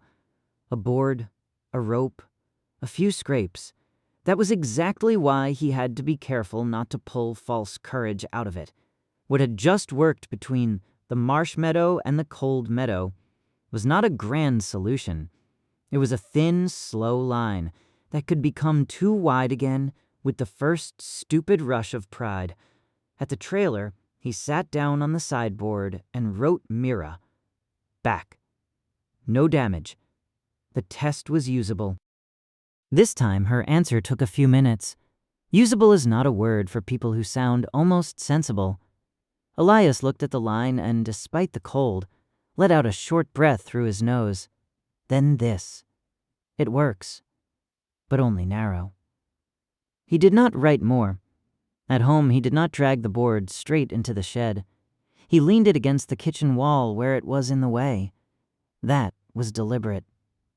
Things that became useful had to bother him in daily life first, before he trusted them too quickly. Then he spread out the notebook and wrote the clean copy before the memory could turn into a neat plan. Run 6 completed. Flat drag board can cross the threshold if the load stays low, narrow, and tied flat at the front. The safe upper line carries pulled loads, but not wide ones, and not with too much weight at the nose. Behind the rock rise, there is now a small reserve of tarp, blanket, and half the water supply. Not a camp, only a concealed intermediate stage. Toren tolerates the test, corrects pull height and line choice, and reacts much more strongly to iron than to water or blanket. Conclusion. The separate backpack trips are becoming a narrow supply axis. Elias read the last sentence twice and crossed nothing out. Then he wrote a new line beneath it. Next honest trade value. Nails. He put the pen down and looked at the board against the wall. In the morning, it had looked like a piece of old wood. Now it was the first thing from Rensum that had not only a run, but a direction. Elias did not count the nails at the kitchen table. The table turned things into plans. Paper, coffee, phone, old bills, and the notebook lay on it, where the cold meadow already looked tidier than it was. If he spread the nails there, a trade attempt would turn into a small economy far too quickly. So he knelt beside the drag board on the kitchen floor, where the plank had been in the way since yesterday, and laid the nails on a tea towel. There were 12 of them, though he had more. That was exactly why he took no more. The nails were nothing special. Galvanized, smooth, clean drawn, with heads that would not have drawn a second look on any Ransom construction site. Up on the cold meadow, 3 of them had been enough yesterday to change Toren's gaze. It had not grown brighter or kinder, only more exact. As if the man had seen not wealth in a tiny piece of iron, but consequences. Elias understood that now better than he liked. Up there, a nail was not a nail. It was a quicker brace, a firmer hook, a repaired handle, something that held with less tying. It could help, but it could also ask the wrong question at once. How many of them are there? And who decides? Elias wrapped the 12 nails in the tea towel, folded in the ends, and tied the bundle with thin twine. Beside it, he laid the small carpenter's hammer he had barely used in years. The head was bright on the edges and the handle dark with old hand sweat. He took it in his hand and felt at once the memory of work that had not been emails, price lists, and damage follow-up. The hammer did not stay loose in the backpack but went into a second cloth. Everything that gleamed or looked like a quick solution had to be made small first. Elias wrote Mira only after the backpack was packed. Short trip, small trade attempt. No fire, no larger load. Report back 12:30. The answer came after 3 minutes. Trade attempt with whom is the open question. Elias looked at the line, pulled on his jacket, and did not answer right away. He could have explained Toren, the spear, the water place, the bread on the stone, and the nails that had gained more weight yesterday than water had. But he still had not told Mira the whole truth in a room, and each new word on the phone did not make that old mistake smaller. At last he wrote, "With the man from the path. I am keeping it small." Mira's answer was shorter. "Small is good. Alive is better." Elias put the phone away. At the Kleygraben, the drag board stayed behind. That was the first real decision of the morning. Elias went only with backpack, hammer, nails, water, bread, and notebook. Tarp, blanket, canister, and every other second load stayed behind, because otherwise Toren would have had to ask at once whether a tolerated line was becoming a habit. A trade was already big enough when neither side yet had the same words for danger. The mist lay low over the marsh meadow. It looked thinner than usual, but the edge was right. Elias checked the water level, the fence, the trailer, and the wheel track, then did not go in right away. He stopped and did not imagine hope, but the first minute on the other side, the backpack on the ground, hands visible, no hand going to the hammer before Toren saw him, nails staying in the hand, and food not lying on the same stone as iron. He went through. The cold meadow took him in with wind and salt. The grass stood short and gray. The stones shone wet, and the safe upper route to the stone ridge was now familiar enough that Elias mistrusted it. After the first few steps, he stopped and looked back at the mist edge. The dark double mark on the stone was still there, dull, low, hardly more than a memory for someone who knew he had to look for it. That was good, but Toren was not at the stone ridge. Elias waited anyway. He set the backpack on the ground, did not go to the stone hollow, did not go to the rock rise, and did not fill a bottle at the seep either. He simply stood on the upper line and gave the place time not to answer him at once. Below, 2 of the dark animals moved across the fjord path. One stopped, snorted, and shoved its shoulder against the other, as if the whole slope were only a slow argument over the right track. Only after several minutes did Toren come out of the left descent. This time he carried, besides the spear, a flat wooden frame under his arm. It was not a big thing. Only 2 side rails, a crossbar, old binding of dark fiber, a torn leather strap, and a piece of net that smelled of fish. To Elias it looked like a mix of a carrying frame, a drying rack, and some contraption that only had a proper name in its owner's hand. Toren stopped 3 steps away. His gaze moved from Elias to the backpack, then to Elias's empty hands. Elias nodded, slowly, took off the backpack, set it down on the stone in front of him, and did not kneel yet. He tapped his chest. "Elias." Toren answered with his own name, short and without warmth. Then he laid the wooden frame on a flat stone between them, not close to Elias and not quite with himself either. The frame had split at one corner. An old binding still held, but badly. With every pull, the wood would open farther. Elias did not point to the nails right away. He crouched without opening the backpack and inspected the damage. 2 rails had been laid on top of each other, probably once held by a wooden peg or pin, but now loose. The binding had cut into the damp wood. A nail could close it if set right. 2 would be better. 3 would be showing off. Toren watched him. Elias tapped the crack with one finger, then the binding, then the firm part of the rail. He made no grand gesture and no hand movement that promised to solve everything. It was only about this one place. Toren said something and tapped the spear against the frame. The tone was not an order, more a warning. If Elias meddled with it, he would not be ruining just any piece of wood. He would be reaching into something Toren really used. Elias nodded. Then he opened the backpack. First came the bread. He laid it on a small stone to the left, far enough from the wooden frame. Then the water bottle closed. Only last did he take out the cloth with the nails and set it on a second stone. The hammer stayed in the backpack for the moment. Toren looked at the small bundle. Almost nothing moved in his face, but his grip on the spear did not get tighter, only more exact.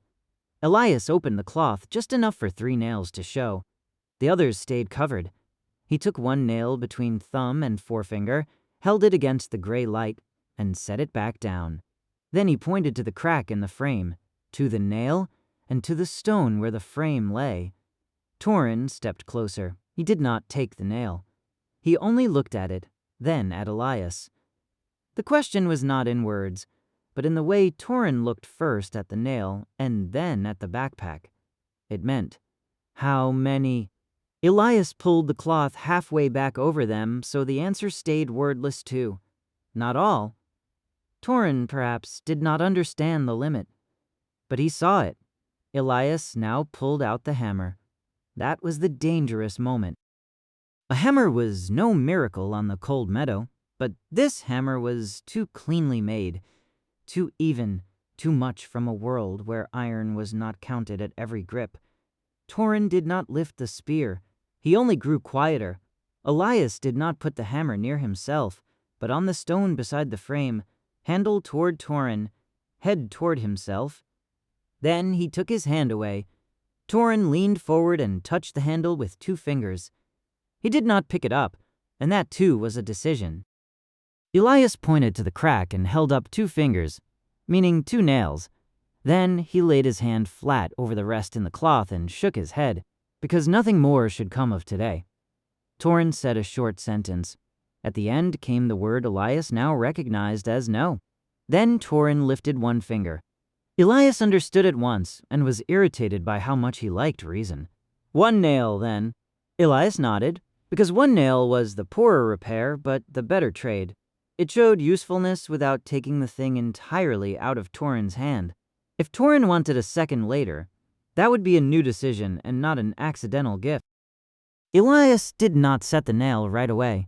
He first checked the grain of the wood, shoved the frame a little against a flatter stone, and took from the backpack a small piece of scrap wood he had brought as backing. The piece was plain, rough, no longer than his hand. He laid it under the split rail so the nail would not hit the stone, and looked at Toren. Toren nodded almost invisibly. The first strike was too loud, not loud in Rensum. There, it would have been a small dry knock that disappeared into the shed. Up on the cold meadow, it jumped over stone and grass like a false claim. Elias stopped at once. Below, the animals lifted their heads. Toren did not look at them. He looked at Elias. Elias lowered the hammer, let out his breath, and set the second strike more softly. Not from the arm, but briefly from the wrist. The nail bit in. The third blow drove it deeper. The fourth set it.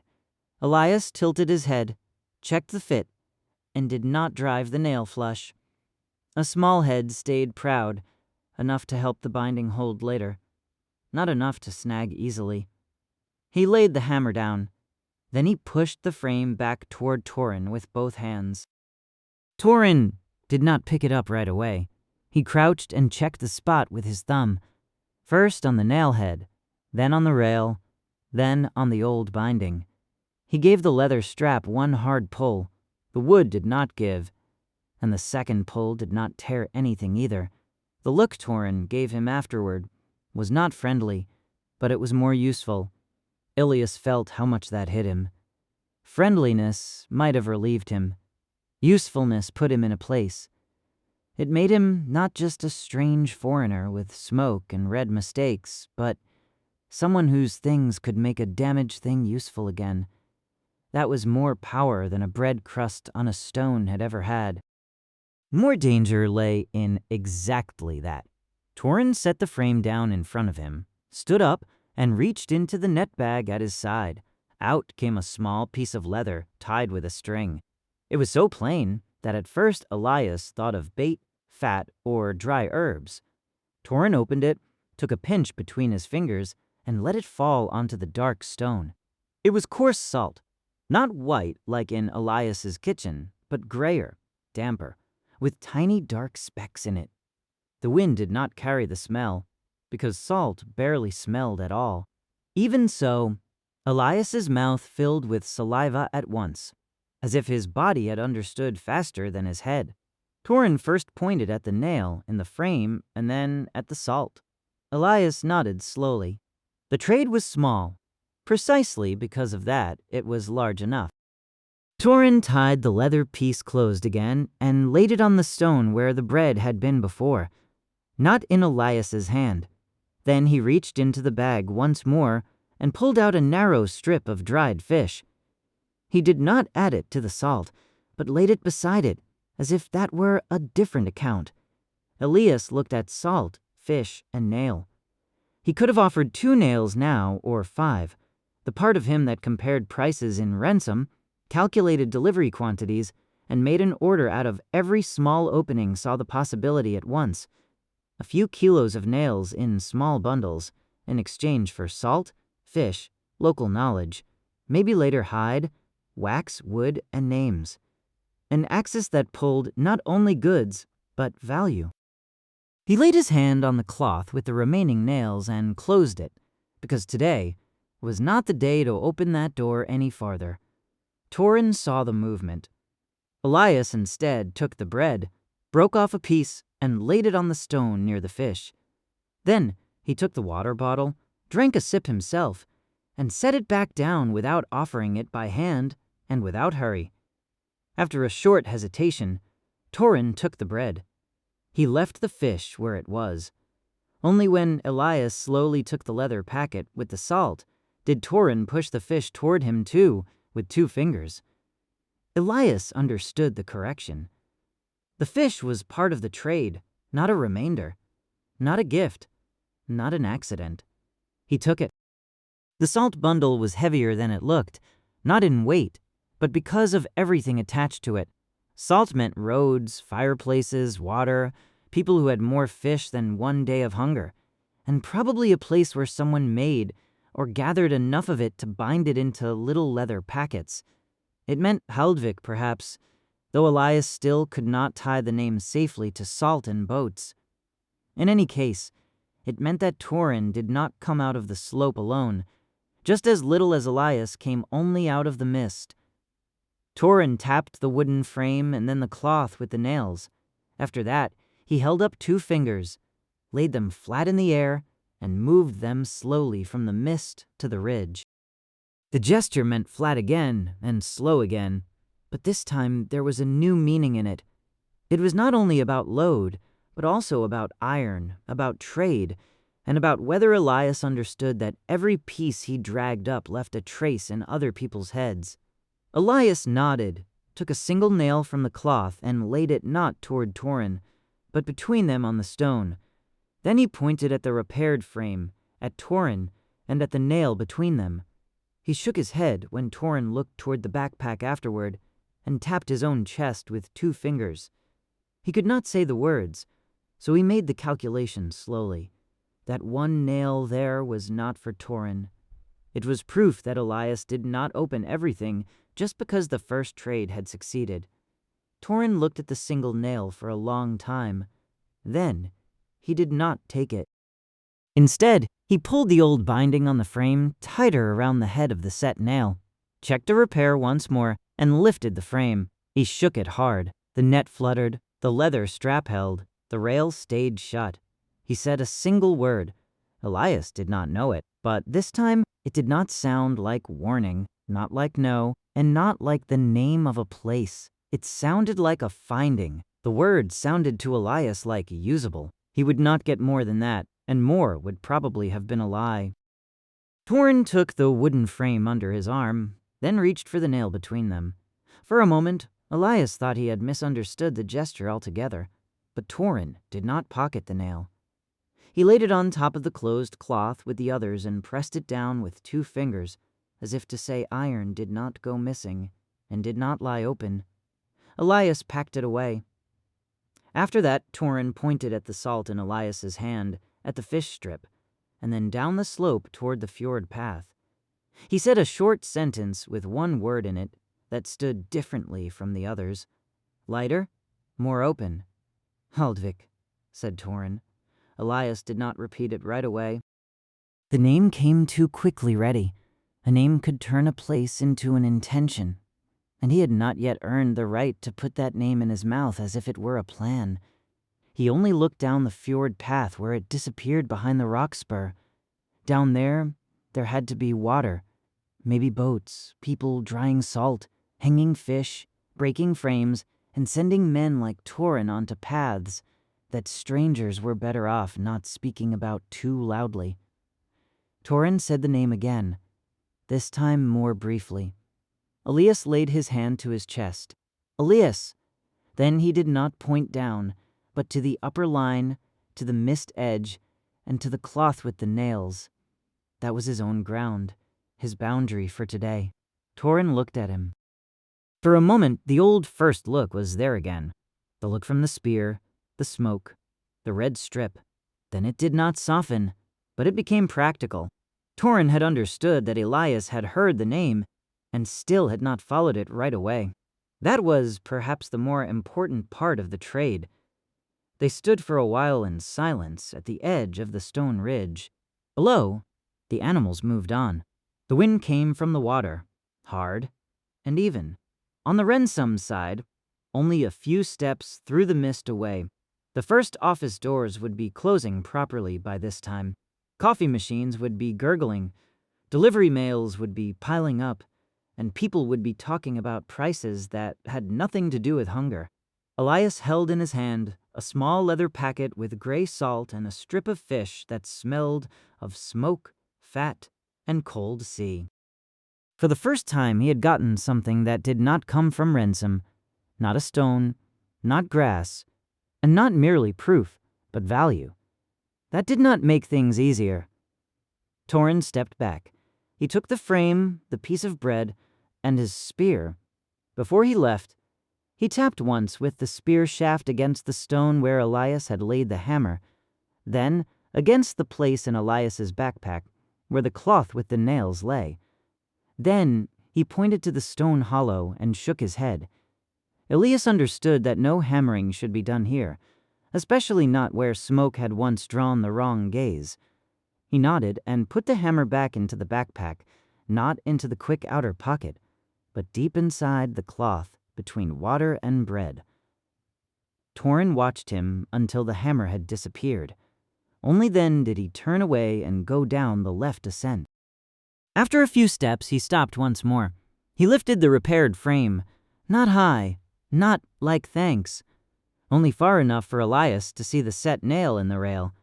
Then Toren disappeared behind the rock spur. Elias stayed alone at the ridge. He waited until the wind had taken the small sounds of Toren's steps away completely. Then he did not go to the seep, although he could have filled his bottle, and he did not go to the stone hollow either. He only checked the ground, picked up a tiny wood splinter from the repair, and ran his fingers over the place where the hammer had lain. No nail was forgotten, no shiny head was left in the grass, and no second story remained for foreign eyes. He wrote in the notebook, Trade 1. One set nail in Toren's wooden frame in exchange for salt and fish. It was no gift, and the supply remains closed. Hammering is loud. Iron draws more questions than water. Toren names Haldvik, but the name is still a road, not a destination. He did not underline anything. Underlined sentences were usually sentences you did not trust. At the mist edge, he turned once more. The cold meadow looked unchanged. Stone ridge, rock rise, slope, gray grass, the narrow fjord path far below. But somewhere behind the rock spur, Toren now carried a repaired piece of wood with a nail from Renzum in it. That fact was small enough to fit in one hand, and large enough not to be undone anymore. Elias went back through the mist. Renzum smelled of wet clay and diesel. The ditch gurgled. The trailer stood like a forgotten problem by the fence. And on the road, a white delivery van passed without slowing down. Elias set the backpack on the trailer sideboard, took out the leather packet with the salt, and laid it next to the fish strip. Both looked wrong here. Not fairy tale wrong, but practical wrong. The salt was damp and gray, the fish hard, dark, and sharp in smell. They were things a person had made to survive a winter, a road, or a trade. They did not fit payback questions, clearance shelves, and the app on his phone, which had just shown him a new message from Mira. Back? Elias wrote. Yes. No injury. A small trade worked. I will be home soon. Mira answered. That sounds like a sentence that explains more than it says. Elias looked at the salt and fish. Yes, really, tonight. He sent the message before he could make himself more cowardly. At home, he did not lay the nails on the kitchen table. He packed them into a small tin, wrote Cold Meadow Iron on it with a black marker, and set it in the lower shelf of the old tool cabinet. He did not hang the hammer back on the hook, where it had stood almost decorative for years. He put it in with the tin. If this tool got work again, then not as a keepsake. The leather packet with the salt went onto a plate, the fish beside it. Elias washed his hands and still smelled smoke, and something foreign on his fingertips afterward. He was probably imagining the smoke.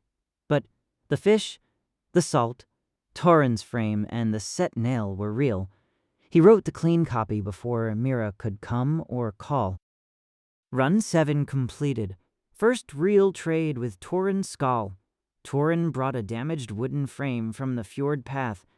I set 1 single nail, no more, and kept the rest visibly limited. Hammering carries far, so from now on not near the old stone hollow, and not without reason. Toren gives in exchange a small leather packet with coarse salt and a strip of dried fish. He names Haldvik as the source or supply place, but I am not following the name yet. Result, Toren reads me for the first time not just as a disturbance, but as a limited, useful stranger. The price is that iron now leaves a social trace.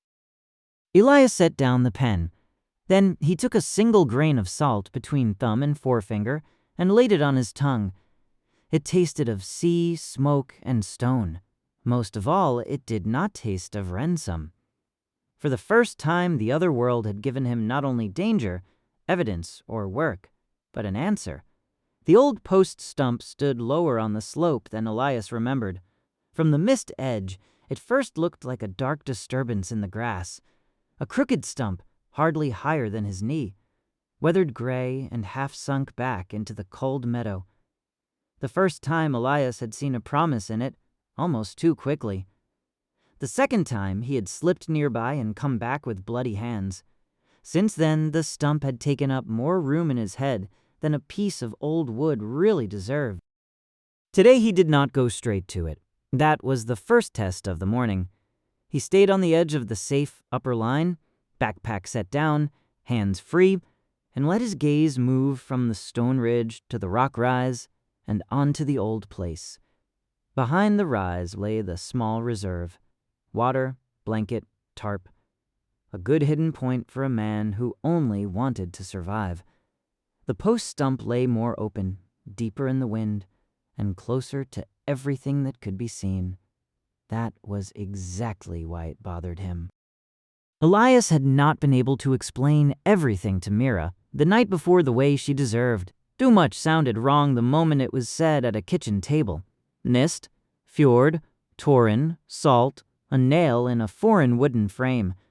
Mira had been silent for a long time, then had not asked about miracles but about paths, times, and whether Elias now knew when a hiding place stopped being a hiding place. That question pressed at his back harder than any wind. He had no nails with him today. No hammer, no trade bread. Only a tape measure, string, a carpenter's pencil, a small notebook, 2 thin willow stakes from Ransom, and a piece of dark chalk. None of it was meant to build. All of it was meant to check. Down on the fjord path, no people were moving. 2 of the dark animals stood in the grass, far enough away to be only heavy backs and short horns. The wind came from the water, carried salt upward, and tore at Elias's jacket. On a day like this, any idea of roof and warmth was either sensible or ridiculous. Sometimes those 2 things stood very close together. Toren appeared left of the ascent, as if the slope had pushed him out of a fold. He carried the spear and no wooden frame. That was good. Elias did not want to repair anything today. Toren stopped above the stone ridge and first looked at Elias's empty backpack, then at the willow stakes sticking out sideways. His face changed hardly at all. Still, Elias felt the air between them grow more testing.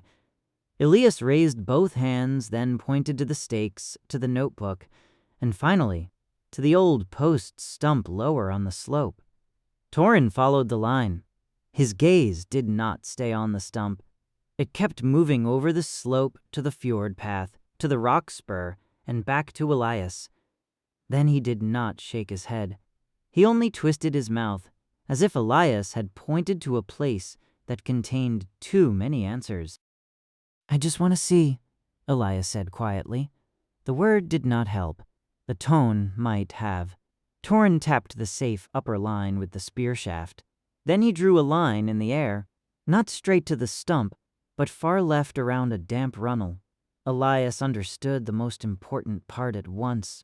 Not straight ahead, not over the old mistake. He nodded and picked up the backpack again. The path to the farm site was longer than his eyes had claimed. From above, the slope looked open.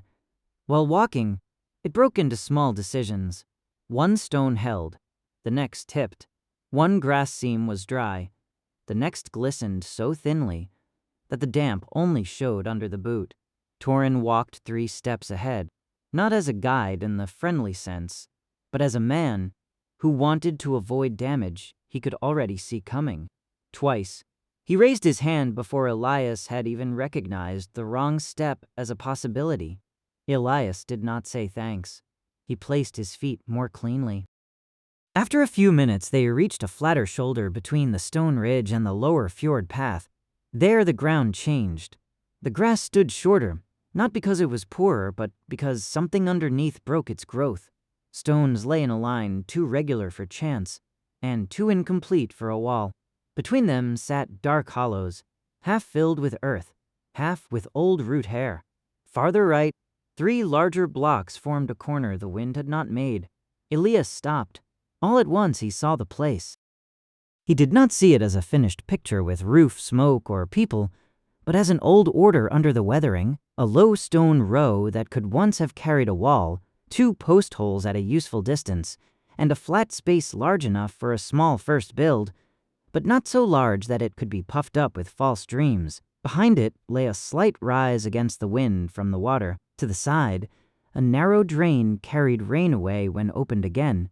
The rock rise with the seep was better hidden. This place could become a homestead. That was the problem. Elias walked slowly along the stone line. He did not touch anything with his hands first. The eyes had to work before the fingers. Where would water run? Where would the first post stand without rotting right away in the wet draw? Where could a roof fail against the wind instead of offering it its full side? From which point could one see the mist edge without drawing a straight line for every other gaze? And where would smoke stand if one day it came not from an aluminum bowl, but from a real small hearth? Toren stayed at the edge of the place. He did not step into the old stone line.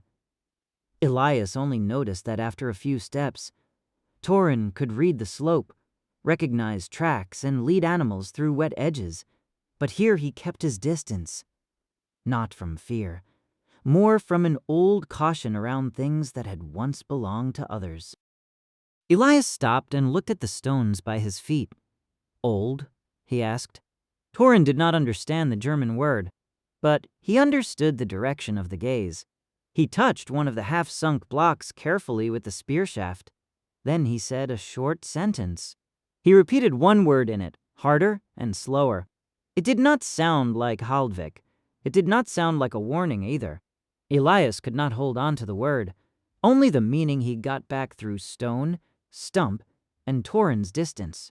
Someone had been here before. That was not a discovery. It was the difference between empty and abandoned.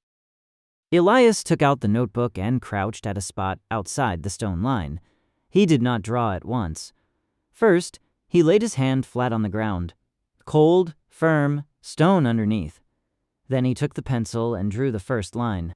Not the mist, not the path, only the place. A rectangle. Rough. The stone row, the two visible post holes, the wind ridge, the drain. Toren came closer only when Elias laid the notebook open on the stone and took his hands away. He did not lean in far. His gaze was enough. Then he tapped the side of the rectangle that lay open toward the fjord and pointed two fingers down toward the path. Men could see. Elias nodded. He had felt it in his chest already, but it was something else when Toren set the warning.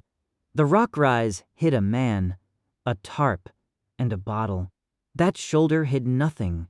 Once there was wood standing there, smoke hanging over it, or someone taking the same path too often. Elias took the chalk and drew a light line on a flat stone that pointed toward the path. Then he walked 10 steps downhill, not to the dangerous line, only far enough to see the farm site from a different angle. From there, the old stone row became a quiet edge in the grass. The post stump was visible if you knew it was there. But a roof, even a low one, would write a new shape into the slope at once. He imagined what a stranger would see as soon as wood stood here and smoke rose over it. It would no longer be a man with a backpack, but a place of stone, wood, smoke, and stores. Elias walked back. His breathing came faster. Though the way had been short, the decision pulled at him, and he did not like that pulling. It felt too much like the moment when the dragboard had first gone cleanly through the mist. When something became possible, the head acted as if it were already right. It was not right yet. He checked the other side. From the upper line, one could reach the farm site without going straight over the stone hollow. That was good. From the seep to here, the way was longer, but manageable if water was carried in small amounts. That was bad, but not deadly. The ground was firmer than at the rock rise, the place broader, and the wind honest. No hollow that could become a pretty mistake. No hiding place that invited him to keep everything small, so no one would ask questions. Elias took one willow stake from the backpack and held it above the first post hole. He did not set it in. Toren saw the movement at once. The spear did not lift, but Toren's whole posture narrowed. Elias felt how easily that moment could tip. A stake in an old hole was still not a build. For Toren, it could still mean possession, or claim, or folly. Elias laid the stake crosswise on the ground, far beside the hole, and raised his empty hands. "Not yet," he said. This time the word mattered more to him than to Toren. Instead, he took the string. One end he weighted with a flat stone, the other he pulled to the second hollow. No line in the earth, no new mark for foreign eyes, only a measurement he could remove again right away. The distance did not fit modern units cleanly. Of course it did not. Still, his body recognized the gap. 2 posts, a low wall, a roof that worked with its back against the wind ridge. Small enough for a beginning, large enough to be more than shelter from rain. Toren watched him. When Elias wound the string back up, Toren stepped over the old stone line for the first time. It was only 1 step. Elias acted as if he had not noticed, because some small concessions broke if one looked at them too quickly. Toren went to the crooked stump, laid a hand on it, and pressed. The wood did not give, though it was dead and gray on the outside. Then he scraped earth from a dark hollow beside the stump with the spear shaft. Not much, just enough for a round edge to become visible. Another post hole. Elias felt the plan in his head not grow larger, but sharper. Here a corner had once stood. That was neither danger nor mere wish. In this ground someone had already come to the same answer once. Long before Elias, long before ransom. Long before his bills and his drag board. A person had set wood into the earth here, because wind, water, path, and stone had made enough sense together. That did not make the place free. It made it usable. Elias took the chalk again and marked the edge of the visible hollow only on a loose stone, not on the ground. Then he held the stone up, showed it to Toren, and slid it under a grass lip at the edge of the place. From above it would not be visible. From Elias's own position, he would be able to find it again. Toren gave a quiet snort. It was not laughter. Perhaps the smallest form of approval he could afford. Perhaps only the finding that Elias had at least not set a red strip or a shiny nail into the landscape this time. The wind settled for a brief moment. In that gap Elias heard water, not the seep behind the rock rise, a finer, deeper sound, almost hidden by the grass. He followed it 3 steps to the right and found the narrow drain he had just read only as a dark seam. There the water did not stand as a source, but as a wet run under stones. No place for filling, but enough to know where rain went when the old line was opened again. He crouched down and drew some leaves and damp earth out of the runnel with 2 fingers. The water ran freer at once by a finger's width. He did no more. The temptation was there. An hour's work, maybe 2, and the drain would be visible. A few stones out, a few grass tufts gone, a first small victory. It was exactly such victories that made one blind too early. Today, it was not about improving the place. Today, he had to decide whether the place would improve him or ruin him. He stood up and looked back to the rock rise. Back there, he was safer. Safer for a man. Not for a homestead. A tarp under stone, a canister in the shade, a blanket in a gap. That was a hiding place with reserve. It could save him for a bad day, but it could not break him free from ransom. Not really. He would keep coming, taking, hiding, counting, and leaving. Always with his back to the mist. Always with the thought that everything had to fit back into the backpack at once. Here, nothing fit into a backpack anymore. That was the decision. Toren said something. Elias looked at him. Toren pointed at the old stump, then to the fjord path, and finally, with a flat movement at the sky over the water. The gesture was larger than usual. It did not only mean sight. It meant weather, smoke, roads, people, maybe even stories that did not disappear from an old place just because a new man found it. Elias did not answer right away.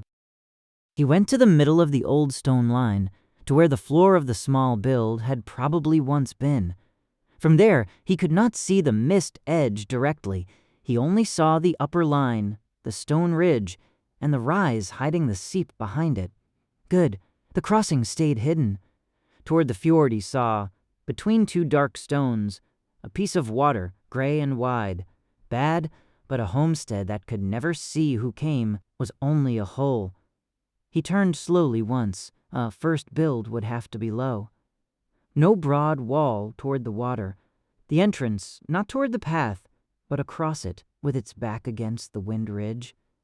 Stores not open. Fire, if any. Small and only on days when wind and visibility allowed it. It sounded like restriction, but it also sounded like reality. Elias knelt in the middle and pressed his hand to the ground. "Here," he said. He said only that one word. Toren did not understand the word, but he understood the body. A man who only checked a place stayed on his feet. A man who knelt and laid his hand flat on the ground said something else. Toren stepped closer. Slowly. Elias stayed crouched. No grand gesture. No reaching for the backpack. He only took the willow stake, laid it crosswise on the ground again, and pushed it with 2 fingers to the edge of the first post hole. Beside it, he laid a flat stone. The stake stayed loose. If wind came, it could take it. If a person came, they would have to look twice to find meaning in it. For Elias, it was not yet a build, but a decision. Toren looked at the stake and stone. Then he drove the butt end of the spear into the ground beside the old stone line. Not deep, only a short, dull push. Then he pulled it out again and pointed to the place the spear had marked. Elias needed a moment. The point was not at Elias's first choice, but half a step farther uphill. Drier. Better against the wind ridge. Less pretty in Elias's rectangle, but more right in the ground. He nodded, took the stake, and set it there. This time Toren said nothing. The silence had weight. Elias took the notebook and changed the drawing. The first post point moved up. The line became skewed, and therefore more real. After that, he did not write camp, and not reserve. He also did not write the big name that had been circling in his head for days. He wrote Old Farmyard. The words looked small. They were enough. He did not tear out the page. He did not show it to Toren like a contract either. He closed the notebook, put it in the backpack, and checked the ground again to see if chalk, string, or foreign material had been left visible. The loose stone lay under the grass slip. The willow stake at the new point looked like driftwood. No more should remain today. Toren went back to the edge of the old stone line. There he picked up something Elias had overlooked. A small piece of charred wood, black inside, gray outside. Toren did not hold it up ceremonially. He only laid it on one of the old stones so Elias could see it. There had been a fire here once. Maybe a hearth, maybe a burn, maybe only the remains of work. Elias did not know. The uncertainty was good. It kept him from making the place pretty too quickly. He did not take the wood. Toren saw the decision and pushed the piece back under the grass with the spear shaft. After that, they climbed back to the stone ridge together. The way back felt different from the way down, even though they took the same steps. On the way down, Elias had followed an old wood stump. On the way up, he came back from a place that had asked for a decision from him. The cold meadow stayed cold. The wind stayed sharp. The fjord path stayed an open line for foreign eyes. Nothing had become easier. Only, it was no longer small. At the ridge, Toren stopped. He pointed at the backpack, at Elias's empty hands, and then at the farmyard below them. His brows rose hardly at all. The question was still clear enough. Tomorrow. Elias could have shaken his head. He could have checked the whole thing for another week, with lists, drawings, wind-watching, and excuses that all sounded reasonable. Instead, he lifted one finger, pointed to the point where the stake lay, and made a short vertical movement downward with the other hand. A post. He would not set it today, but the post was the next step. Toren looked at him for a long time. Then he pointed at the hand that had just indicated the post and then at the slope. He said a short sentence, one that Elias did not understand a word of. But he heard the price clearly. A post was no more hiding in secret. A post called work, and work called traces. Elias nodded. That was not a promise to be careful enough. Such a promise would have been too easy. It was only acceptance that the decision had cost. Toren turned away first and disappeared up the left ascent. Elias waited until he could no longer see him. Then he went back toward the mist edge, slower than necessary. Halfway there, he looked back once more. The old farmyard lay lower in the grass, hardly visible, and yet now he knew exactly where the first post had to stand. Not where his head had wanted a neat corner, but where ground, wind, and Toren's brief hint placed it. At the mist edge, Elias stopped. He thought of Ransom, of the tool cabinet, of the hammer beside the tin-marked cold meadow iron. He thought of Mira, who would not believe big sentences if small decisions were enough. He thought of Toren's step over the old stone line and of the charred wood lying under the grass again. Then he went through. On the Ransom side, the afternoon was brighter, but not warmer. The Kleygraben smelled of mud, and somewhere a car door slammed shut. Elias set the backpack on the trailer sideboard and wrote Mira first before he opened the notebook. Back. No damage. I found the place. It is worse hidden and better right. Her answer came only after he was already sitting on the edge of the trailer. That sounds like trouble with a roof. Elias looked over the marsh meadow to the mist lying flat in the grass. Yes, but the right kind of trouble. He wrote no more. He took out the notebook and made the clean copy on the sideboard. Not later at home. The place should not be made smaller again by coffee steam, bills, and Ransom light before he held it in place. Run 8 completed. The old farmyard site on the cold meadow has been checked. The Rocker Eyes remains the better reserve and better hiding place, but not a homestead. The old site has stone remains, several post holes, firmer ground, a wind ridge, and a drain. It is more visible from the fjord path, but strong enough for a first low build.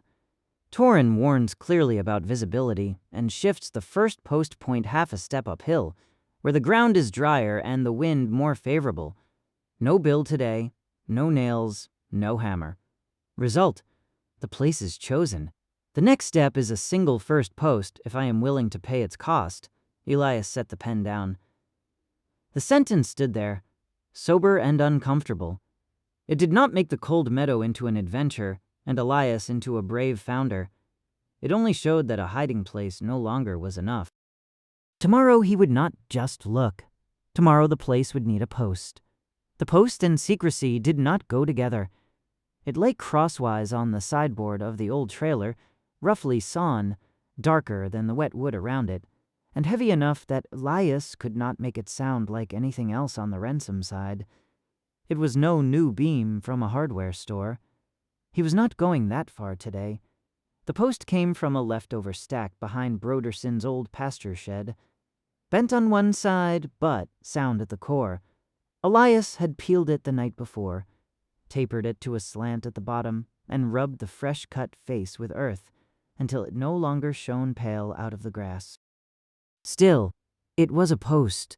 A single piece of wood could be louder on the cold meadow than a whole backpack full of small things. It no longer said that someone was checking, searching, or stopping by for a moment. It said that someone was starting a place. Elias stood by the trailer, jacket open, hands already resin sticky, and texted Mira before he could make himself either more cowardly or wiser. First post. Just one. No fire. Update at 14:09. The reply came while he was tying the short line around the top end of the post. One is a sentence that can be used against you later.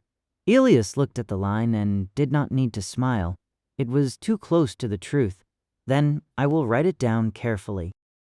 He put the phone away and checked the load one last time. The post lay on the drag board. Not high. not across the full width, but lengthwise, with a cloth under the point so it would not tear up every clod of earth.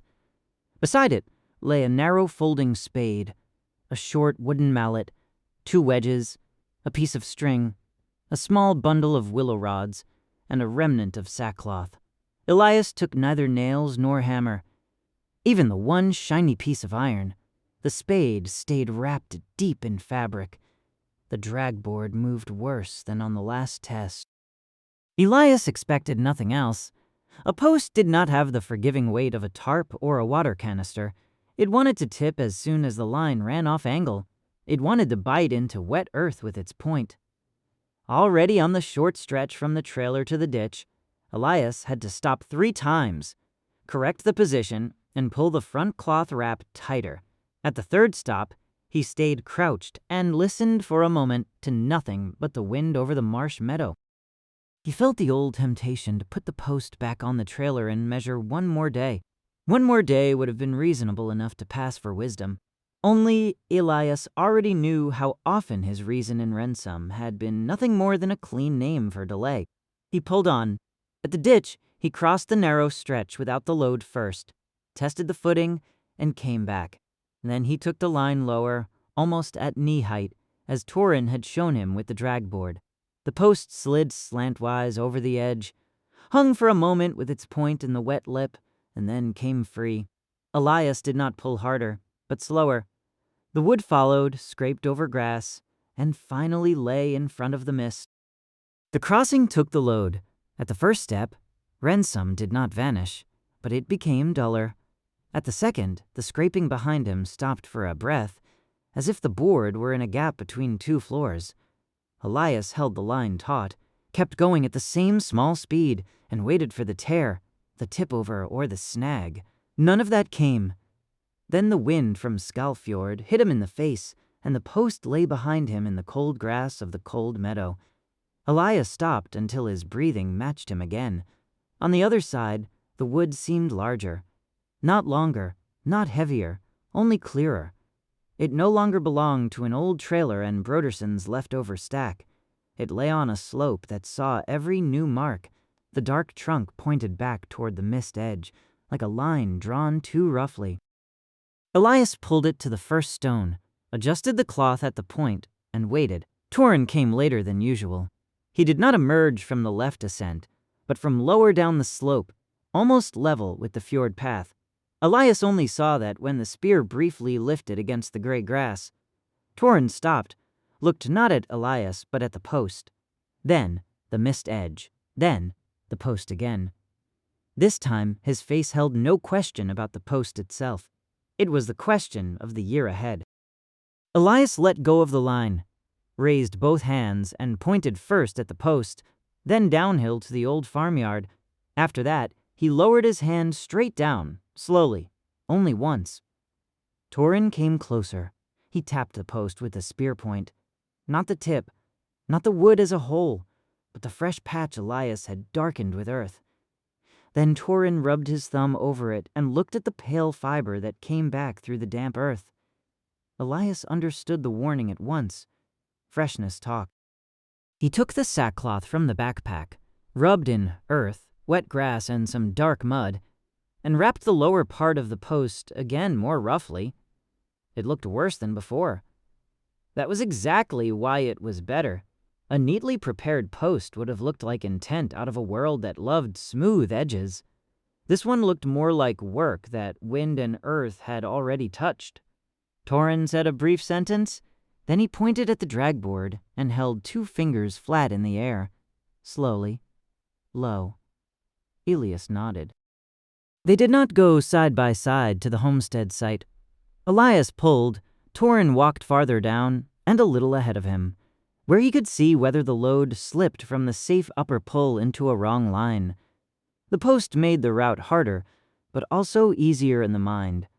Everything narrowed to a single task. No trade, no seep, no scouting. Only the question of whether this wood would get to the point Toren had shown him the day before. Intact, quiet, and without new damage, twice the point snagged. The first time Elias freed it with his boot, but then stopped at once because the movement had been too rough. Down on the fjord path, two horned beasts lifted their heads. Toren only glanced at them, and then tapped Elias's hand on the line with the spear. "Don't pull harder. Take it lower." The second time the post caught on a slate edge. Elias knelt, did not lift the wood, but turned it by a hand's breadth. The post slid on. That small correction felt better than any force. At the old farmyard, Toren stopped before the stone line. Elias pulled the post to the edge and left it there. The place did not look different from yesterday, and yet everything had shifted. The stone remains lay in the grass. The dark post holes were half filled, and the wind ridge stood behind them like a sober shoulder. The little charred piece of wood was no longer visible. Elias was glad of that. A place did not need every sign at once. He looked for the point Toren had marked. Half a step uphill from the better old hole. Drier ground, less neat in the line, better against the wind. Elias would not have chosen it alone, because his head liked rectangles. The slope did not like rectangles. The slope wanted grip. Elias laid the post beside the point and knelt. The folding spade was too small for the job, and precisely for that reason it was right. A larger spade would have worked faster and revealed more.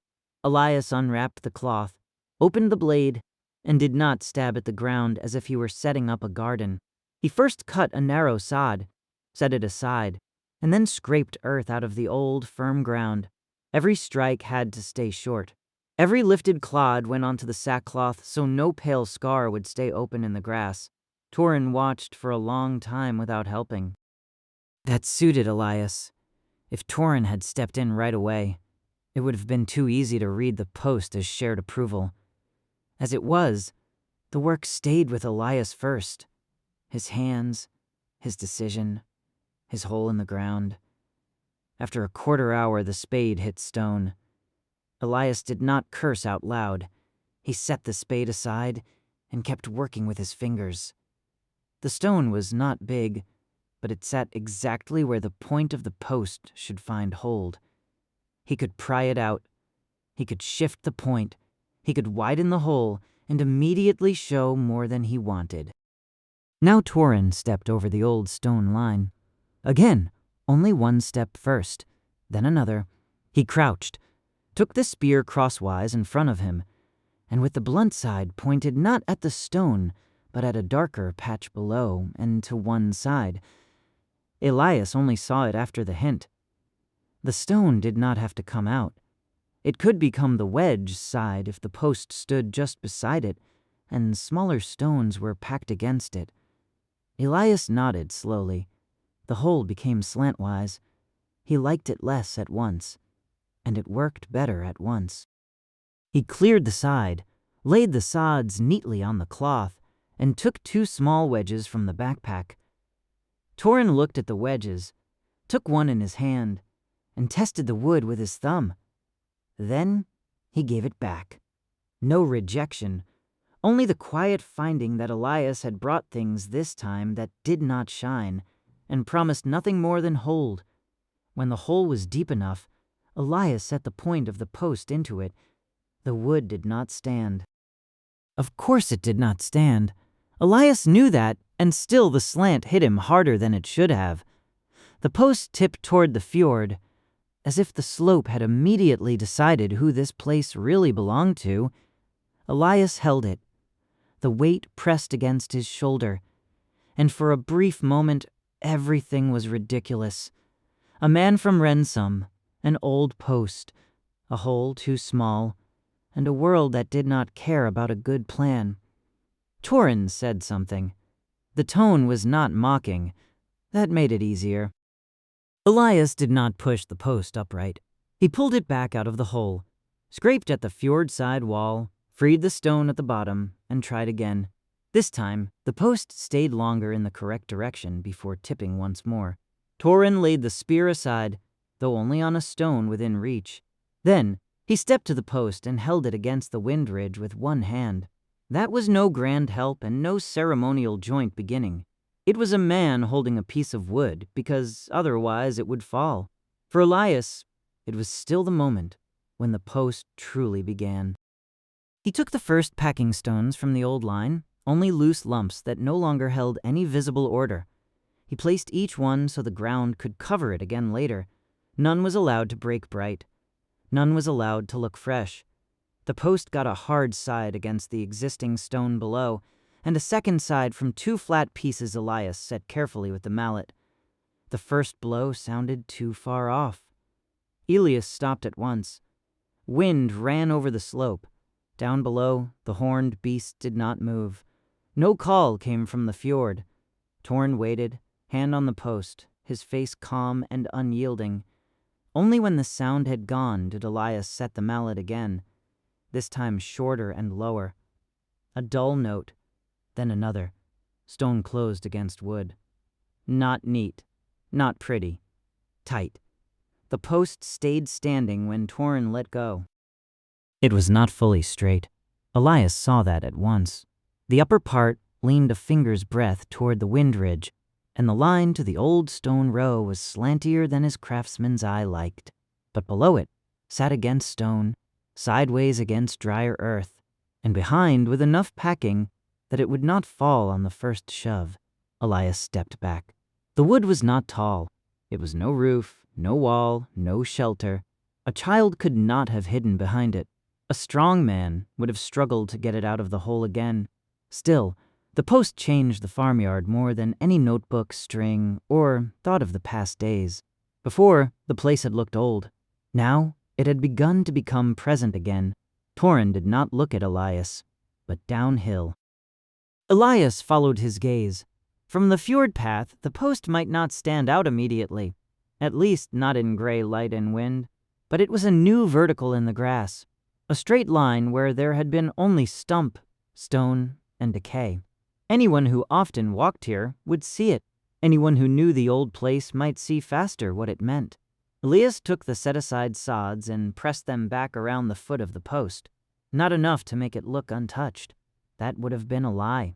Only enough that no fresh earth shone like an open wound. He did not shake out the sackcloth, but folded it with the earth inward. Everything that came out of the hole went back with it, or disappeared dark under the grass lip. After that, he did not tie the willow rods to the posts. He had planned to.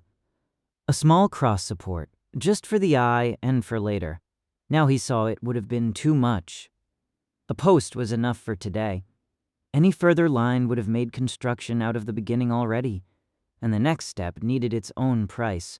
Toren noticed that Elias packed the rods away again.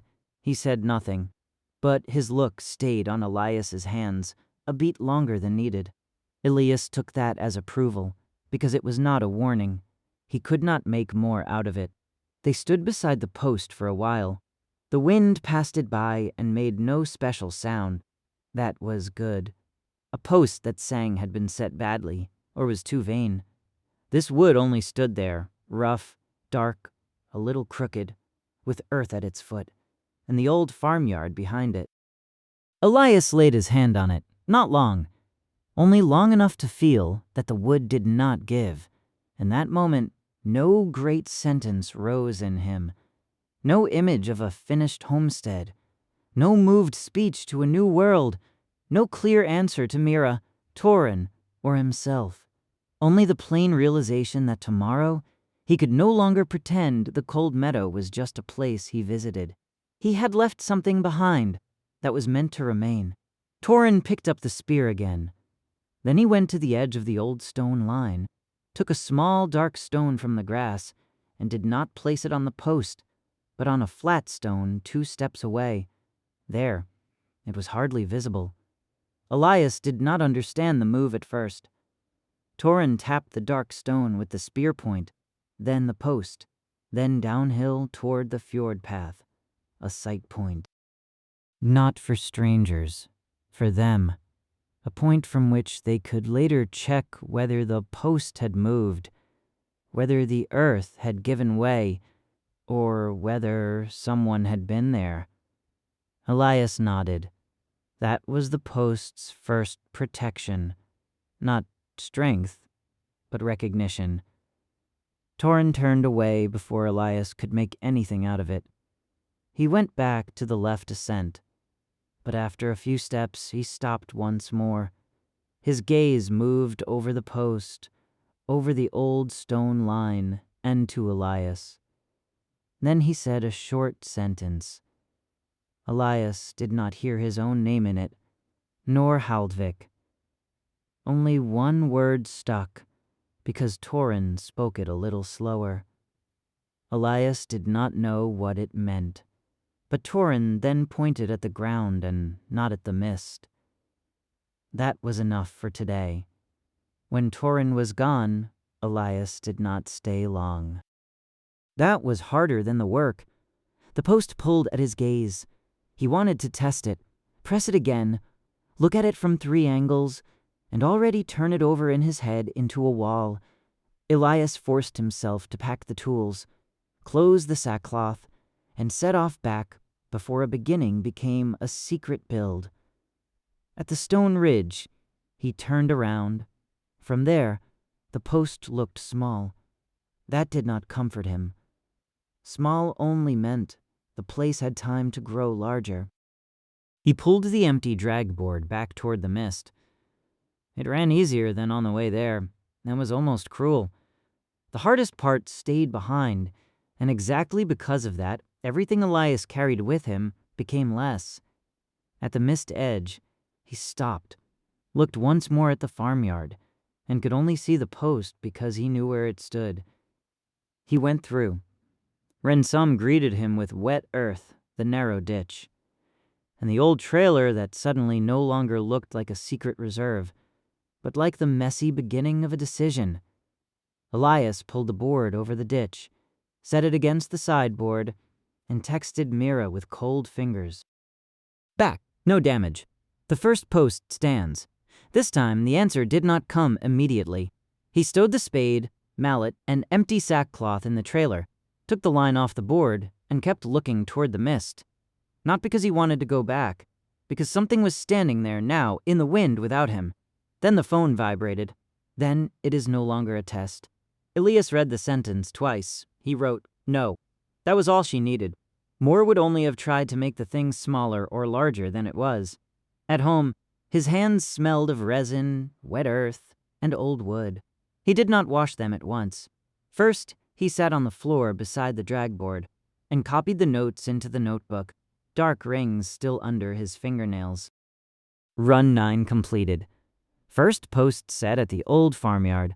The point lies half a step uphill from the better old hole, drier and better against the wind ridge, as Toren showed. One existing stone remains in the ground as the wedge side. Packing stones close the foot, and sods cover the fresh earth. Toren keeps the post steady briefly but helps no more than necessary. Result, the chosen spot is becoming a place in progress. The post is small, visible to trained eyes, and no longer possible to undo without leaving traces. Elias set the pen down and looked at the last sentence. No longer possible to undo. That was not entirely true. Of course the post could be dug out, the hole closed, and the slope left to the rain. But that would not be return. It would be demolition. Between those two lay the difference, and Elias knew he had said it today. The marker stone had not moved. The post had. Elias saw it from the stone ridge before he reached the old farmyard. It was no big slant. The base had not broken. The wood had not been knocked over, and from a distance nothing looked like a catastrophe. That was exactly why it hit him harder. The dark stone Toren had set 2 steps beside the post yesterday stood exactly where it had. The post, by contrast, leaned toward the fjord by barely 2 finger widths farther than it had the evening before. The wind had not taken it overnight. It had only corrected it. Elias stopped and pulled the line of the empty drag board tighter around his hand. Today, he had brought no load, no nails, no hammer, and no new wood. Only string, 2 wedges, the small notebook, the folding spade. a folded tarp from reserve, and a coil of gray line that had once been used in Rensam to secure roof battens. The plan had been simple. Check whether the post still stood, tamp the earth at the base, go to the seep, look at the hidden reserve, and return. A plan that had sounded reasonable at the mist edge. Up here, the fjord wind whistled across the grass so hard that every small order looked like a claim. The post was dark, rough, and still small, but it was a vertical surface, and the wind did not treat it like a cymbal. It treated it like a lever. Elias did not go down at once. He forced himself to look first from the edge of the old stone line. The base was not exposed. The sod still lay around the hole, but on the fjord side, they had loosened and stood up dry, as if an animal had pushed its nose under them. The earth there had gone lighter, not enough for a random glance from the path. Enough for Toren, enough for Elias if he stayed honest. Toren was nowhere in sight. That made the matter neither easier nor harder, only more personal.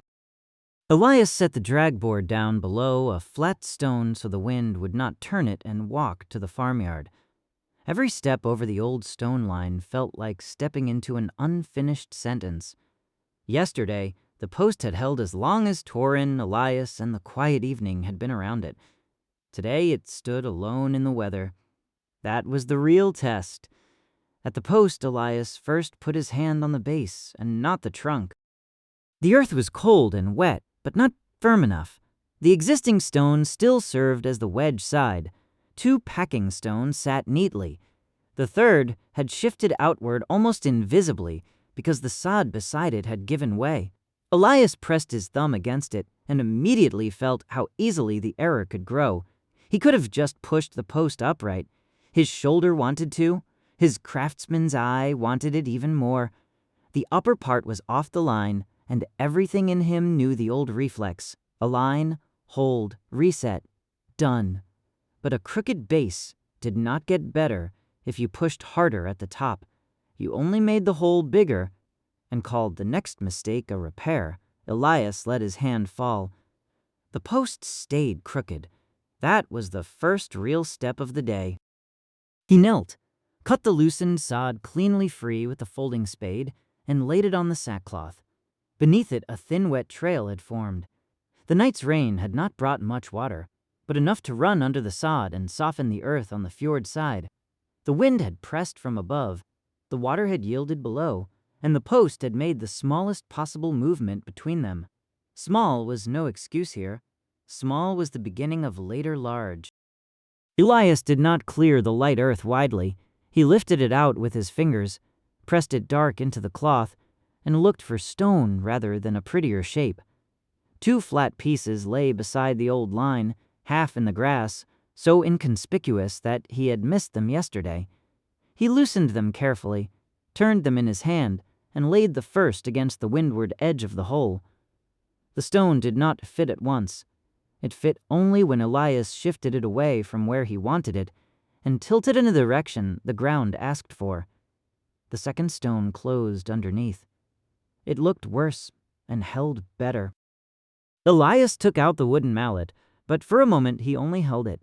The first blow from the day before still lived in him, too bright and too far off.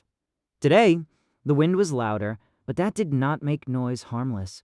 He set the mallet low, almost at ground level, and gave the stone only a short, dull pressure that was more placed weight than a clean strike. The stone slid a little. Once more. This time it stayed. Elias checked the post, not at the top, but at the base. He pushed from the fjord side, then from the slope side. The wood still moved, but differently, not freely in the hole. It now gave only as much as living material gave when it was not fully dry, not cleanly straight, and not set in a workshop. He would have liked to be satisfied. The wind would not let him.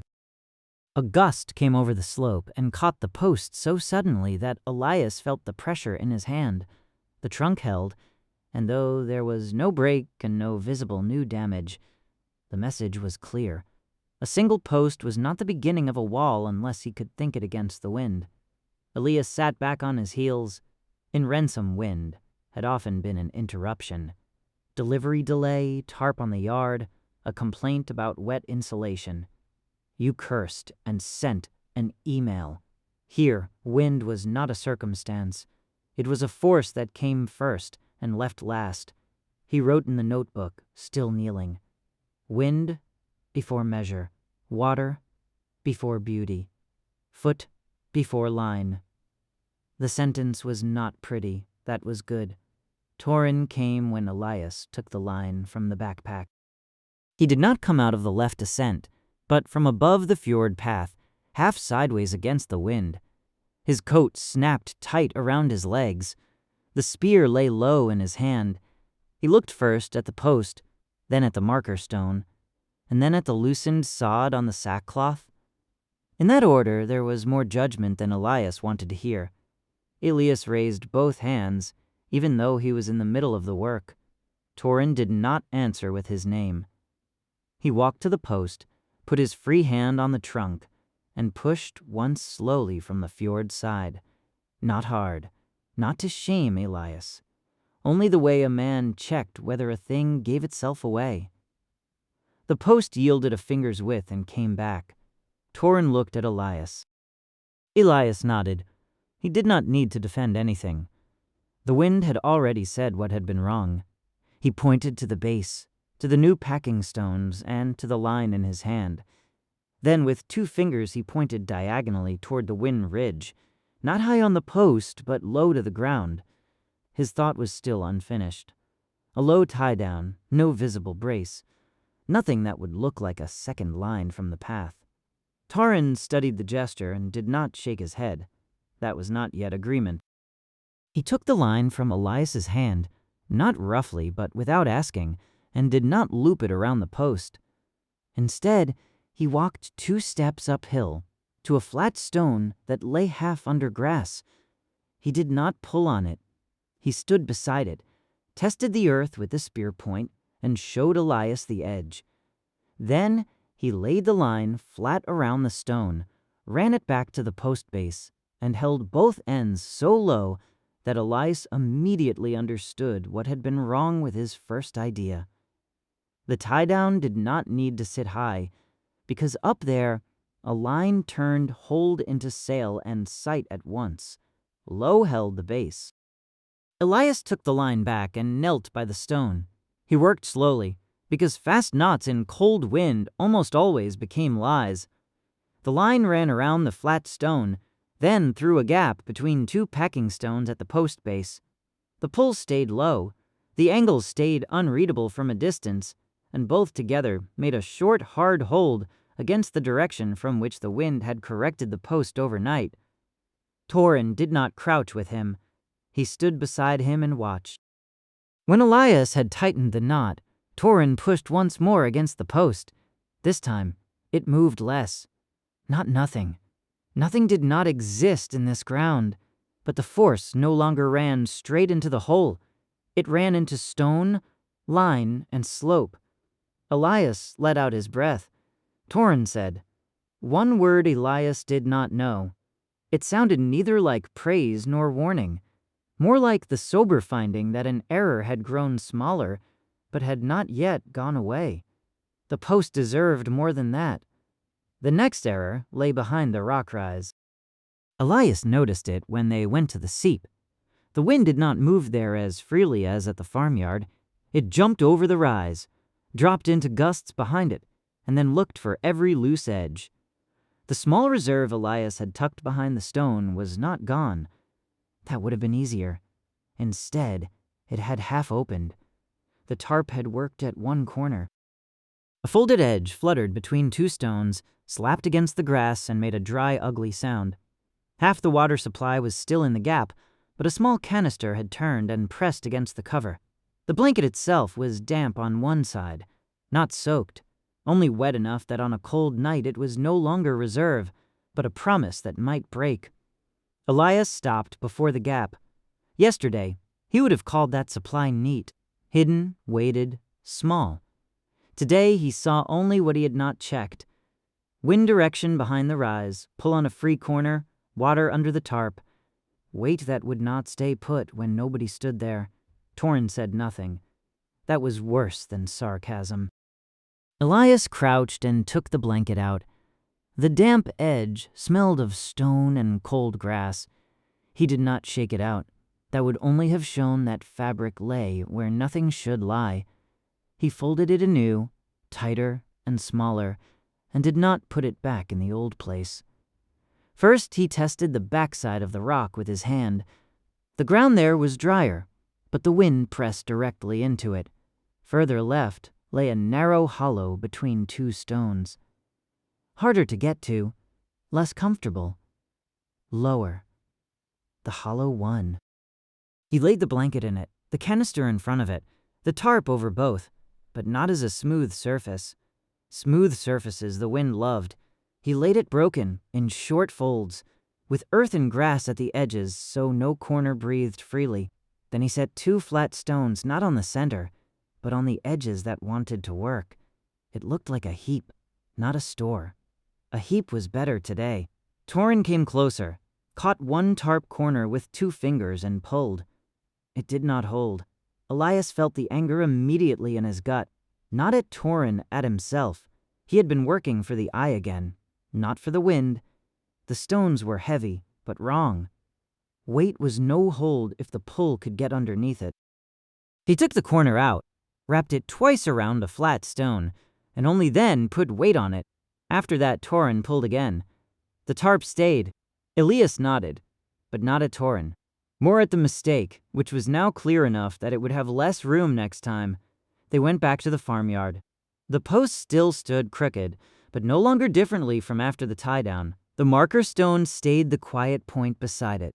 Elias stood exactly at that stone and looked first at the post, then at the fjord path, then at the seep, and finally at the mist edge. From here, everything was a matter of small lines he had handled separately until now. Post, reserve, water, path, sight, wind. The homestead would not come from one big building act. The homestead needed wind order first, then reserve, then build out. Pride does not count here. Hold counts. Elias took out the notebook and did not draw a pretty map. He set down only 3 small marks: post foot, stone anchor, reserve behind the rise, then an arrow for the wind. He wrote no long explanations and no rows of numbers, only enough so that tomorrow he would not once again act as if memory were a system. Toren looked over his shoulder. Elias held the notebook open because the drawing told nothing. Toren did not already know better. The man did not tap the post with the spear point, but the empty space between post and wind ridge. Then he drew a flat line, short and low. That was not a wall yet, and should not be one today. It was more something that broke the wind before a roof was even worth considering. Elias understood the next step, and at the same time knew he should not take it today. Chapter after chapter of his old life had been spent starting things too late, and then making them too large, too quickly. On the cold meadow both were costly. The day had already done its job. It had shown that the post was not a victory, but a question asked of the next win. Elias closed the notebook. Toren looked at the closed cover, and then at the mist. His face did not say go. It did not say stay either. It only said that a man who had learned enough today should not force a second lesson. Elias accepted that. He packed the tools, the wet canvas, and the remaining line. The loosened earth from the post base disappeared dark under the sod, and no bright trace stayed open. At the rock rise, he checked the reserve one last time, but only with his eyes. The tarp was not safe yet, but it stayed quieter than before. At the mist edge, Elias turned around. From there, the post looked smaller than his anger. The wind took no account of that size. It went through grass, over stone, under tarp, and against wood without knowing that Elias wanted a place. Perhaps that was the best news of the day. The wind did not negotiate. Whoever understood it was not given trust, only less damage. Elias went back through the mist. Ransom lay on the other side, gray and comparatively quiet. The sound of the Kleygraben suddenly seemed orderly, almost polite. A car drove over the wet road. Metal clanged somewhere against metal, and the old trailer stood by the fence as if it had nothing to do with the fjord wind. Elias knew better. He set the empty drag board against the sideboard and did not sit on it. The body wanted rest. The mind wanted to write the thing down quickly and small. Both had to wait until the finding was clear. He took out the notebook and copied the entry by the trailer with cold fingers and a thumb still dirty with earth. Run 10 completed. The first post stands, but overnight, the wind pushed it about 2 finger widths toward the fjord. Cause: earth too soft on the fjord side. Water under the sod. Too little side hold at the base. Base packed again. Flat stone anchors set uphill, and line led very low. So no visible high brace appears. Reserve behind the rock rise was not wind-tight. Tarp refolded. Edges wrapped around stones. Blanket laid tighter and lower. Result: the homestead first needs wind order, then reserve, then further build-out. Pride does not count here. Hold counts. He read the last sentence and did not strike it out. Then he texted Mira. Back. Nothing happened to me. The post still stands, but the wind was right. I had to fix it up. The reply came unusually fast. Wind sounds like a more honest sight, foreman, than you. Elias looked at the sentence and let out a brief breath through his nose. He did not laugh because he was too tired. But something in him loosened, because Mira had moved closer to the cold meadow with one sentence than he had let her before. Yes, he wrote, and cheaper than an inspector. He put the phone away and looked once more to the mist. Yesterday an opening had stood there. Today, an opening stood there that had survived its first mistake. That was less beautiful than a straight post. It was better. The first crate caught halfway on the trailer lip. Elias held the handle tight, even though the plastic edge pressed into his fingers. The old trailer stood slanted by the Kleygraben. The grass was wet, and behind him a car passed on the narrow road without slowing.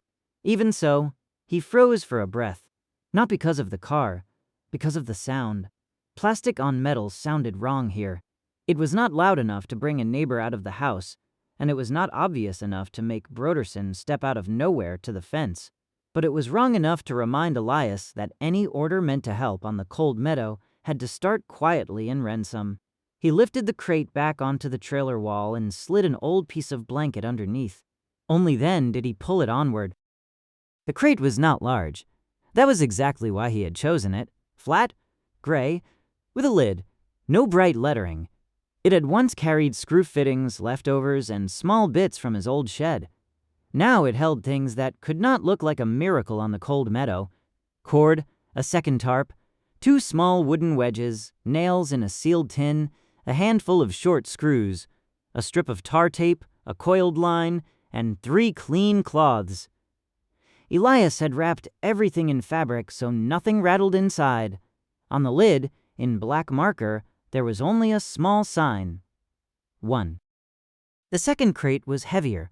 Flour in 2 dense bags, salt from Ransom, rolled oats, a small pot, matches in a screw-top tin, a cheap knife, 2 candles, dried apples, tea, and a packet of bandages. No large amounts. No pantry. Only enough that a bad day would not immediately need Ransom again. On the lid, there was a 2. The third crate contained almost nothing that looked like adventure. A bundle of rags, charcoal for marking, a small piece of chalk, 2 cheap notebooks, pencils, a folded list, a bar of soap, needle and thread, spare socks, a thin wool blanket, and an old dish towel into which Elias had wrapped a row of short wooden pegs. This crate had bothered him most while packing because it looked like household gear. That was exactly why it mattered. A homestead needed not only things that built, it needed things that kept everything from falling apart again in rain, fatigue, and hunger. Elias pulled the first crate off the trailer, set it onto the drag board, and tied it down with 2 flat loops. After that, he stepped back and looked not at the amount, but at the order. A single crate was easy. 3 crates were a statement. If he got them wrong, he would not get supply. Only 3 more places where wind, slope, or Toren would show him in time that he had again moved too fast. He took the phone from his jacket pocket and texted Mira. 3 small crates. Materials, food, order 1 at a time, no building today. Report back after every second trip. The answer came quickly. Order in a crate sounds suspiciously like progress. Don't turn it into a move, Elias looked at the 3 gray lids. Exactly why they are 3 small ones, not 1 big one. Mira sent back only a check mark, no word. With her, that was not agreement, more like an entry on an internal list. Elias put the phone away and checked the road. He had started earlier than usual, but not so early that it would look like another secret morning escape. Most people in Rensum were at work. The walkers were not out yet, and Broderson's farm stayed quiet. That helped. It must not make him careless. A man who dragged 3 flat crates across the same meadow 3 times also rode a trail on the Rensum side, so he did not take the same route 3 times. With the first crate, he used the old track by the fence. The grass there was already pressed down, and the drag board left less of a new line. At the ditch, he did not lift the crate. He pulled it slowly over the prepared narrow stretch, let the board rest for a moment, and waited until the wind sorted the crackling in the brush back into the normal noise of the meadow. Then he went into the mist. The crossing took the crate. Elias felt the brief resistance on the line, that blunt in-between sensation, as if the load had to be pulled not only over grass, but through a decision. Then the air smelled of salt and cold stone. The cold meadow lay open before him, gray and hard, and the wind was not as vicious today as it had been yesterday. He still stopped first. The post was barely visible from here. That was good. The line at its foot was even harder to see. Better. But the old farmyard was not empty. It now had a point to which everything else wanted to connect. Exactly because of that, the first crate could not just be set beside the post, as if the place were already a storehouse. Elias pulled it only as far as behind the rock rise. There he checked the reserve first with his eyes. The tarp stayed calmer than yesterday. The edges lay lower, and the blanket in the narrow hollow no longer looked like a neat bundle, but like a dark heap under stone. Not pretty. Durable enough for today. He did not set the new crate beside it. Instead, he looked further left for a flat hollow that was easier to reach from the mist edge, but not directly by the seep. There, he set 2 stones so the crate would not stand in wet grass. Then he slid it halfway under a grass lip, did not cover it completely, and left a small dark stone beside it as his own reference point. A store that no one found was useless. A store that everyone found was worse. Elias wrote in the small notebook, Crate 1, materials, not by water, left of the rise, stone crosswise, check for damp. He did not underline anything. On the way back, he stopped in front of the post, only briefly. The foot had not visibly changed since yesterday. The low line held. Still, Elias did not press against it because he knew exactly what he would otherwise do. He would check, press, improve, reset, and in the end, turn a supply run back into a building day. Today, order mattered. He went back through the mist. In Rensum, a cloud moved in front of the sun. The road stayed empty.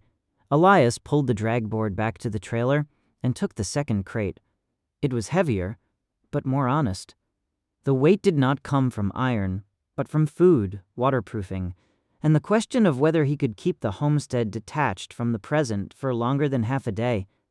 At the trailer, the phone vibrated. First trip? Elias wrote, across, drying out, back. Mira, don't stack it beautifully. Beautiful stacking is usually wrong. Elias looked toward the rock rise, which of course he could not see from this side, and thought of the freshly folded tarp. Ugly as my quality standard today. This time the answer was a short good. He took a different crossing over the meadow for the second crate, not far enough to be obvious, but enough that no clean track remained. The drag board pulled at his shoulder. The crate was flat, yet every bag inside reminded him that weight was dangerous for more than just kilos. Flour attracted mice, salt attracted people, matches attracted stories, and food made a place into a promise faster than wood did.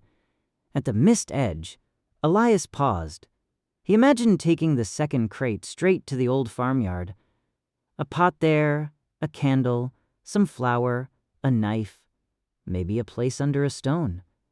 It would be practical. It would also be the first step toward treating the farmyard like a room before it had a single dry room. He pulled the crate through the mist and left that thought on the Ransom side. On the cold meadow, Toren was waiting. He was not by the stone ridge, but lower on the slope, roughly halfway to the farmyard. The spear was not held threateningly. Even so, Elias stopped at once. Toren's eyes went to the crate, to the line, to the mist edge, and back to Elias. In that order lay the whole question. How much is coming now? Elias set the line on the ground, lifted one hand, and showed 3 fingers at the crate, then at himself, then at the rock rise. After that, he lowered 2 fingers again, left one standing, and pointed to the second crate with it. Toren might not have understood the exact number. He understood the limit. He came closer, but did not go to the crate. First, he touched the dragboard track in the grass. Then he rubbed his thumb over a spot where the edge had pushed up damp earth. Elias followed his gaze and saw the mistake at once. The second crate had been heavier, and in 2 places the board had left a lighter line. It was not dramatic, but visible enough. Elias took a piece of old grass and pressed the line back down, not broad, not carefully like a cover-up, but so that it no longer shone as a fresh track. Toren watched and did not nod. He only took 2 steps farther and pointed at a flatter pull to the left of the upper stone. There, the route was longer, but the ground was drier. Elias nodded. He did not take the second crate farther toward the farmyard, but to the rock rise. Toren followed this time, not as a helper, but as a witness to the amount. Behind the rise, Toren first looked at the old reserve, then at crate 1. His face stayed still, but his gaze lingered on the small sign on the lid. Elias had forgotten that a black one on gray plastic was not an innocent organizing mark here. It was a foreign sign. It was too straight and too clear. Elias cursed himself quietly. Toren looked at him. Elias took damp earth between his fingers and rubbed part of the sign away. The one did not disappear completely, but it became dull and dirty. He did the same with the 2 on the second crate before he even untied it. Crates could stay distinguishable for him. For everyone else, they only had to be gray and boring. Toren watched the correction longer than necessary. Elias would have liked to explain that the number was not meant as a marker for the slope, but as a working aid for him. But explanations helped here only when they were translated into actions. So, he did not place crate 2 beside crate 1. He set it lower, closer to the stone, where the ground was drier and the edge caught less wind. Between the 2 crates there was room for 1 arm, enough that a wet mistake would not take both, little enough that Elias would find them again. Toren tapped the lid with the spear point. The tap was not hard, and it came only once. Elias saw from the movement that Toren wanted to know whether there was iron inside. He shook his head and did not open the crate. Instead, he took a small bundle of bread from the backpack pocket, broke off a piece, and laid it on the stone. Then he pointed to the crate, put a hand on his stomach, tapped his mouth, and shook his head again toward the post. Food, reserve, not the homestead, not yet. Toren did not take the bread at once. He looked toward the post. The gesture was small, but Elias understood the resistance. A post plus food plus material was already more than 3 separate things. Together they looked like staying, and staying was not only Elias's decision when others were reading the slope, using the path, and later dealing with the consequences. Elias laid both hands flat on the second crate, and then pulled it a little farther away from the open route, deeper into the shadow of the rise. Then he pointed with an open hand toward the mist edge and lifted 2 fingers for 2 more trips back and forth. Not a bigger place today. Today only reserve, Toren said, a short sentence. Elias did not understand a word. But the meaning still came through, because Toren then pointed at the farmyard and cut his flat hand sharply downward. Nothing there. Elias nodded. The 3rd crate became more important than planned. On the ransom side, Elias drank water first. Not much. Only enough so he would not grow inaccurate from fatigue. The 3rd crate was light, but it dragged at his head. Order as reserve was harder to contain than flour. If he had notebooks, pencils, soap, needle, and blanket across there, he could start treating the cold meadow not only as a crossing, but as a work site. He wrote to Mira. 2nd trip across. Toren saw the amount. No crate by the post. 3rd stays reserve. Or, Mira answered after a minute. Good that he sees the amount. You usually only see the task. Elias put the phone away before he could write a defense. She was right. With the 3rd crate, he did not set off right away. First, he took the blanket from the trailer edge and wiped the metal spot where the 1st crate had scratched. Then he shifted 2 loose boards so the trailer looked like an old work remnant, not a loading dock. That cost 5 minutes and brought no visible progress on the cold meadow. Exactly why it had to be done. He pulled the 3rd crate through the meadow, this time with a longer loop over the firmer edge. The route was less comfortable, but it split the tracks. At the ditch, he did not lift the board, but pushed it with his foot over a flat spot that tore up less earth. Then he went into the mist. Toren was still by the rock rise. That surprised Elias more than it should have. Toren had not watched the first 2 crates. He had waited. Maybe because of the amount. Maybe because of Elias. Maybe because of something below on the path Elias had not seen. When the 3rd crate scraped onto the cold meadow, Toren only raised his brows. Elias held up 3 fingers, then closed his fist and pointed at the empty mist edge behind him. Enough for today. Toren did not come closer until Elias had tied the 3rd crate beside the others. Then he tapped the half-wiped marking, the lid, and then toward the stone ridge. His face stayed calm, but the message was unpleasantly clear. If Elias wanted order, it should not shout with foreign signs. Elias knelt down and wiped the black number away completely. Not with water, but with earth, grease from his fingers, and a rough stone. Then he did the same with the other 2 lids, until only dull patches remained. He did not remove the small signs from his order. He moved them inside. In each crate, he laid a different piece of cloth in the front right corner. A gray cloth for materials, a brown one for food, a blue one for order. From the outside, nobody could see anything. He himself only had to lift the lid a crack to know what he was looking at. That was not elegant, but it was better. Elias opened the 3rd crate and took out the thin wool blanket. He held it up, not like a gift. Only enough for Toren to see there was no iron and no loud tool beneath it. Then he put it back. He did not show the soap, needle, and thread, not because he was hiding them, but because not everything needed meaning at once. Toren pointed at the 3 crates and then at the rock rise. Elias nodded. After that, Toren went to the old reserve and drew a short line in the ground with a spear. Not deep. He split the small area into 2 imagined sides. Then he pointed to crates 1 and 3 on the left side to crate 2 on the right, farther from the water run. Food separate, cloth separate, materials separate from bedding. Elias looked at the crates and felt how quickly the correction made sense in an unpleasant way. He had brought 3 crates, but in his head there were still 1 load. Toren turned them into 3 risks. Materials could rust or stand out. Food could smell. Cloth could draw dampness. That was not a great lesson. Only one you understood, only after you no longer packed at a kitchen table. Elias rearranged the crates. The work was small and tiring. Crate up, stone underneath, Lid deeper into shadow. Edge out of the wind. Distance checked. Grass pressed back down. After the second crate, he was sweating despite the cold. After the third, he wanted to sit for a moment, but did not. Fatigue was no excuse to overlook a damp corner.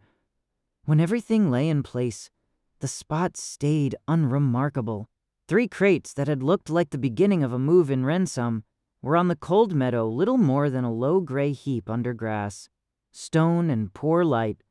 Still, Elias knew something had changed. Not because the homestead had grown bigger. The post was unchanged. No wall, no roof, no new build, but dependence on every single return trip had become smaller. A day of rain would no longer be an immediate stop. A lost morning in Rensum would no longer be immediate hunger.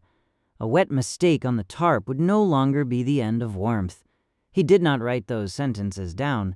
They sounded too satisfied. Instead, he wrote, Reserve 1 set up, 3 crates. Outside unmarked. Cloth signs inside. Food separate. Keep cloth dry. No crate by the post. Tomorrow check first. Do not expand. Toren stood beside him and looked toward the fjord path. Elias followed his gaze. Nothing moved below that looked like a human. The horn-bearers stood farther away, dark backs in the wind. The path itself remained a line that knew more than Elias did. That was enough not to mistake the day for a victory. Toren said something and pointed with the spear first at the crates, then at Elias, then at the mist. After that, he held his hand flat and let it sink once, slowly. Elias needed a moment to catch the meaning. He should not come more often than necessary, and should not make anything bigger than the place could carry. He nodded. Then he took a small piece of bread from the backpack and laid it on the stone between them. It was not meant as a trade, more as an answer to Toren's waiting. Toren looked at it, but did not take it. Instead, he tapped the food crate with the spear, then at Elias's chest and shook his head. Elias understood the correction at once and felt a little ashamed. Food from reserve was not a polite sign. It was supply. If he wanted to give Toren bread, it had to be bread brought for the moment, not something missing from the new order. Elias took the piece back and instead got out the small bread from the backpack pocket he had packed exactly for this possibility, and then nearly forgotten. He broke off a piece and laid it on the stone. This time, Toren took it.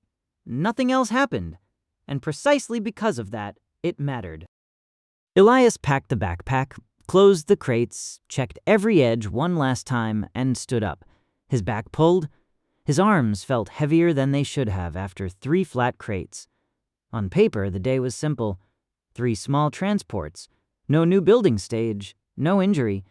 In reality, he had learned that supply was not made of more things, but of the decision where each thing was allowed to lie, what it revealed, and which mistake it made first. On the way back, he stopped at the post again. This time, he did not press. He only stood at the checkstone, looked at the foot, the low line, the wind ridge, and then the rock rise. For the first time, these points belonged together not only in his head. Post, reserve, water, root, mist, and wind had a sequence. Thin, temporary, vulnerable, but present. The homestead was still not a homestead. It was also no longer just a place with a post. Elias went on before that thought could grow too large. Back in Rinsun, he pulled the empty drag board back to the trailer, lifted it onto the sideboard, and looked at the 3 pale rectangles in the dust where the crates had stood. That too was a trace. He did not wipe it away completely. That would have looked ridiculous. He only laid the old blanket over it and set 2 boards on top, as if they had been there all morning. Then he texted Mira, back, 3 crates across, no injury, no crate by the post. Toren corrected the order. This time the answer took longer. Then he was more useful today than you alone. Elias looked over the marsh meadow to the flat mist. Yes.